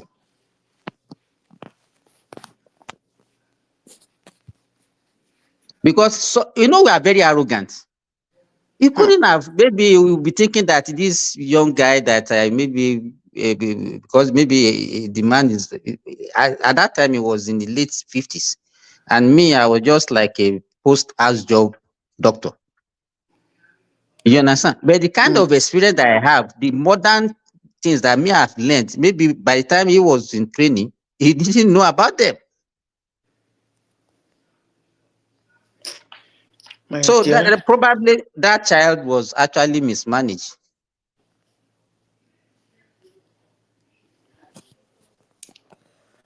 I know they talk again. No, who not leave me? I know talk again. No, I've lost a family friend. To me, as all of them are exiting, let them exit. Let them give us a breathing space. When Babangida and Abdullah Abubakar go, we will come and carry you. Don't worry. Let them. They are the problem of that country. Let all of them. Those are the people who cause the cabals. Let them leave, so that everybody, all of us will be, all of us will be at equal visit. Atiku go down life reach 2027. But Simba, their children, they are putting their children in place. So they can't have the power that their father has. So you want to tell me that TINUBU will be as powerful as TINUBU? They are even worse. See, because they will not be as powerful, but they will be as arrogant. That's even worse. Leave it. We will deal with ourselves. No, they can see. They can. It depends on the child anyway. It depends on the child. That you are the son of so person doesn't actually make you powerful. But Atiku Abubakar, will he stay till 2027? I ask you. You say they can be arrogant. Arrogance has no effect. I asked a arrogance question. Is when Atiku go stay reach 2027. I asked. Now God get the answer. I see don't see. I just ask you for say you don't know. I don't know. Nobody know. I don't know. No wahala. You see, I said something. He said that they might not be as powerful, but they are more arrogant. That one is inconsequential now. It's dangerous. To people. No, it's dangerous. You can't be arrogant. Let me tell you why. You can't be arrogant to people who need you. You understand? If you say you are a proud person, you are arrogant. You are there now. I don't know you. I don't send you. I don't need you for anything. So what? Okay, let me ask you a question. To me? Somebody who is saying that more arrogant. Let me ask you a question. When Abiola was alive, he was powerful. I will start with the dead ones. So before I come to the living ones. Okay? When Abiola was alive, he was a powerful businessman in Nigeria. First, in fact, we are looking at him like Dangote then. Do you understand? Although then their wealth were not measured like all these internet stuffs now. Who is the richest? Guinness Book of Record, blah, blah, blah. Those things were not in, even if it was, not towards Africa. But he was a successful businessman with all his fraud and all everything he was doing. But the important thing, I don't really care. When you are doing business, they do a lot of shit. So he's dead now. Can you tell me that his son will be rude and arrogant to any of the existing people now? They go march around now. I keep Abiola. Abacha's children, when Abacha was alive, Abacha was a very stubbornly powerful, goddish dictator Nigeria had. One of the worst dictators we had anyway. Okay. He's dead now. Where are his children? They don't even call their name self. No, one of them tried to contest for Kano governor. I agree with you. He's a bona fide citizen, or she is a bona fide citizen of Nigeria. He can contest now. He can contest, but why didn't he win? They would have made him the governor now, since he's the son of Abacha. I'm giving you an example. That one don't go. You want me to go outside of Nigeria? I can go outside of Nigeria. They are IBB son. Okay. Almost wanted to contest for governorship in Niger. So why didn't he reach become any governor? stage? Okay. Now, are you telling me that if TINUBU die now, Sheyi in son will be that one self, people go shop am. They go chop the boy self. If Papa But he's already spending money now. He's already grandstanding and positioning himself. To do what? I don't know. Yeah, I don't care. Let me tell you. You see that boy? The stamina, the strategy, the shock absorber, the foresight, and what do they call it again in English language? That the father had to absorb all these things and stay stand. I don't think he has it. Madam Zita, you are talking about someone that I know his childhood. I don't know all his childhood friends. I know them very well. When people say that she is humble, I always just think about, is it the same one that I know of?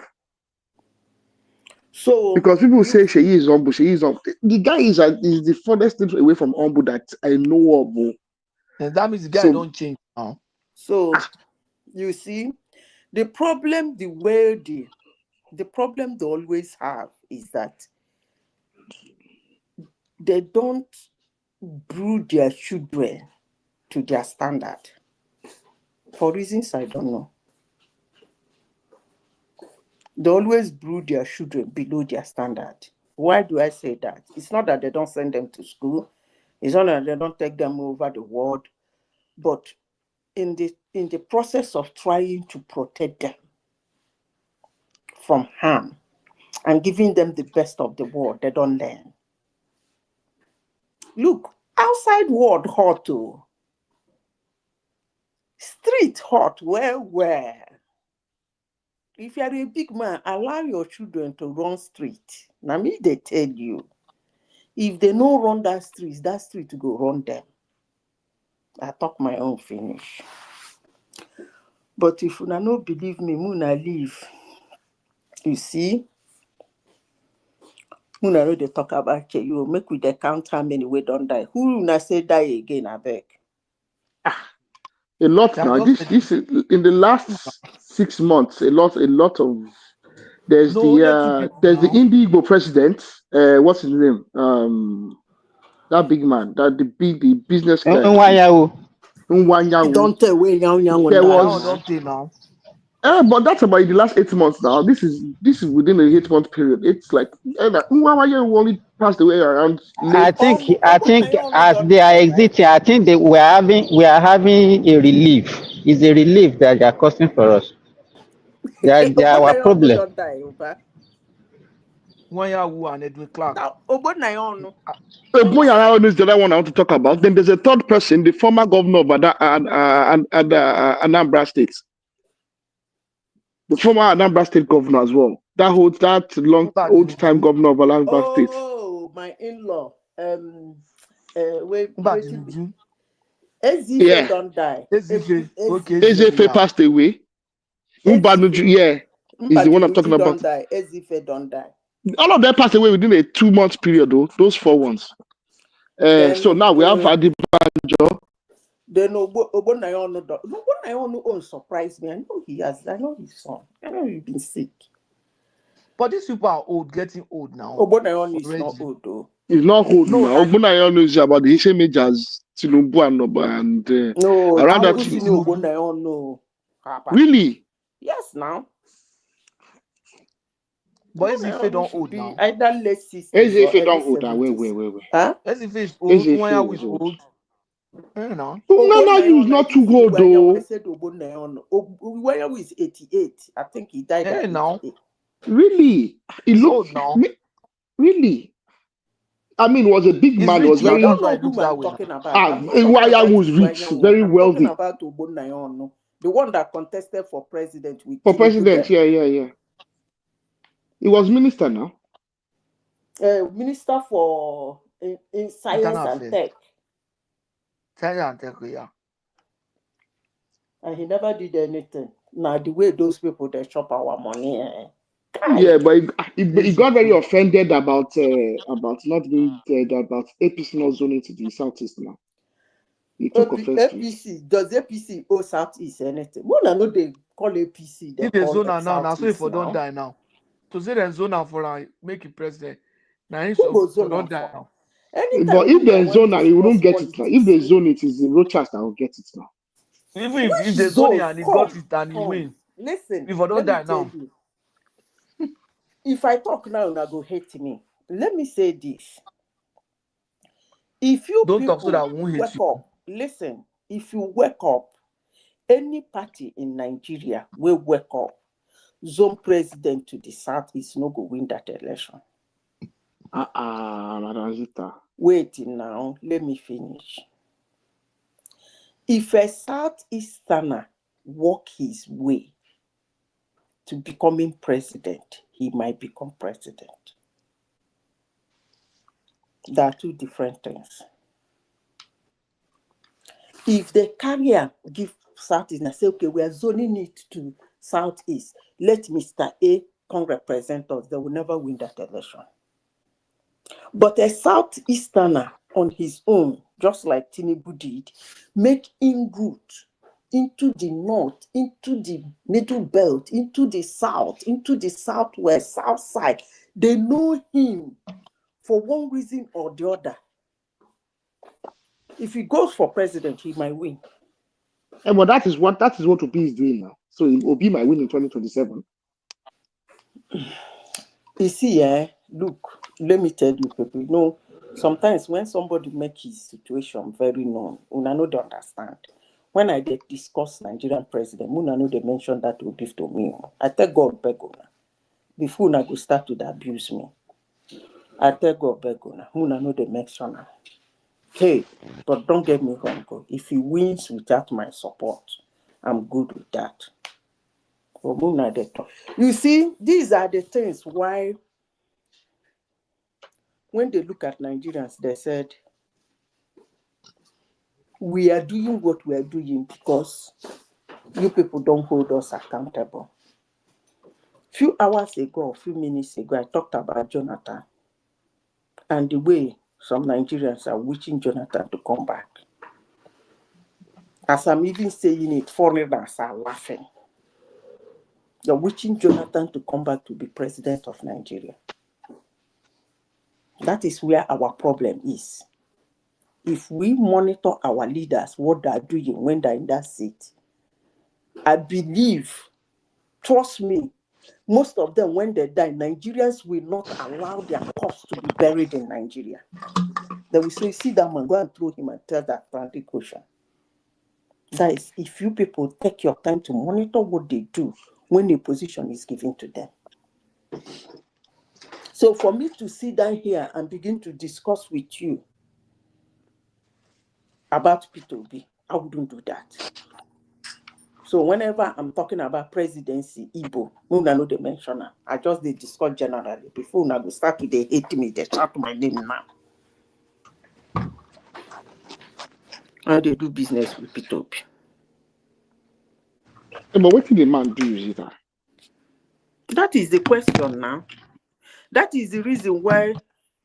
That's the reason why you people want Jonathan back now. Tomorrow, somebody like you will still come to the platform and ask me what waiting Jonathan do me.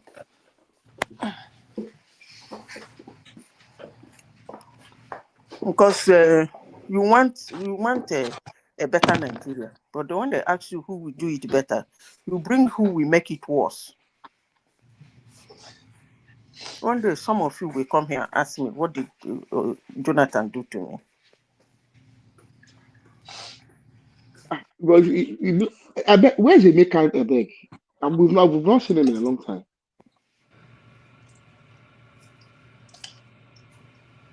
One man might know. I've not. Well, maybe it's myself, shall. But I've not come across him in a while on the platform. Who? Emeka. Who is Emeka? We know Emeka now in Canada. Emeka de Canada. I mean, Pato. Yeah. Yeah. It's not been on in a while. Emeka and Bishop. Well, and Bishop, but I don't know if one man offended Bishop. I've not seen Bishop in a while as well. When But the election starts, Bishop and Pansat had running in, so I don't know if that's part of it. I don't know. They did what? They had Bishop and Pansat is always very explosive. But it's not right now. When you come to platform, you air your views, people will start abusing you. They cannot challenge you on your ideas or your opinions, but they can challenge you by abusing you. It's not right now. It's not right. If you cannot challenge the person, you better shut up. Allow the person to say his or her rubbish and walk away. But if you have anything to fact check the person, bring it out or bring it on. I don't know. I've not seen two of them. Yeah. They'll be back. They'll be back at some stage. Huh? They'll be back at some stage. I mean, they always. They do enrich. They do enrich the conversation when they can stay on point. No, when I'm speaking of election start Pansat now, and they will Bishop. come. Don't worry. When Nigeria election will start by next year, 2026, everywhere will start heating up, right? That's true. Mm-hmm. By March 2026, they'll start making big political moves. Not be September the campaign they start. Yeah, but no, they'll start making political moves now. The official campaign kicks off. The funny aspect of it, anyway, it's a long time, but I don't think the man has an opposition yet. He has he has people that are opposing him, but I don't think there is any party who can stand him as it is now. He doesn't have opposition party. And that's a big problem. They'll use well, I think there's Labour Party. I think there's Peter Obi. I think I can put Peter Obi down as opposition. To do what? How? You don't call Peter Obi will contest. That is a fact.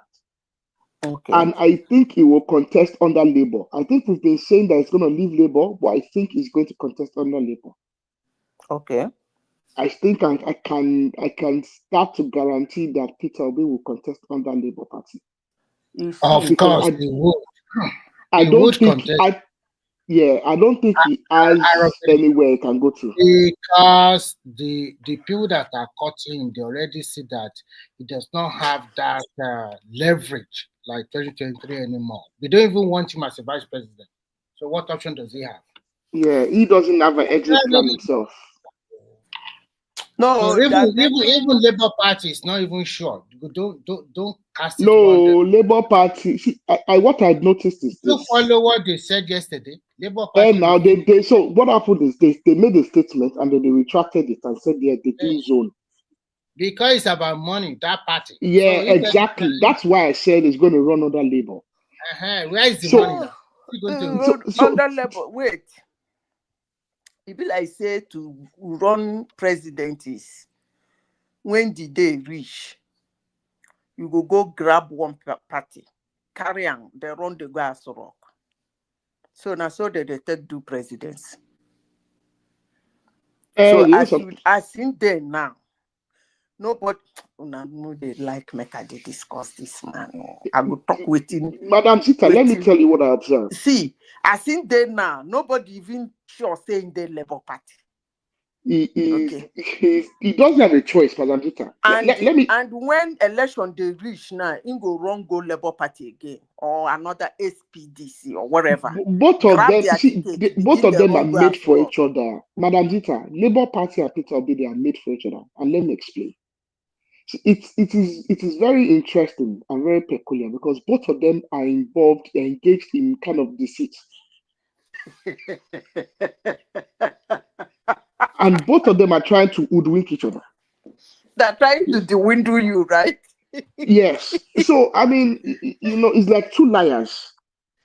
Two sets of liars, they have come and they've done. So they are engaged in joint enterprise. So Labour Party needs Peter Obi because they see him as a cash cow.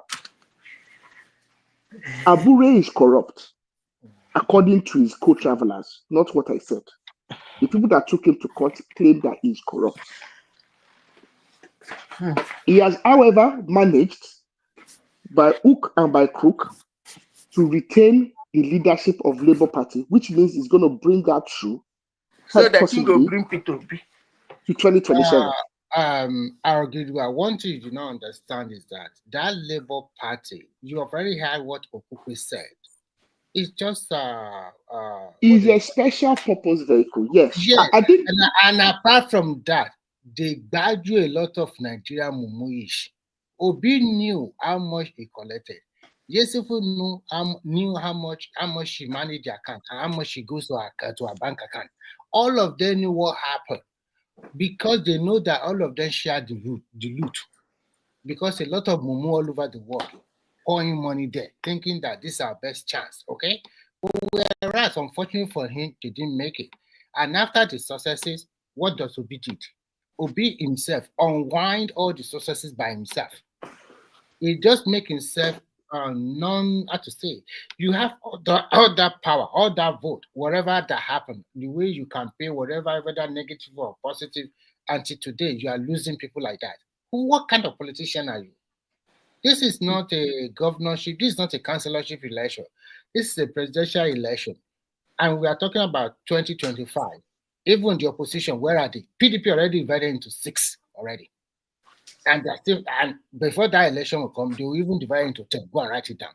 Labour Party, when they collect money from TINUBU or whatever, they do whatever they want to do. And all those people that are in the north that will be jostling for 2031 to become president, you will see their hand more in 2037. I hear say APC win the whole local government for Katsina State. Of course, with all this blah blah blah, they want everything. So what I'm trying to say that people does not always factor this into consideration. Is it not the north you people say is against APC? It's people that does not know politics always talk that way, because I know even the North Central people are also preparing probably to push Akume to presidency in 2031. They are also in there, and the Northeast are also in there.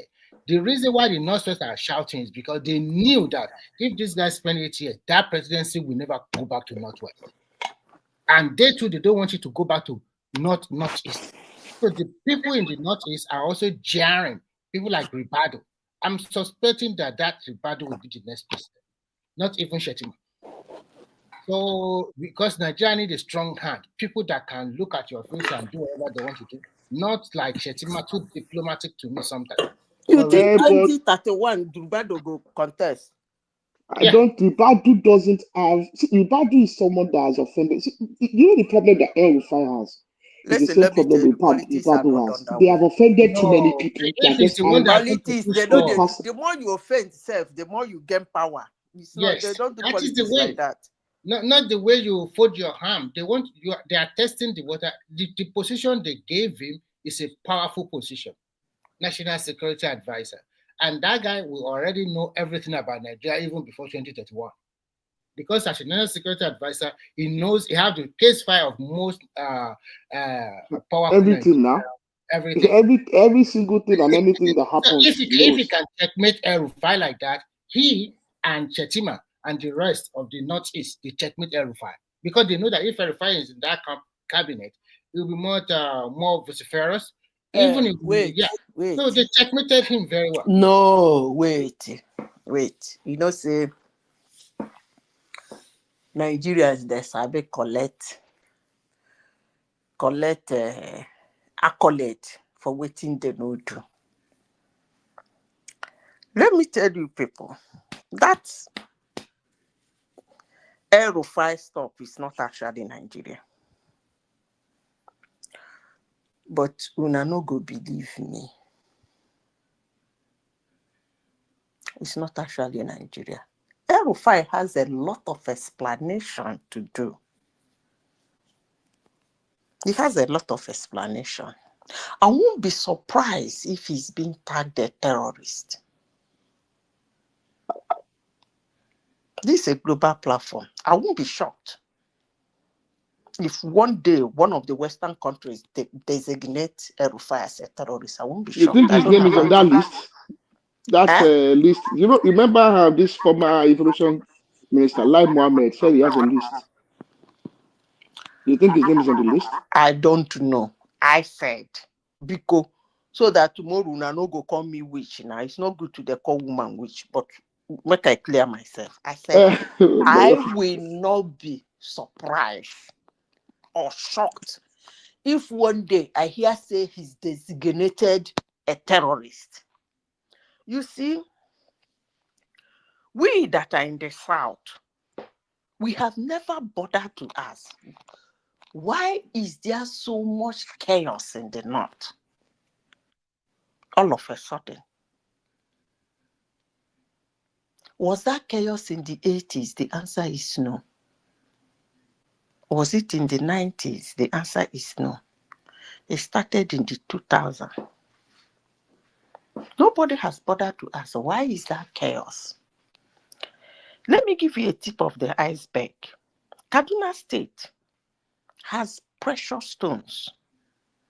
Precious, equivalent to diamond. They have emerald, they have sapphire, and they have topaz.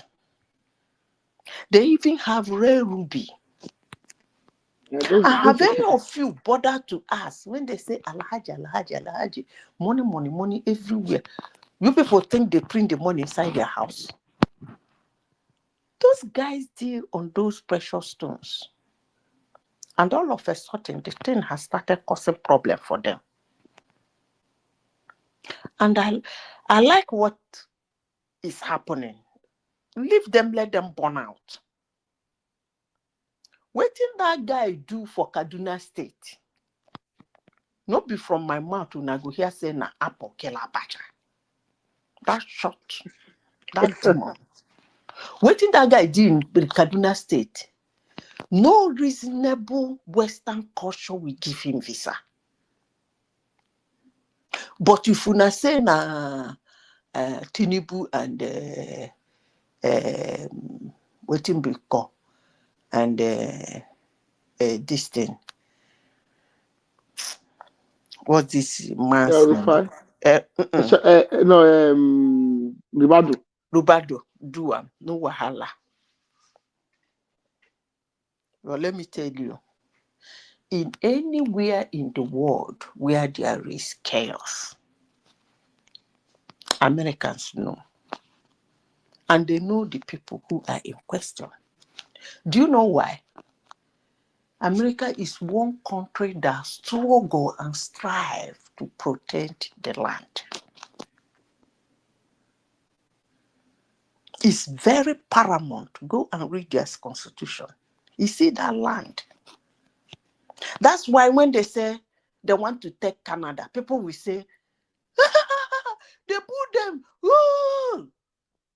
They want to take Greenland. Ooh, ooh. And the same people that are screaming, let me give you people a tip of the iceberg. The same people will open their mouth and said, America is not owned by Americans. They collected it from Native America. And then you look at a country that their foundation is tech, and they tell you they want to take something. You are doubting them. Go and read their history from New Orleans to Texas, to Alaska, to Sierra. Most of them were even Canadian land, if I may say. They offer you money. They do you good, just like they're offering Greenland. They offer you money. You don't take. They're going to take it anyway. It's either you sell or they take it. Go and read. If you have a good teacher that will teach you about America, the teacher will tell you, French sold New Orleans. He said, they said they took New Orleans. You will say, no, France sold it to. They will tell you, no. It's either they're going to take it anyway. It's very, very important to them. Extremely important. That country is founded in the foundation of collect. Anywhere you see good, collect and protect it. But that same person, where they call them collect, where they call them thief, we still hear the one collect Greenland go laugh. Go still hear the one collect Canada, the same person go laugh. I leave it to you people, but let me tell you, problem of El-Rufai is not a Nigerian problem. That's all I can tell you people. But if you people think it's a Nigerian problem, who I be, make I shut up my mouth, I rest my case.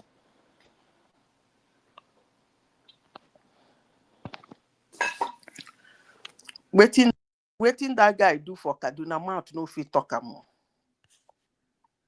Unless his mouth like Zita own.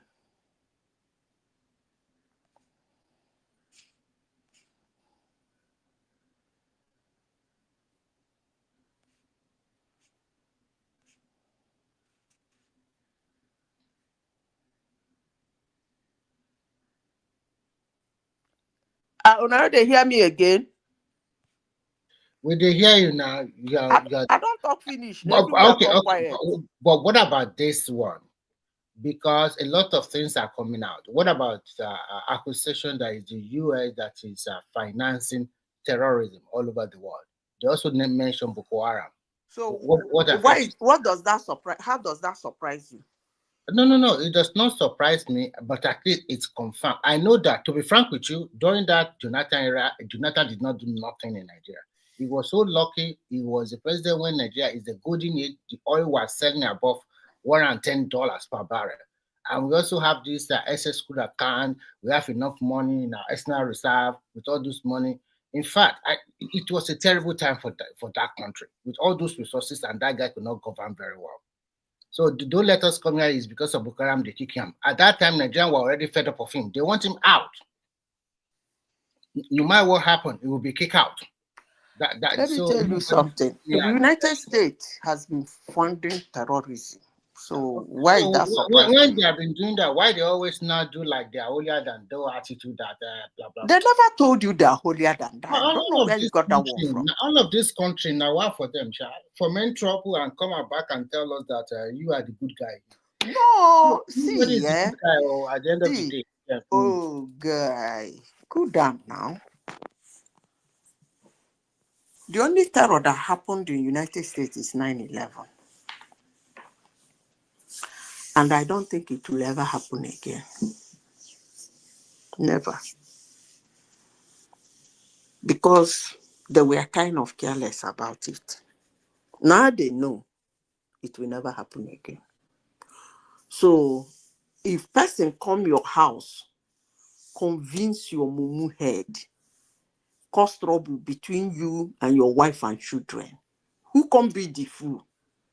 Now the person will come in, or now you, your wife and children. I don't get all this America this, America that. I don't get it. I don't get it.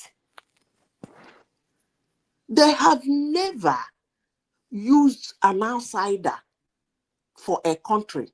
They use within. So if you people don't get your ass together, how is that their problem? It's their job. Their job is to create those chaos, and they're doing it perfectly well. So what about? And the one that came and said, okay, it's enough. Let's leave them. Let them take care of themselves. You know, be the one who now come here under abuse. I don't know what the world want now. Una go shall say America no be police. Why you go police us? How dare he tell us what to do? No, America say okay, fine. Day your own, day your day, I day my day. Una say how dare he say day my day? personally, I don't understand this one. I don't really care too much how their current president is doing whatever he's doing in America. One thing I like that country is the great institution. And if they are turning it upside down, it's their own mess. And after 4 years, it will go, another person will come. If that person also disrupt it more, as you are disrupting it and you are not getting it right, you are giving the rest competitor to be above you. It's as simple as ABC. Oh boy, let me tell you something. US aid was not in the United States Constitution. It was a president, just like Donald Trump, that signed it as executive order. US aid started as executive order before the Congress started awarding money into it. They started approving that money. And when they found out that the money was too much, they decided to pass a bill on it. Do you understand? So it was an executive order. It wasn't something that is embedded in their law. So another executive order can decide to strike it out. I mean, understand them now. No, what I'm trying to say is this. I know that country do their, their surveillance, I will not say surveillance, their use, if they use different subhead to cover their whatever illegal, whatever they are doing all over the world. So maybe it's this part of the money they are using to shape some leaders to order or to foment trouble in other countries. And it's not only to foment trouble.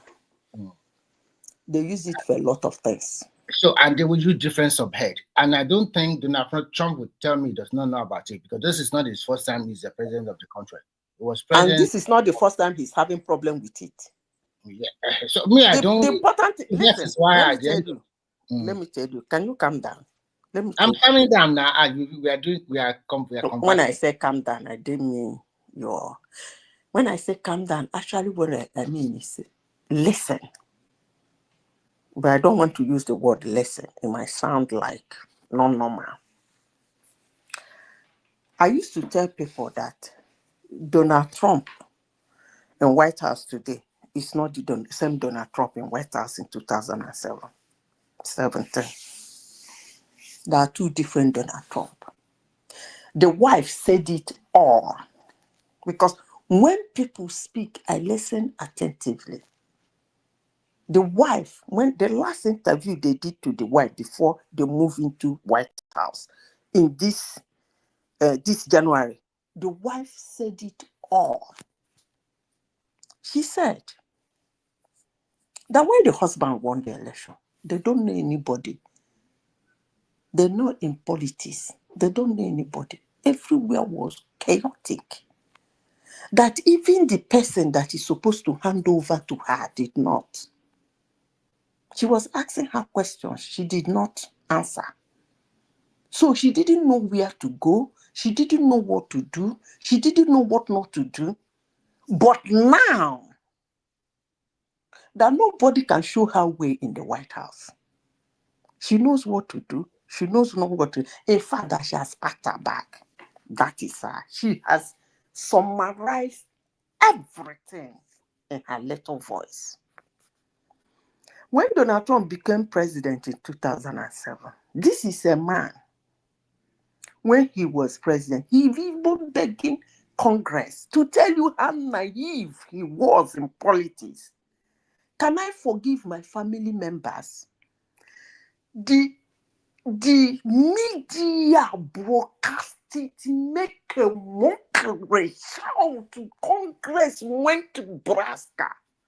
He didn't even know that it is his power. They capitalize on his naivety to deal mercilessly with him. He doesn't even know who to employ. He has to ask, who do I use for this position? They bring a spy. Who do I use for this position? They bring with him. That was what he suffered in his first term. This time around, is a different person. You see? And that, all those things he was calling out in his first time, he couldn't do it. Because he didn't know he can. He wanted permission from the Congress. Because nobody was guiding him. They were projecting, giving the impression that the whole world hated him, which is a lie. A total lie. They did all the shenanigans they wanted to do. Eventually, they kicked him out. But he is back now. It's a total different guy.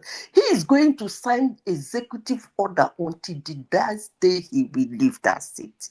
Mark my word. Everything he's going to do will be, if I were him, I will not need the Congress. I will use executive order and bulldoze my way until I get everything I promised my people I will do that made them vote for me. I will do all of them. So that is the difference. Don't tell me that he doesn't know. All these things he campaigned against them in 2016. How did he come about? Where is the NATO? We are asking of USD. How did he know that America was paying more than every other person? I mean, it is what it is. But he's back. He's back now, more powerful than he was in 2017. More aggressive. Knows what he's doing. Knows his way around.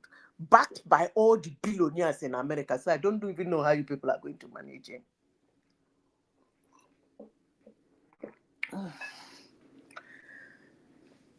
Hello?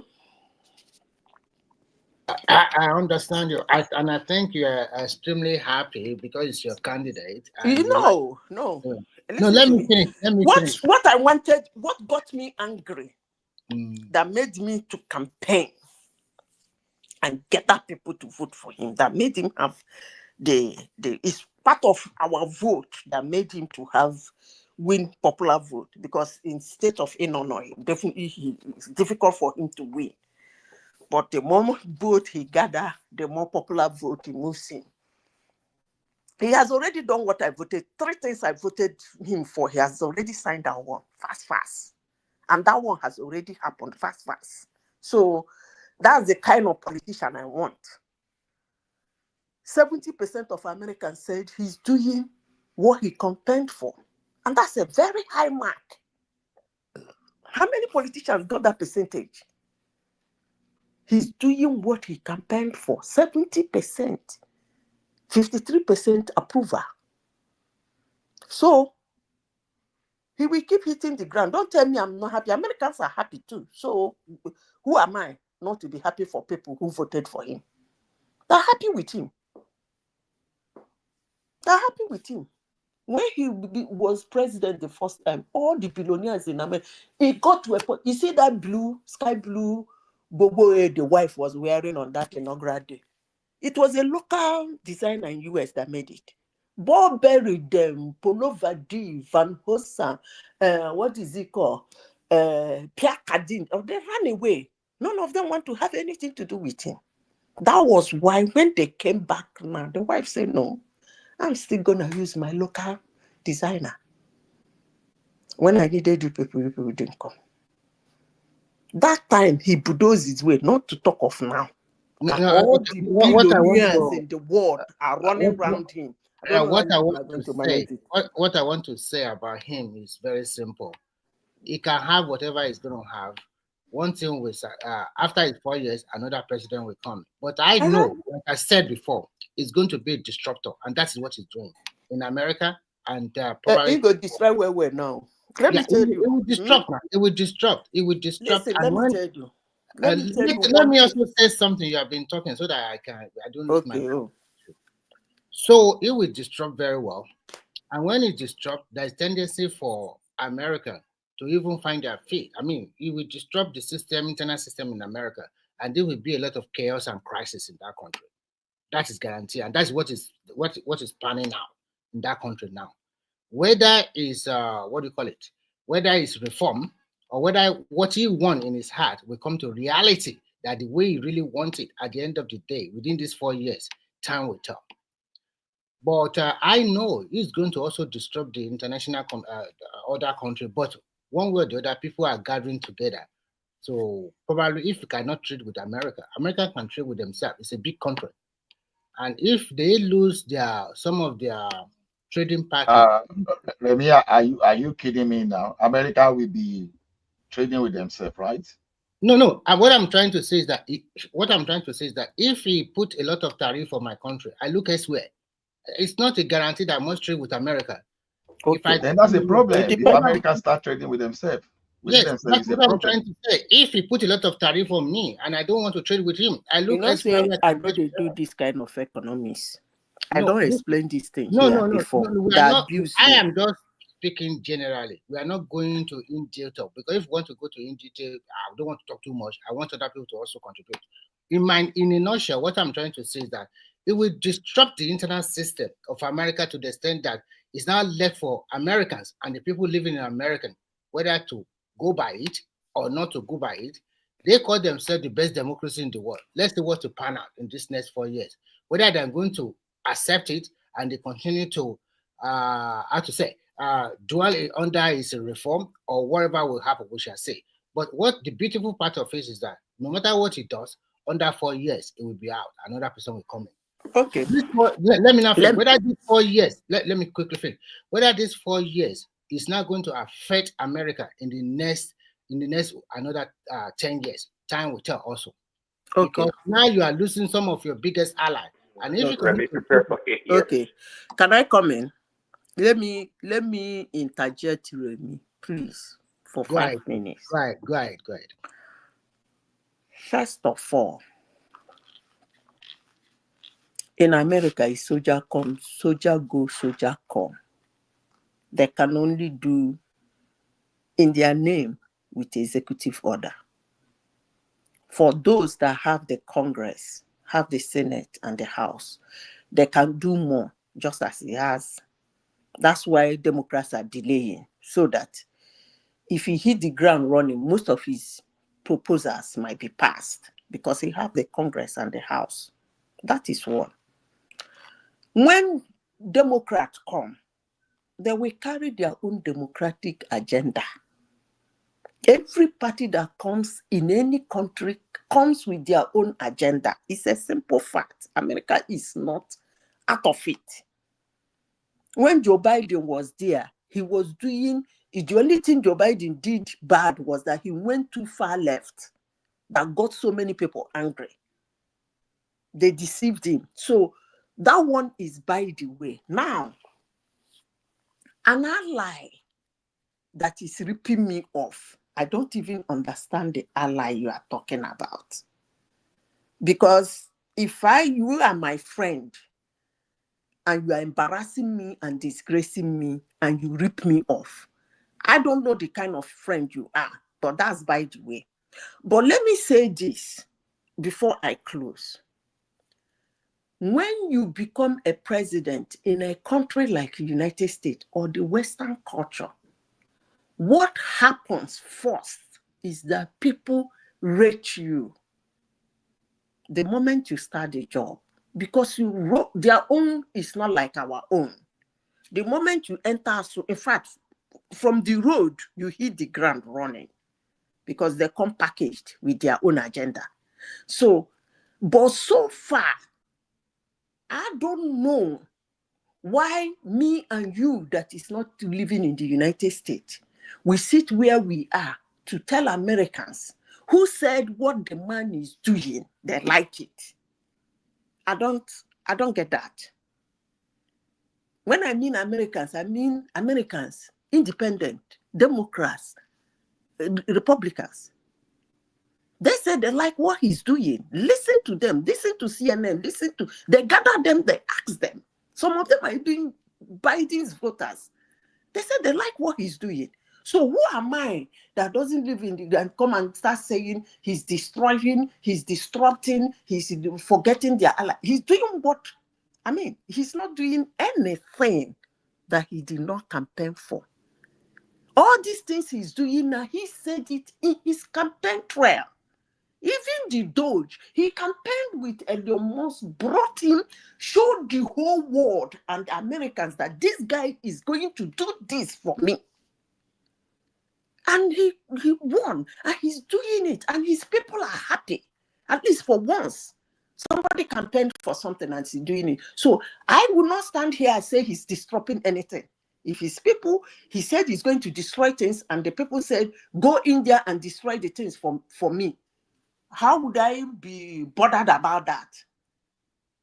His people are happy. So can we stop it there? They're happy with him.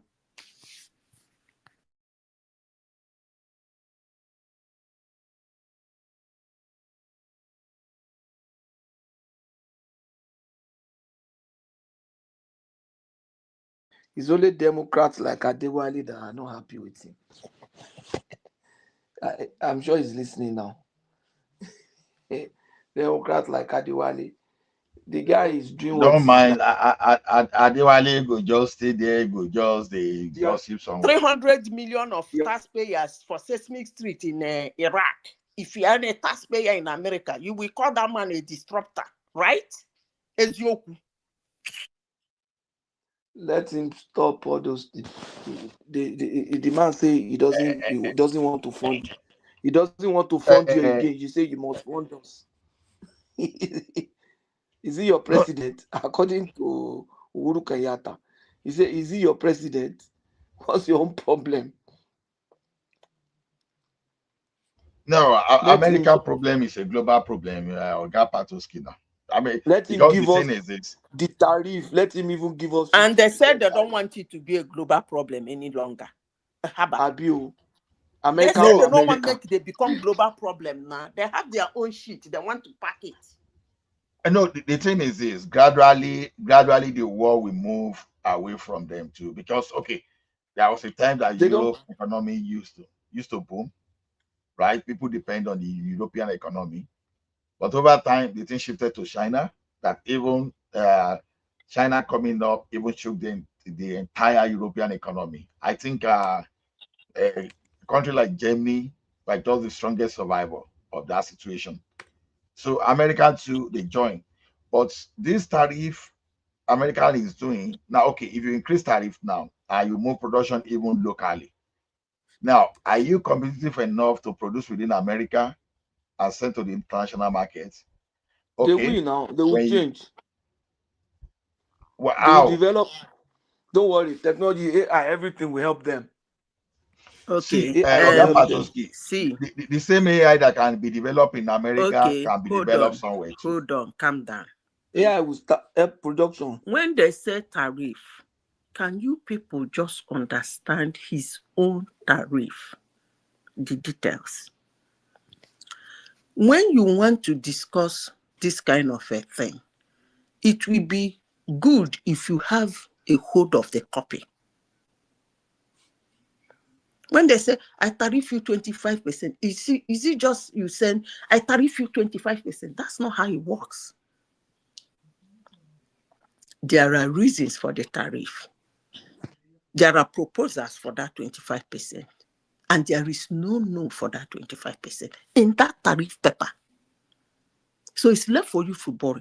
But if you listen to him very well, he said, I bring my goods into your country. You tariff me 80%. You bring your good into my country, I tariff you 17%. Who can be the mumu now? Haba. What is all this about America? Are they so stupid that when they want to get sense, we get angry that they want to get sense? Which country can he make example of those countries? Which India. Country? Is Canada India? Canada. Is everyone? Is everybody Canada. India? I'm calling them. You said I should call them, and I'm calling them. Okay. I said India. I said Canada. How? I said I Britain. think you should also Hold on. Let me finish. I am not done. I said Madam Britain. I give said us Germany. the specific product, the specific Hold good on. that Calm down. No, see, I'm talking AI. about V Madam AI. the same Madam product. AI. No. Let's even take don't let us be too broad. Let's take example of Canada. Then example. Can you please give me an example of that product in Canada? You give me. Okay, let me tell you what happened during the first time of Trump. You know, there was a time that American Airlines started ordering Bombardier. You know, Bombardier is a Canadian aircraft. Now, the first excuse, if I remember that time, is that okay? He was like complaining about unfair competitive advantage because he believed that Canada is subsidizing for Bombardier, so that they now have that international advantage. So the next thing you focus is how to raise the tariff on Bombardier, knowing quite well that some airline in America they've already ordered for several Bombardier. So just for Boeing to gain advantage. So the thing is this: one thing you are complaining about subsidy of the government of a country. There's a difference. So you are saying the country is subsidizing. Now, because of that, you are now raising tariff. You are not raising tariff just because Canada is putting tariff on Boeing. So what are we talking here? So because the thing is this: when we say this thing, at least this man too called Trump need to be fact checked, not just for him to talk. People will just be looking at him. No wahala. So that's why I asked you mention a specific product. You understand? I know you will. Like I said the other time, is this: Americans work in Canada. Do you know? America. Okay, let me go soft. You are talking about, according to Buhari, you people say it's done. I don't want to talk about something the masses doesn't use. Because when you tell Buhari to build airports and all those things, he tell you that one is for a certain particular people. I want to talk about things that are generally staple people use. A lotion from Canada that comes to US is being tariffed. Was it 2%? A lotion from United States that goes to Canada is being tariffed 5%. Why is that? You have this fact. I'm asking you, why is that? No, you have this fact. You have what? You have this fact. That is that what they say, that yes. A lotion. What type of lotion? Yes. See, Madam Zita, I work with a print technology industry. The first work I did here. So when far, you go there today, wait now. Check what I have told you. Then come back tomorrow. No, wait now. So no, wait now, because we seem to limit it to some kind of consumer product only and some other things. Now, I can tell you categorically that the conical minota printer that used to come here, I will tell you that America controlled it. Even we knew that it was a foreign company where the thing came from. But we rely, some of our services, we rely so much on American base for us to offer some services.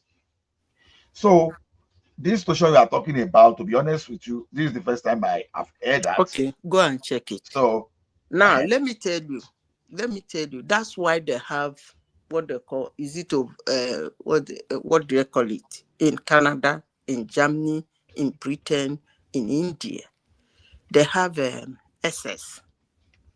So US ship their Chevrolet to Germany. They tax them 50%.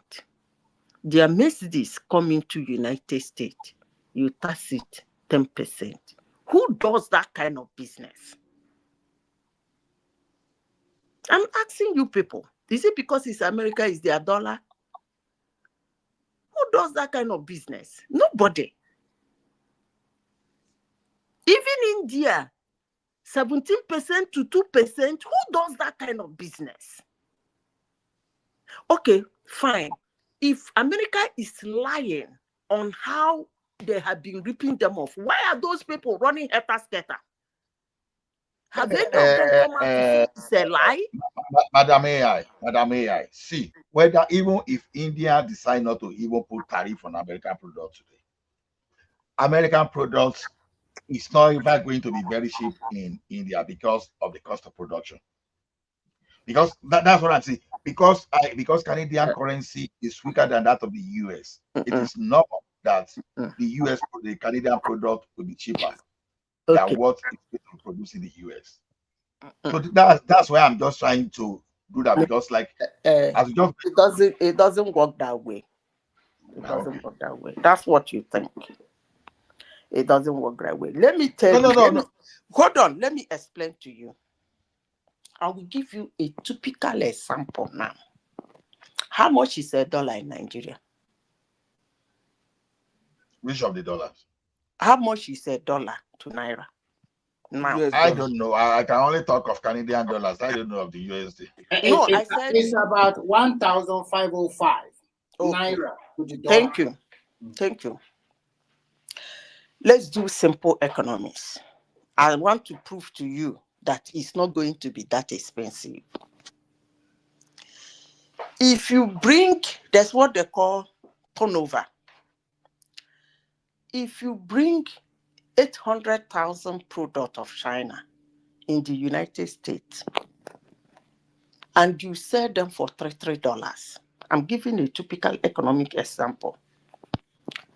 You will finish selling that 800 for that $3. Now, how much is that $3 in Nigeria? The same product. That $3 is how much now?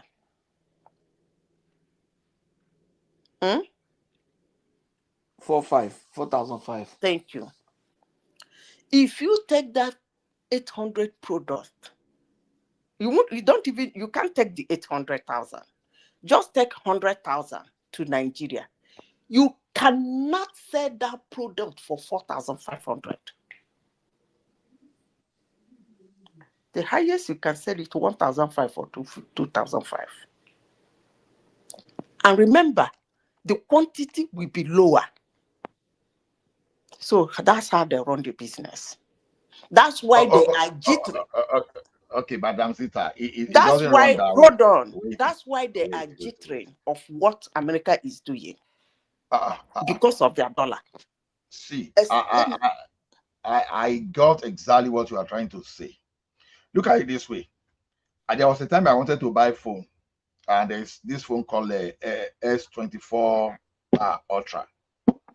Now, I saw one on Facebook Market. It's new, according to the person, because I have to run the IMEI.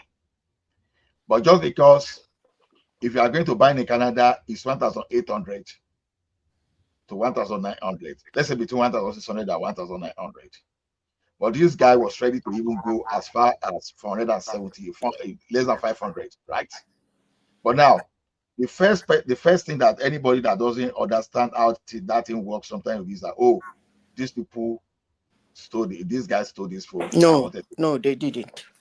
Now, meanwhile, this guy is bringing the one that was manufactured in China. And as a matter of fact, that one may even have some feature that even the Canadian model will not have. So the thing is this. The cost of the production of the phone they will sell for, let's say 1,900 there, may not even be more than 200 from where it was produced.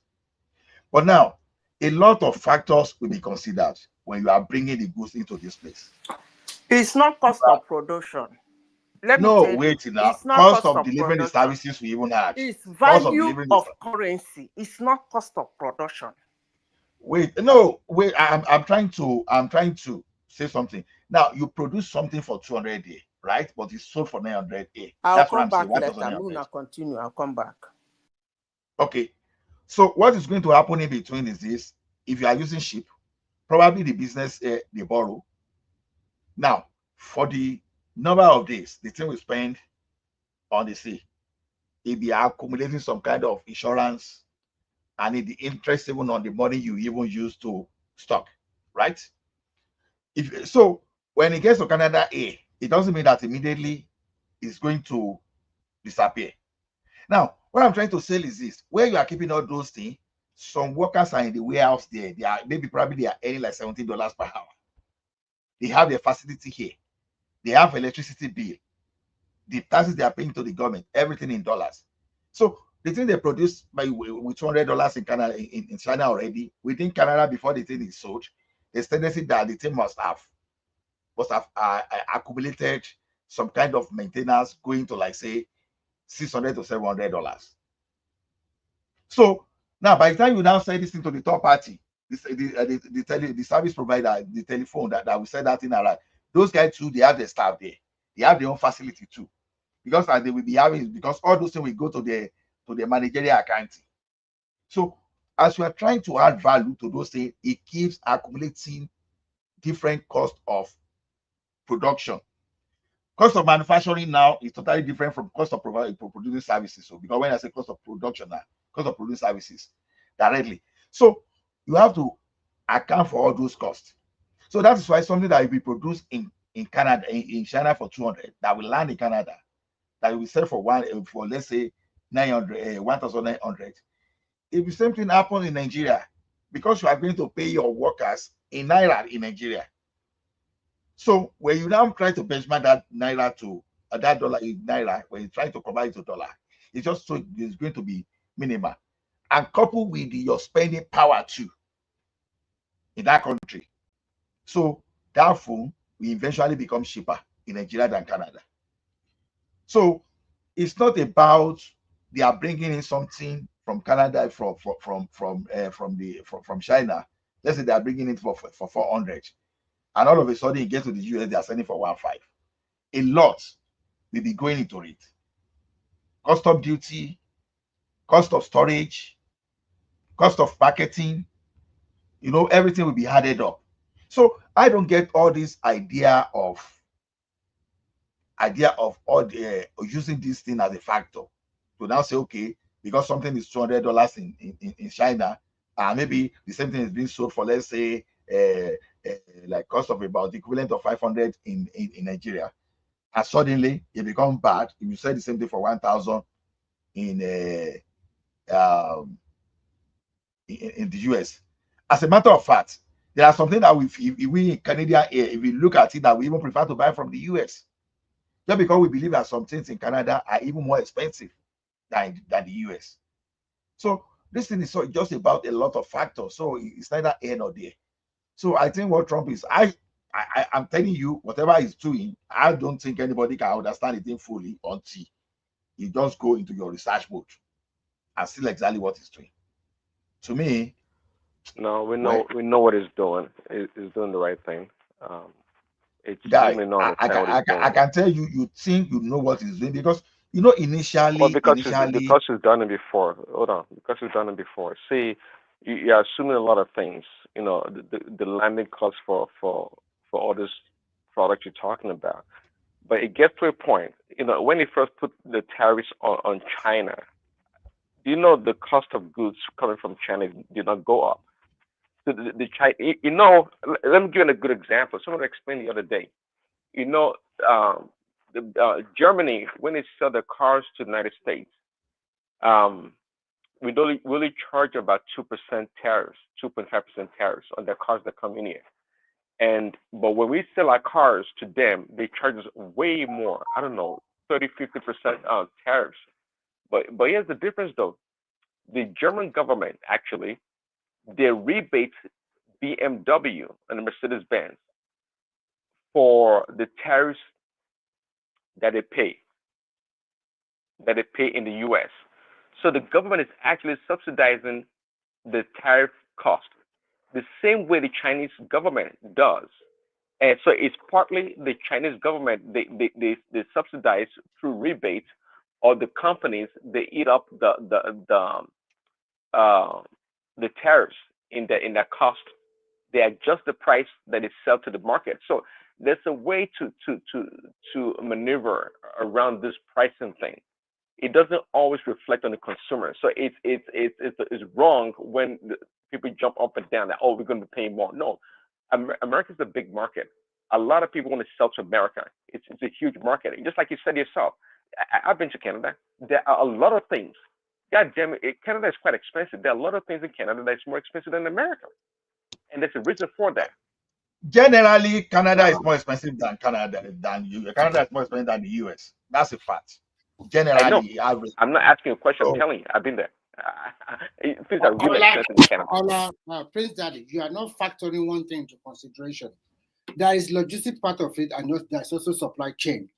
Some of that's exactly what I just explained. We are talking about some of the components are manufactured in different parts of the world, and they now being shipped to one assembling plant, probably maybe in Asia, or maybe in Mexico, or maybe in Canada. So when you tariff them, when you're about to now prorata them, how do you come up with the right price? So at the end of the day, whatever happened, the tariff you are putting on your product is the final consumer that will buy it. So don't expect your America, when you put tariff on them, and you still want that product to be sold in America, don't expect a cheaper price. So you might be flaunting, you might be happy what he's doing is the right thing, but I bet it will come back to you again at a higher price. Go and write it down. So you have to be very careful. How do you balance everything up? So Ola, you can continue. Thank you.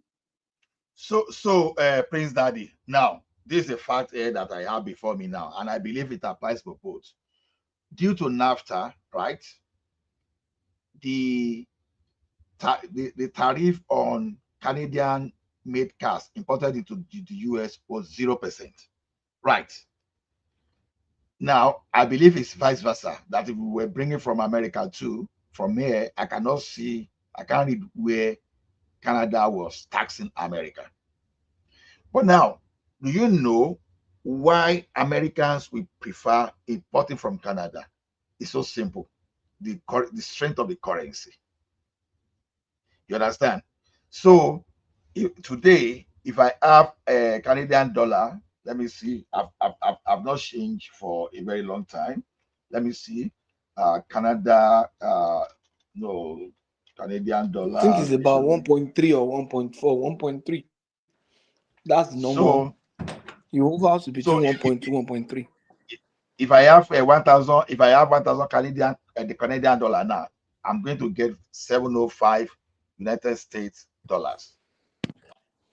So it simply means that you with 705 Canadian dollars, USD, you are able to buy something worth 1,000 Canadian dollars. So that means you have a stronger currency. So you are able to buy American Canadian products cheaper. You understand? Now, listen to that statement. It simply means that one of the things that Trump is trying to do for you.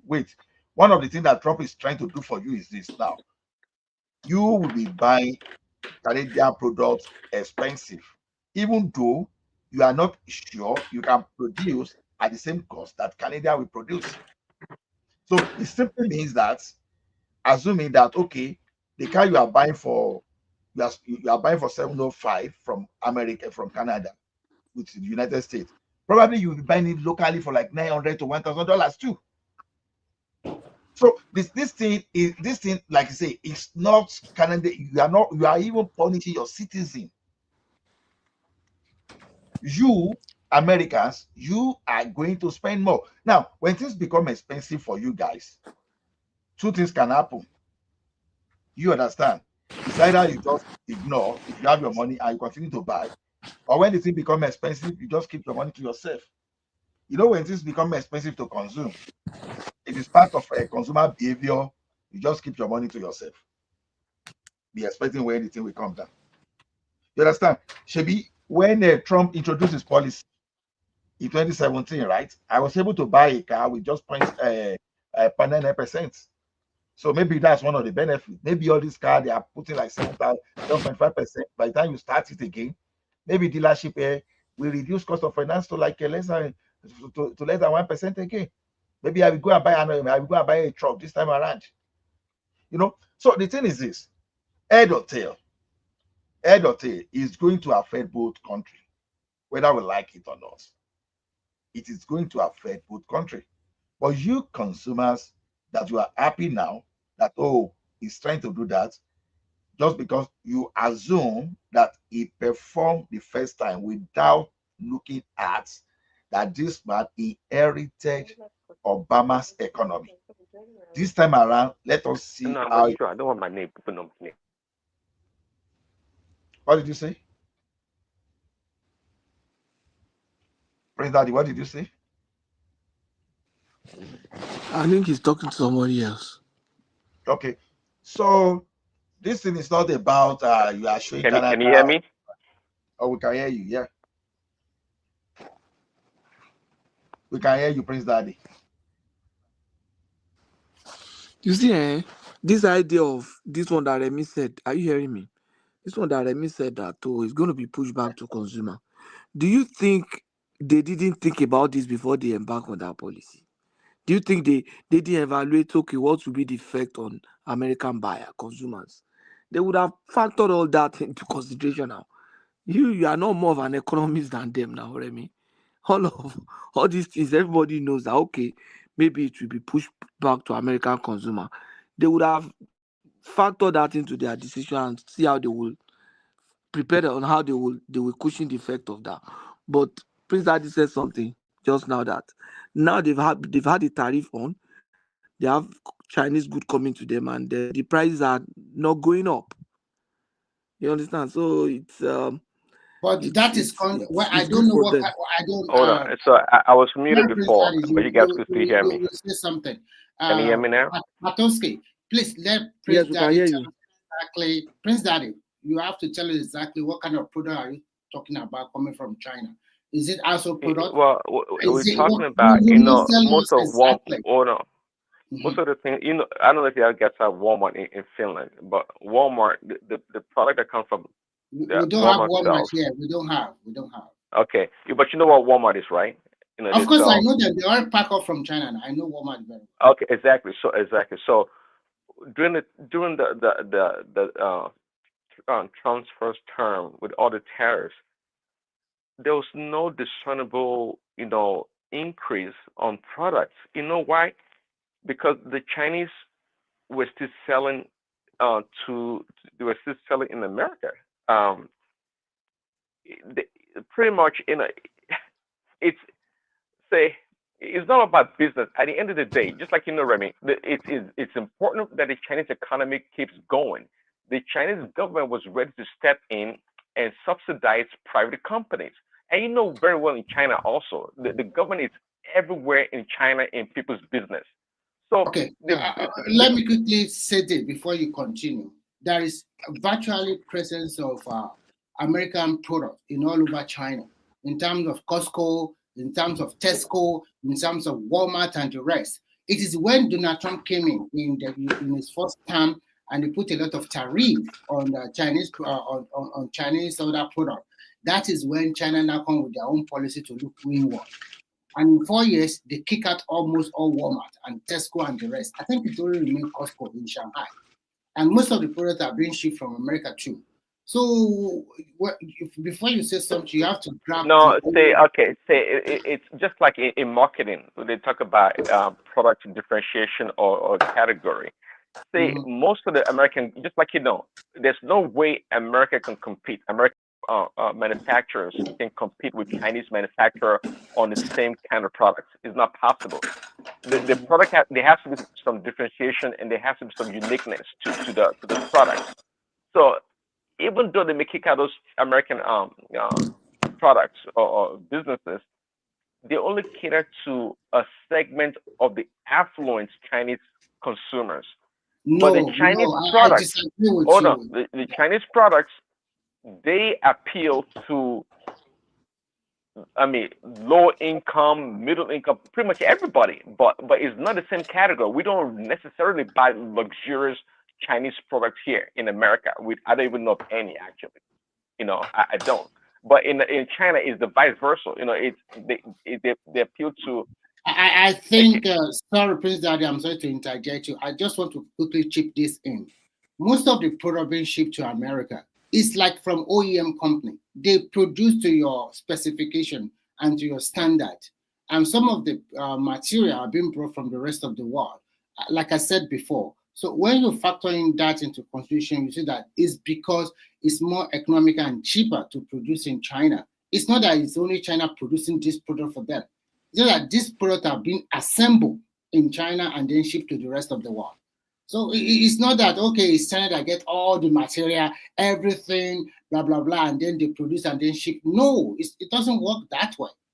So that's why I'm trying to say. The formula or the model, it's not straight line. I hope you, just yes, like you know exactly. that. And for exactly. example, I don't think iPhone that is made in China, an American company making an American product pays tariffs. They're not going to pay no damn tariffs. They're not going to pay the 50% or whatever tariff is going to be. They're not going to, because it's an American company selling to American consumers, but specifically Chinese products that is owned by the Chinese are what are the products to be taxed or tariffs.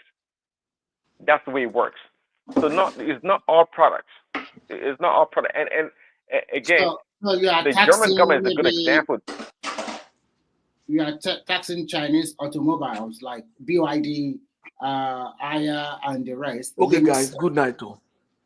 Patoske. Hola. Okay. Yeah. Hola.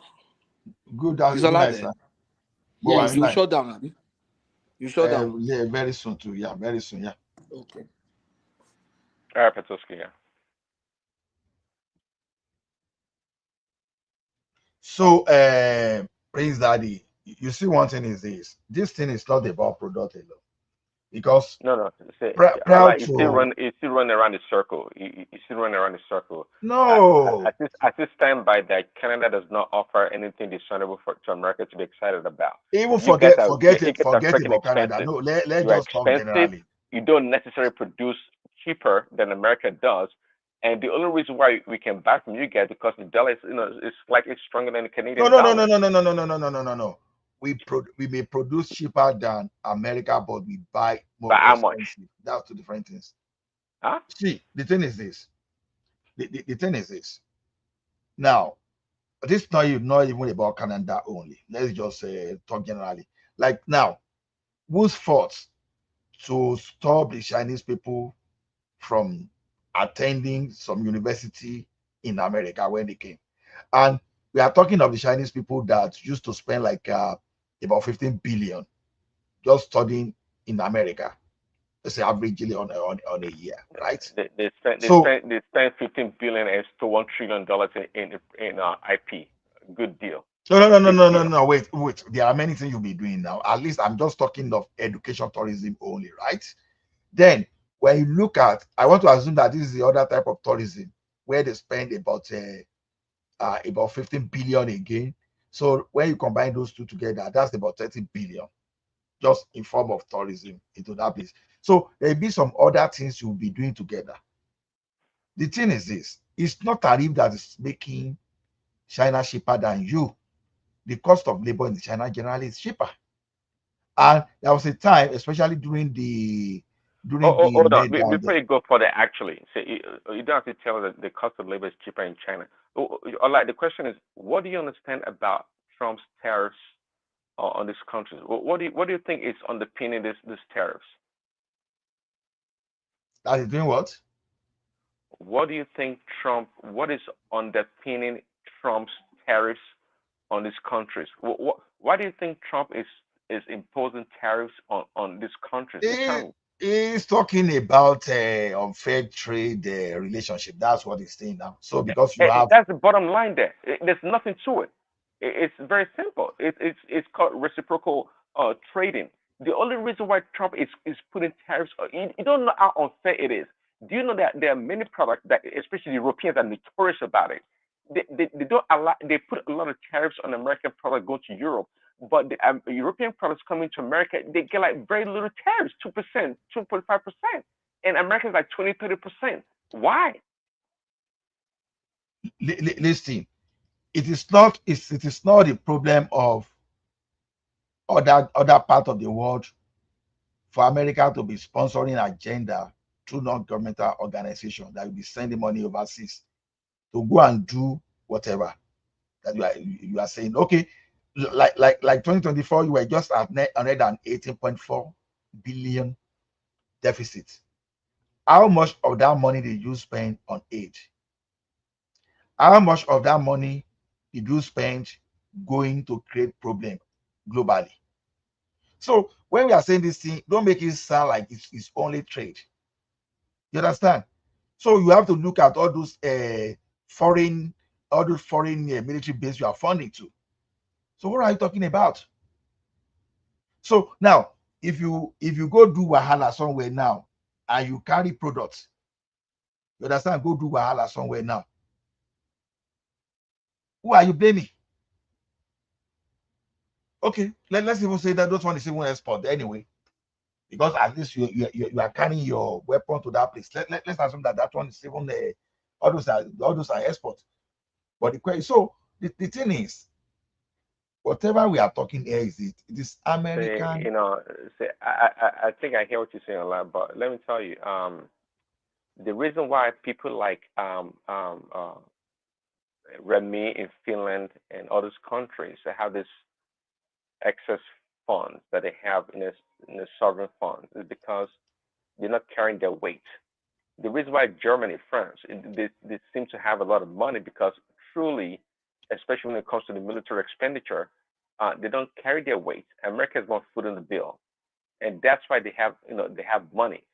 Now, if now they begin to pay a fair share of the actual cost of their security, then they're going to have less money going to other programs, maybe education, maybe other institutions in their country.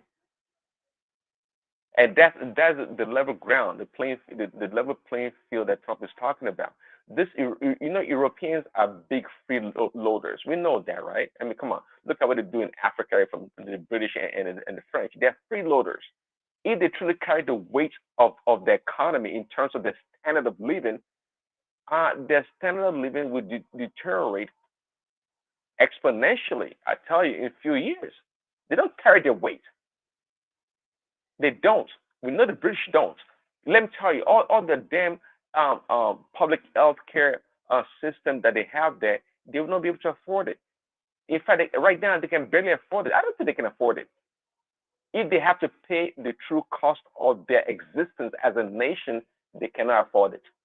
It's all on the backs of Africa and many other nations. If you plug that hole, I'm telling you, these European countries, they are badly run. I'm telling you, actually, many of these European countries, as glamorous or good on paper as they look on paper, many of them are badly run. Some daddy, you might be right, but America is also a culprit here. It's all of them. They are doing the same thing. So don't segregate them. It's the same thing. The same code. But America is the one putting the. That's why we have $36 trillion in debt. Trump daddy. We don't spend the money. Europeans are not spending the money. Trump daddy, with all this your bragging, that's why we have all the debt. It gets left America. Wait now. Now, when you look at your nuclear things, now you buy about 84% of your nuclear inputs. 27% of it from Canada, and 57% from Kazakhstan, Uzbekistan, Australia, and Russia. So the question I keep asking you the other time is this: with this your high tariff, you are importing 84% of your uranium from overseas. The question is this: how long will it take you to develop capacity? Because that is simply, I want to believe that now you now produce 16% just in your country. How long will it take you to produce 100%? And before that time, what is going to be the impact on American consumers? You understand? If you have that capacity since, how come that nobody is looking at increasing the capacity? Okay, at least Obama still did shade oil, right? He did that, and it helped reduce the energy consumption, because that's one of those Obama economy that Trump inherited, that people were celebrating as if Trump did something special. So the question is this: with this your tariff you are talking about, is good, for at least from the perspective of American like you. But the question is this: before that time, what is going to be impact? If this become expensive and people no longer purchase, what is going to happen? Then there's going to be like the economy is going to be stagnant. So when people stop spending, what will happen? What will happen? Probably companies stop producing, and probably companies start folding up. So by the time Trump will go, America might find themselves in a worse situation. You think so? Depend more. I heard you asking how they're going to do the manufacturing. No, the thing is this, Madam AI. Currently, if you are importing 84% of your uranium from how many countries? 1, 2, 3, 4, 5. From 5 countries. So for you to be importing from all those ones, because probably if Canada can supply you fully, maybe they will have been supplying more than 27%. But for you to even go outside Canada, to go to Australia, Russia, Pakistan, all those areas, to get additional 57%, it tells you something. That means, number one, Canada probably cannot supply you fully, and you cannot produce locally. So you have to find countries together to form consortium of suppliers. So the question is this: if you now raise the tariff of 25% across all those, mind you, you are producing just 16% in your country. How long will it take you to put your capacity in place to now produce? It doesn't take additional long. 84%. It doesn't take long. Let me tell you. So you think how it works. Now, he said, if you produce in United States, you get no tariff. And he has said, I remember in 2018, he reduced the tax for companies. Companies were coming into it. The way they do it, you get a warehouse. You bring in your finished product. Start with that, but it will be written made in the United States. You start with that. And again, manufacturing these days is not a big deal anyway, because of the robotics and everything is there. You don't need all that big settlement to do manufacturing now. So that's how it works. It's not that you will come and buy land, be your factory, begin to look for labor, start bringing in your raw material. It doesn't work that way. That's not the way it works. At least I was part of when my company established another plant in Texas. Can you say that on again? So if I'm not moving my factory, production facility to Canada, to America, so what benefits? What do I benefit? You say what? So you are saying it's not as if those people you bring the finished product, start with that. From there, you start expanding your factories and everything. Number one is to create jobs for Americans. Number two, you invert the tariff. So how about that? And the question is this: now you say you first of all be bringing finished products, which is what is being done currently. So what difference does it make? You said it makes a lot of difference, because whether you produce it in the United States or you produce it in India, it's still the same product. How? How? Any product coming into United States is being checked to their standard. So if you are making product for United States, automatically you are making those products according to their standard. If you are doing it inside United States, it's still the same standard. So which one is it difficult for? Anyway, they will comply anyway. They have already started. Madam, let's look at it this way. Let's look at it this way now. You said I bring finished product to your country. which is still importation. For a start. Yes. For a start. For a start. Wait now, for a start. If it takes 18 to 24 months to put the mining facility in place to produce uranium in America, right?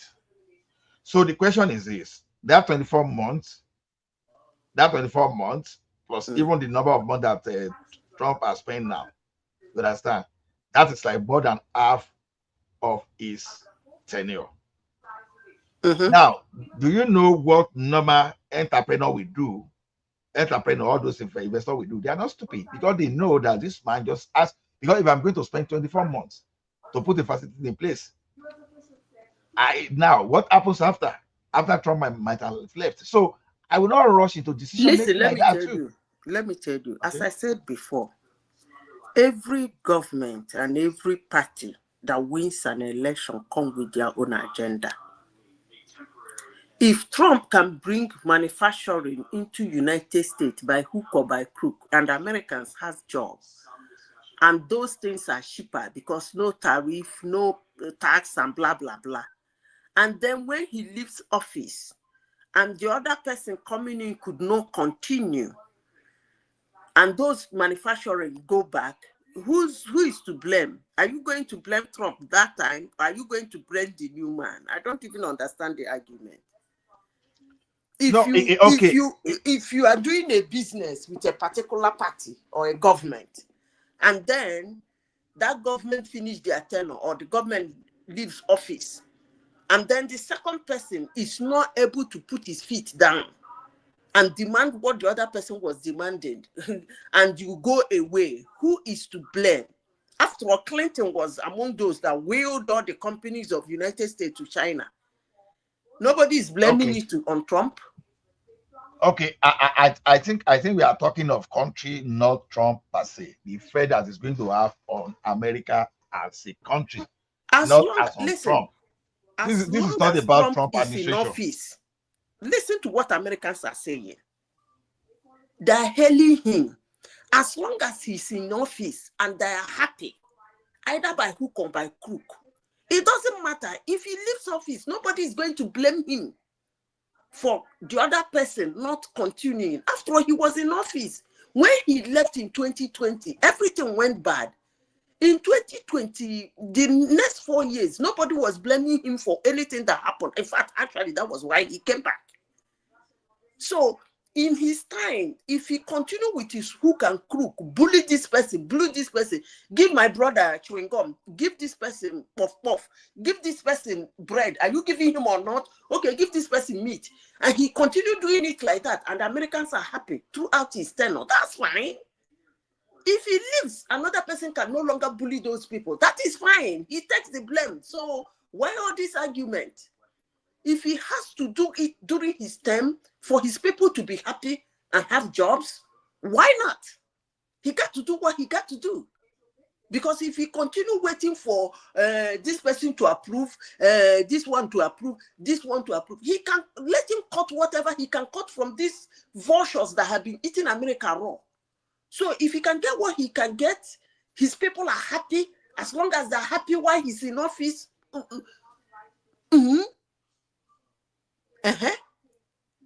I don't know who doesn't want his people to be happy while he's in office. He's the person in the office, so let him do what he can do. Either by hook or by crook. He has bullied Indian man. That one is ready to do anything because you know how much he's getting from America every year.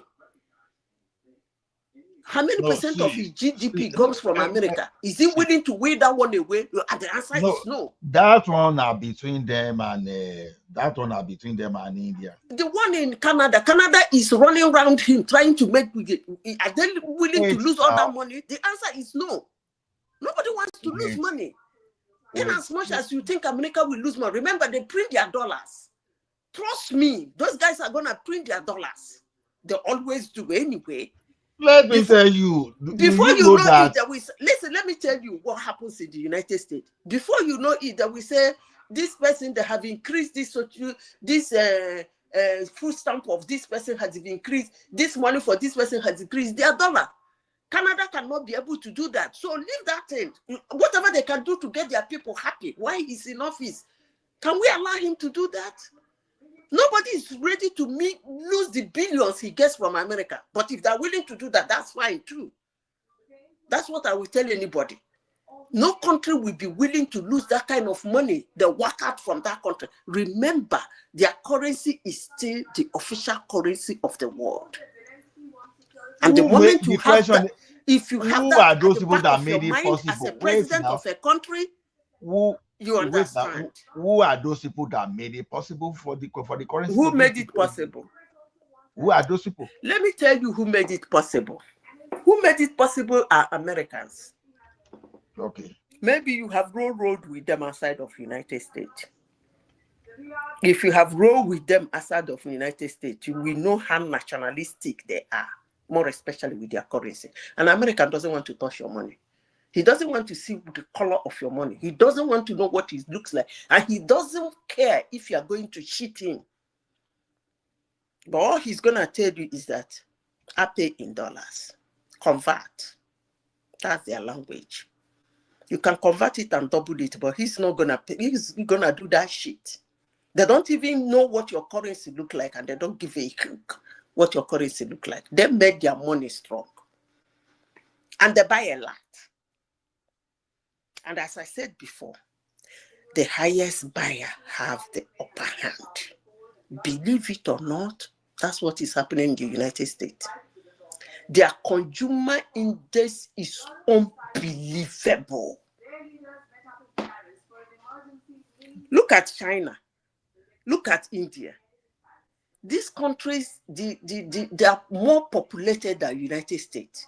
Look at their consumer index.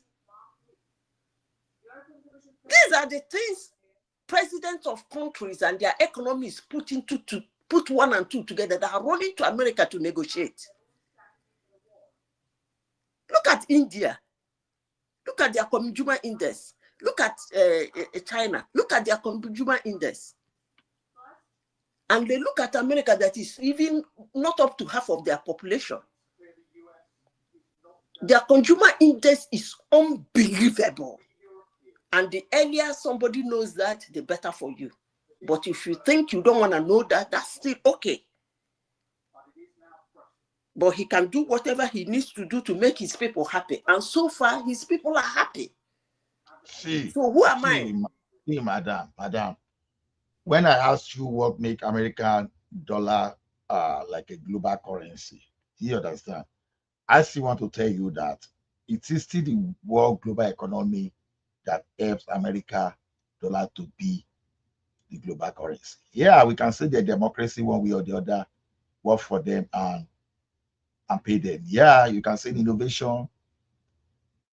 Where they started having that is when, because they were the one buying the most of the petrol.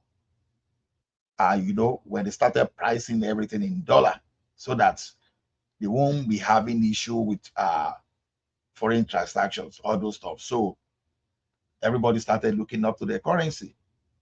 So what I'm saying is this: now, when you start making things difficult for people can start looking other way. It's just a matter of time, maybe 10 years. Okay, guy, let me tell you something. Okay. When I go take time study this. This is omnipotent America. I can't understand you, madam. Huh? We are making America omnipotent. I don't know. A country that in the world, how many billionaires are in the world? And how many is living in the United States? Madam, and you think that we watch you crash that place? Because of the shenanigans of the American police and the rest. You just print the money anyhow you like. And they are even the thing is that people are even, as at today, they are. Maybe in future they will not. But today, follow you know where American is that, because people are buying the treasury now. When they issue treasury bond and people are buying. So the thing is, this guy, richest man, 1, 2, 3, 4, 5, 6, 7, 8. In America they day 10. In America they day. I beg you. Maybe now they can be Canada in man, Muna continue the fight. I even heard say una they boo their national anthem. Una go here we yo. Una never see something. Now Una bye bye today you yo. are, See una but now you are tomorrow. saying that if this has never happened before. So the thing is, you that they are the fear. I I don't say even fear. you I can don't boo even fear. under Joe Biden, not under Trump. Una go I here don't we. even fear. I told you the last time, the last time I bought a car, I bought for 0.99%. So the fact is this: maybe the demand for car, when they make them sell for like 7% finance, maybe it's going to come to that 0.9 again. Then I buy another car again. The thing is this: when you close the door too, it's going to benefit to some extent. Yeah, we are going to feel it. Principal is still there too.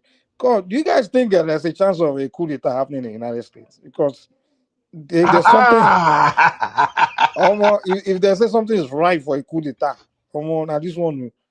It's like Trump is like the guy is like a loan. It's like what the guy is doing. I Mike, like there's it. already been coup. There's already been coup in America.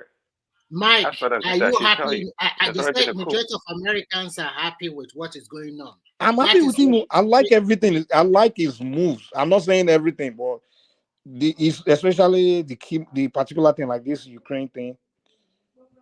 I like the move, but it's scary, man. But it's dangerous. I won't lie. You know what I mean? It's dangerous. I mean that basically all his allies, American allies, and even American people in the government, everybody, this move is against all of them. Don't worry about that one. The EU will come. That's why they tried to assassinate him like twice. Exactly. Mike. That's why they try to assassinate him now. And I'm like, this guy is brave. And his first term, okay, was a coup. There's no doubt about it. It just didn't succeed. You remember, not all coups succeed. His first term was a coup. That Russian collusion is now in the open has been fraudulent. There's no basis for it at all. That was a coup that failed. And Which one? What do you mean? The Russian collusion that they're trying to impeach him like twice because the when Russian trying collusion. To impeach Trump. Yeah, the first term, right? The first term. During his first term in office when they impeached. Okay. Yeah, they're trying to impeach him. I mean, it went. It took like 22 months in his first presidency because of the Russian collusion. I mean, that's the first coup. Now the nephew won. They anticipated these things to happen, and that's what they're trying to pie him. They're trying to kill him. Just put it that way. And that's what they're trying to do. And they almost succeeded. Also, they almost succeeded because, like, the way Russia, America's always seen Russia as a sworn enemy, like bitter enemy. You understand? Like the country they have to, they can't give in for. You understand? And the United States and EU, they've always been on the same page. They are very tight. They do everything together. They do all they bully the rest of the world together. They agree on everything. All of a sudden, my man just came in, just telling them, "Oh, come on your own." And it's now making a decision where it's more like it's trying to be fair, to be by balance, not trying to take side between Russia and the EU, whatever. By the end of the day, you can't say you want to be fair. Your ally will see it as turning against them. Like the guys just like it at all. The speech the guys made today he said in mock Ukraine, he said, man, you are telling me that I didn't invite you to the room. He said, well, you should have stopped you. The guys meeting in Russia without the friends, in the room, without you in Ukraine in the room. I'm like, but Mike, you know that, right? I've said it before on the show. The only reason why Ukraine was fighting a damn war in the first place was because of the American funding and European funding. Yeah, that's what I'm saying. But they're the one that land. At the end of the day, okay, this is what I see. This is the good side for me is that war has always been like something I just don't like, because it's like a step away from pushing nuclear button. You understand? That's one problem I have with that war. Not because I because to me, that war is not different from war going on in Sudan and everywhere else. War is just war. But the only thing that concerns me about that Ukraine, Russia is just like they are just steps away from pushing nuclear buttons. So that's why that war I just wanted to end, because if there's got to be a reason for a nuclear war, it shouldn't be over stupid Ukraine as worthless. You understand? It shouldn't be over something like that. So that's why I'm glad that Trump just took that route. But on the other side, I'm like, yeah, they are the one that push Ukraine into that position, the West. the CIA and the EU, they try to use Ukraine to bully or get some, snatch Ukraine from Russia, kind of like, it's like a tug of war kind of thing. But you guys are the one that Ukraine wouldn't have even make any decision without you guys backing him in the first place. Of course. Ukraine will never on their own face Russia, say they want to challenge Russia or anything. But if you pay attention at the beginning of the war, Ukraine himself, Zelensky did not really want to go into the war. It was the Biden administration and Anthony Blinken that pushed him to the war. You started with the Obamas, when they did a coup and everything. But they're the one that, okay, you guys push Ukraine to that position, and all of a sudden, someone now abandon Ukraine. I kind of feel sorry for Ukraine in one sense, like, okay, but then at the same time, they will learn their lesson. Don't be a puppet. It doesn't make sense. Think for yourself, because you can be abandoned anytime. So now, if Ukraine, what Trump is doing is almost like he's favoring Russia. Like he's meeting with Russia around Ukraine in Rome, and kind of like they're blaming Ukraine. So at the end of the day, the Ukrainians will hate themselves, man. And like I said, the good side is that the war will end. But the negative side of America is that in the future, if anything comes to America trying to use the country again, they won't. No country will trust them. Even Ukraine will never ever trust the West. Okay, if Ukraine say, at the end of the war is going to end, but at what cost? How many millions of people have been killed? This is one of the most senseless wars ever. But guess what? They say the Russians and Ukrainians, they share the same DNA pretty much. They call them Slavs. This Anglo-Saxons, Europeans, they don't care about these Russian people and Ukraine. They're just using Ukraine as fodder, really. They don't. And it's amazing that Zelensky and Ukrainians do not see through these Europeans. The Europeans don't trust Russia. They don't like Russia. Okay, we know that. But why Ukraine? Why put yourself on the line? Guess what, though? At the end of the day, after almost over 2 years of fighting, billions of dollars spent, millions of people dead. Guess what? Russia is still getting its demand, and even Trump said it clearly. Even when they asked Hegseth, the new what do you call it, the military guy for the Pentagon, Russia is still getting that demand from day one. Trump said it. Forget about Ukraine. You're not joining NATO. Number two, the Donbass region that has those two areas, those Russian-speaking areas, Lugansk and Donetsk. Russia is still going to keep them. And the third demand, what was the third demand? Russia had three demands before the war, before they said, oh, it was a military exercise. Today, as they're wrapping up this the war, Russia is getting the three demands fulfilled and more. In fact, they're taking more land. They're taking more damn land. I think they control about 25 or a third of Ukraine now. The Russians do. And they're not trying to give it up. So it's just crazy. At the end of the day, Zelensky just killed his generations to come for nothing. Yeah, his people will never forgive him, man. Like, his people will be like, okay, what the heck? Like, so many they've sacrificed so much, man. A lot of their citizens have died. A lot of them they destroyed their country. They sacrificed. Most of these people are like refugees in Ukraine and some European countries. I mean, it's a shame. I mean, it's a shame. If you play, they've lost a lot of infrastructure. It's not that simple like that, Prince Daddy. Don't talk that way. Okay. I think first and foremost, the EU with America, they put a lot of sanction on America, on USA, on Russia, and it's true they have an agreement that maybe Ukraine will not join NATO. Why did what do you call it? Why did EU and America form NATO? Is it not to wait out for Russian invasion? Russia is also powerful, and they know what Putin is doing. So it's like East and West fighting among themselves. Russia have the backing of North Korea, China, and some other countries. So in this particular war, that what he's trying to do is just to send a warning to EU and America that the, Ukraine does not have the right to join NATO. And to date, he has already annexed about 20% of their land. And that's not the only reason.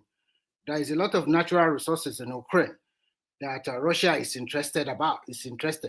And American also helping Ukraine, also interested in most of the mineral resources also. So, and what your principal is proposing is not good. How can you tell him to leave the land for Russia? What kind of war is that? Okay, what is the other option? Hold on, Remy. The option now is that hold on. Listen, what the EU are saying, what the EU are saying now is that no matter what happens, what the EU are saying is that no matter what happens, no, let me say something. What I think so American money that will continue to use to fight. I'm not saying that exactly. No. That's what this lazy Europeans want. They're not putting any real money to this damn war. You know, I like Trump. But Trump, he was telling Europe use their money to continue to fund because Biden is using American money to be funding. Let me say, if Trump closed the deal, let me conclude. Hold on, Remy. If Trump closed the deal, if Europeans want to go continue the war and fight, go and fight. Yes, that's exactly what they're going to do. Yourself. Without the support of America, that's what they're going to do. So don't worry about that one. Really? You know, those Europeans are not there face Russia. Listen, they have already agreed. I'm surprised, Remy, that you're actually saying that. No, I'm not. So you want people to continue to die, huh? You want people to continue to die, huh? Is that what you want? What do you mean you want people to continue to die? Are people not dying in the West Bank, Gaza, and the rest? Are they not been dying since a long time? This is a war. So because they are dying somewhere else, they should continue to die. So what I want to say is this. At the end of the day, EU are already come together and they realize that no matter what they do, they are not going to get that financial support or military support from America anymore. And they are coming together to defend one of their allies. They are coming together to defend Ukraine. The war will continue. And let's see what those Europeans do not trust me, they won't continue. This is lazy British people. Hold on. You guys are just talking. This is lazy people. You don't want to fight. You don't see. You guys always hide behind America, and that's why you guys do all your grad. Let me tell you, Trump now came say, "Hey, if you guys want security, pay up." Unless I'm not defending you guys for nothing. You know, Trump. Like if they take Americans' weapon out of that war, if it's only EU weapons, Russia will win that war quick. And if you guys mess up, Russia is going to nuke you guys. Keep messing around. If Trump pulls it out, and if you guys come together and go against Russia, that's war. That's world war right there. Russia would nuke you guys from Paris to Finland. If it comes to that, Remy, I would advise you to leave Sweden or Finland. You guys better. You have withdrawn the support already. You are not here. I am here, and I know the power of the Finnish too. They are also strong militarily. The Finnish can face Russia? Power. No. People power. You don't what power is that? Me. What I'm trying to say is that you are looking at them that they don't have any power. They don't have military wares. They don't have soldiers. It's a lie. They do have. 5 million people. You get all of them. You're going to throw your entire country on the war front. Prince, let me just say this. Hold on, Remy. Do you know for the past 3 years, it's like the whole NATO has been the one really facing Russia in Ukraine right now for the past 3 years, and most of the weapons and the funding. Hold on, now let me land. Now, hold on, calm down. All together, we face Russia, and most of the key weapons and the money is from America. Now, you're not telling me that these 3 years, all of them together, haven't really been able to just crush Russia. If America not pull out, you think this finish and all these people cannot continue? Russia will gain ground like they will. I mean, it's over now. Because it's been kind of like. So we shall see. At least they already concluded among themselves that you guys are not going to help him anymore. So you move your military and your money, move it away and let them support him. So and they have already concluded among themselves. Let me tell you, Mike, by next year, if they continue the war, expect Remy to be speaking Russian. Remy will be speaking Russian by next year. You will be speaking Russian. You don't even know what you're talking about. You'll be a Russian speaking person. So what you just said now is exactly the reason why the EU are coming together as even more stronger, because they've already been together now. I want to get no. This time around, they are going to contribute both money, military hardware, everything they are going So to. is that not what they've been doing already? No, they have been doing it, but America is also supporting them. So everybody. So now, if America now stop doing it, the problem they are having is that if Russia can take part of Ukraine land away just like that, what comes tomorrow? Putin can say, Poland or Finland, you are the next. Let me do the same thing. No, it's not going to be that case. No, what are you? Poland is NATO. We all know the reason Russia went there. It's not like they just woke up and start taking land. That's not what happened. We all know there's more to it. So it's not like Russia will now wake up and start.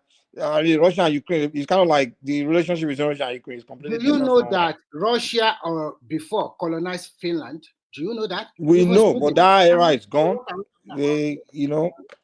Other era is gone. But with Ukraine, it's more like even Russia will tell that they all come from Ukraine, and Ukraine is more very strategic. It's just not compared to the rest, the other countries. So it's way too strategic. So that Black Sea alone, I mean, that Black Sea belongs to Ukraine now because. So, Mike, so what you are suggesting now is that you and Prince that 20% of land already in the hand of Russia, Ukraine should just give it away to him, right? Is that what you are saying? No, if Ukraine have a choice, it's not me. I don't have a dog in the fight. It's not my country, so I don't care. I don't have a dog in the fight. But what I'm saying is, well, if Ukraine can take their land, they can go. But me, I don't support my taxpayers' money to be the one to be helping them to claim land. I also don't support exactly. it. So why should I be paying for Ukraine to what get do you land? think Ukraine can do to get the land back? Me and Prince Daddy, we are paying tax here, so we should continue to pay tax for Ukraine. We don't want to pay no more tax for the damn war.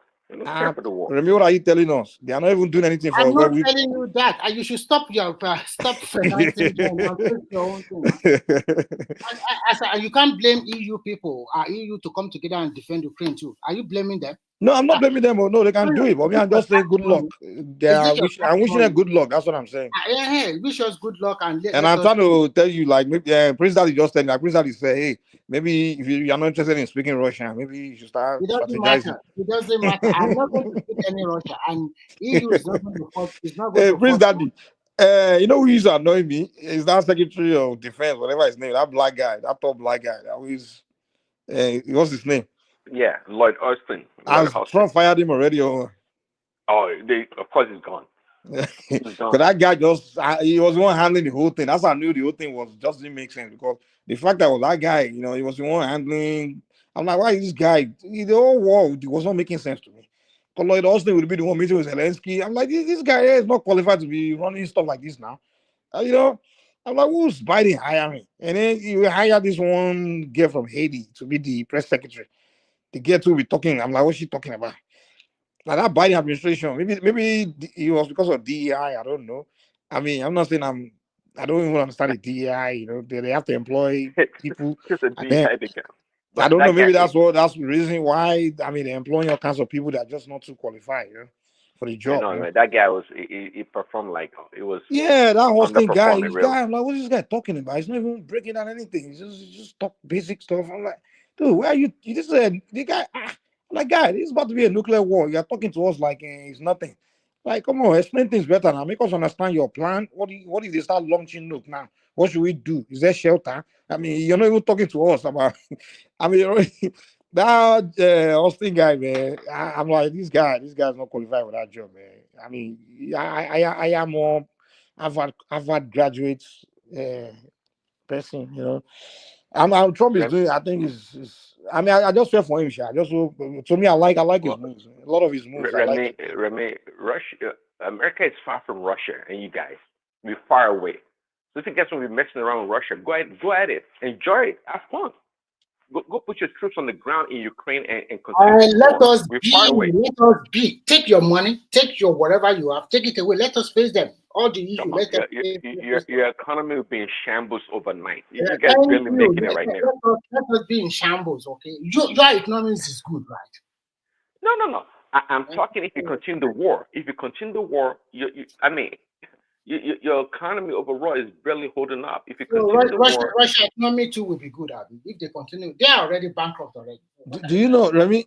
You Europeans will have to be careful, because I see all these Europeans. Hold on.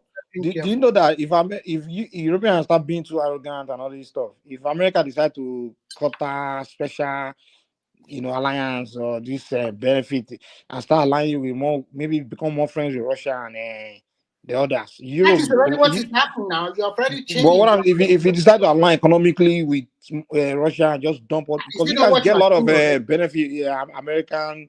Yeah, that's what you are doing already now. We don't And care. that's what I'm saying. So they need to stop being arrogant, because you don't need to be the European economy will collapse. I'm telling you. It will not collapse. You are lying. Nothing will happen. Wait. What do they have in Europe? What in Western Europe? Tell me what they have. What are you talking in terms of what? What are they offering the world? Apart from Premier League and what do they are offering the world? Is it only sport that let's hold on. I'll tell you. Let's start with France. They offer croissants, the Swiss cheese. What do you mean they offer croissants? Chocolate. Are they one producing that Boeing, or what do you call it? It's America, man. No. The other one. No, not Boeing. French fries and croissant. French fries. No. There are two. I forgot the name. I will check it and I will come back to you.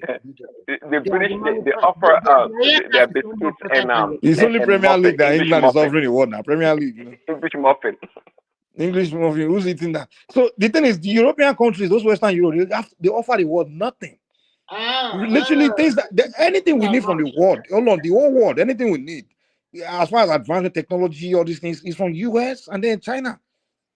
And then maybe Asia and United States. Basically, you Western Europeans are no longer relevant. They're not relevant. That colonial era is when they were relevant. It's over. They have nothing to offer the world, and they don't have any wealth. They don't have any natural resources, no minerals, nothing. You already started crumbling already. Leave your mandate for the next 4 years. When you crumble more. No, I'm saying in reality, like after World War II, Europe was nothing anymore. Like America was just the one making them relevant because of their brothers and they share skin folks. That's what it is, skin folks. And the only country in Europe, the only two countries in Europe with mineral wealth is Ukraine and Russia. They can sustain. Russia is the only one that can really, among all of them. That's why I don't like Russia. And the only country that have natural resources, oil, well, natural gas, all those things to offer the world, to sell to the world and everything. But we're talking about this France, all these other Western European countries. They always do Shakara, Finland, all these cold places. Even their tourism, no one wants to go to cold weather. Western Europe has nothing to offer the world. I'm telling you, they're supposed to be the poorest countries in the world. America is the one. That's what I was saying. Yeah, America is the one help making them relevant, and Trump is like, okay, this is your arrogant. If they truly, are spending the money on things to maintain their lifestyle, the Europeans, their standard of living will drastically drop. There's no doubt about that. Just like you said, Russia is the most resourced nation in that hemisphere. Russia. Look at the land mass. Not even including Ukraine. Russia gets so much natural resources. Russia can sustain itself. The currency may crumble and all these things, but they have natural resources, plenty. And when it comes to with all their natural resources, why are they not developing like the US? Oh, they're super corrupt. Everything. They're corrupt why are they also. not prospering there? Have you ever seen a Russian outside of Russia? They are not as creative and imaginative like Americans, and they are corrupt. We are not comparing Russia with US. We are comparing Russia with Europe, Western Europe. Of course, America is rich too. America in technology, in even natural resources, in everything. Yeah, in science and technology, most of the Silicon Valley. I mean, it's America that's doing it. It's not the Western Europe. It's not the English and the French, Italian, all these people. They are not relevant. Even things we consume in Africa, we either buy from America or buy from China. Asia. Exactly. Yeah. We don't need them. In for African countries, we don't even need European countries. Not anymore, really. If you think about it, not anymore. That's why some Nigerians find it ridiculous. Just like one man played the video, some schools in Nigeria, he's teaching their children British accent. Like, what do you need these people? School where they want, it's other school now, they have to speak with British accent. I think Nigeria, you get to a point. Now, do you know that, Prince Daddy, do you know that BP, they're the one that really benefit the most from Nigerian oil wealth? They be the ones who, do all this deal with Nigerian government. When Nigerian government can dump them and give it to American company, or Well, you don't that's need what the I'm saying. British for anything anymore, man. You don't need them. The British and the French government, especially those two nations, they depend heavily to sustain the economy and its standard of life and people that free healthcare on Africa and American expenditure. Exactly. That takes care of their security. They don't spend enough money to secure Prince themselves. Daddy, sorry. Let me quickly. That's And just the even and Canadian again. Canada Every too. time we're Canada talking, the too. Canadian will come in. The Canadian will always come in to Canada tell is us what part to of do. the Eastern Europe. Go ahead. Western Europe. Wait now. I Go beg. ahead. I won't Tell put us this what thing to in the do. background. I want to go. Okay. I want to go. Let me just quickly. I put it in the background because I can sleep at any time. That's why. Thank you everyone for sharing the learning session with us. See you tomorrow. Thank you. Please continue.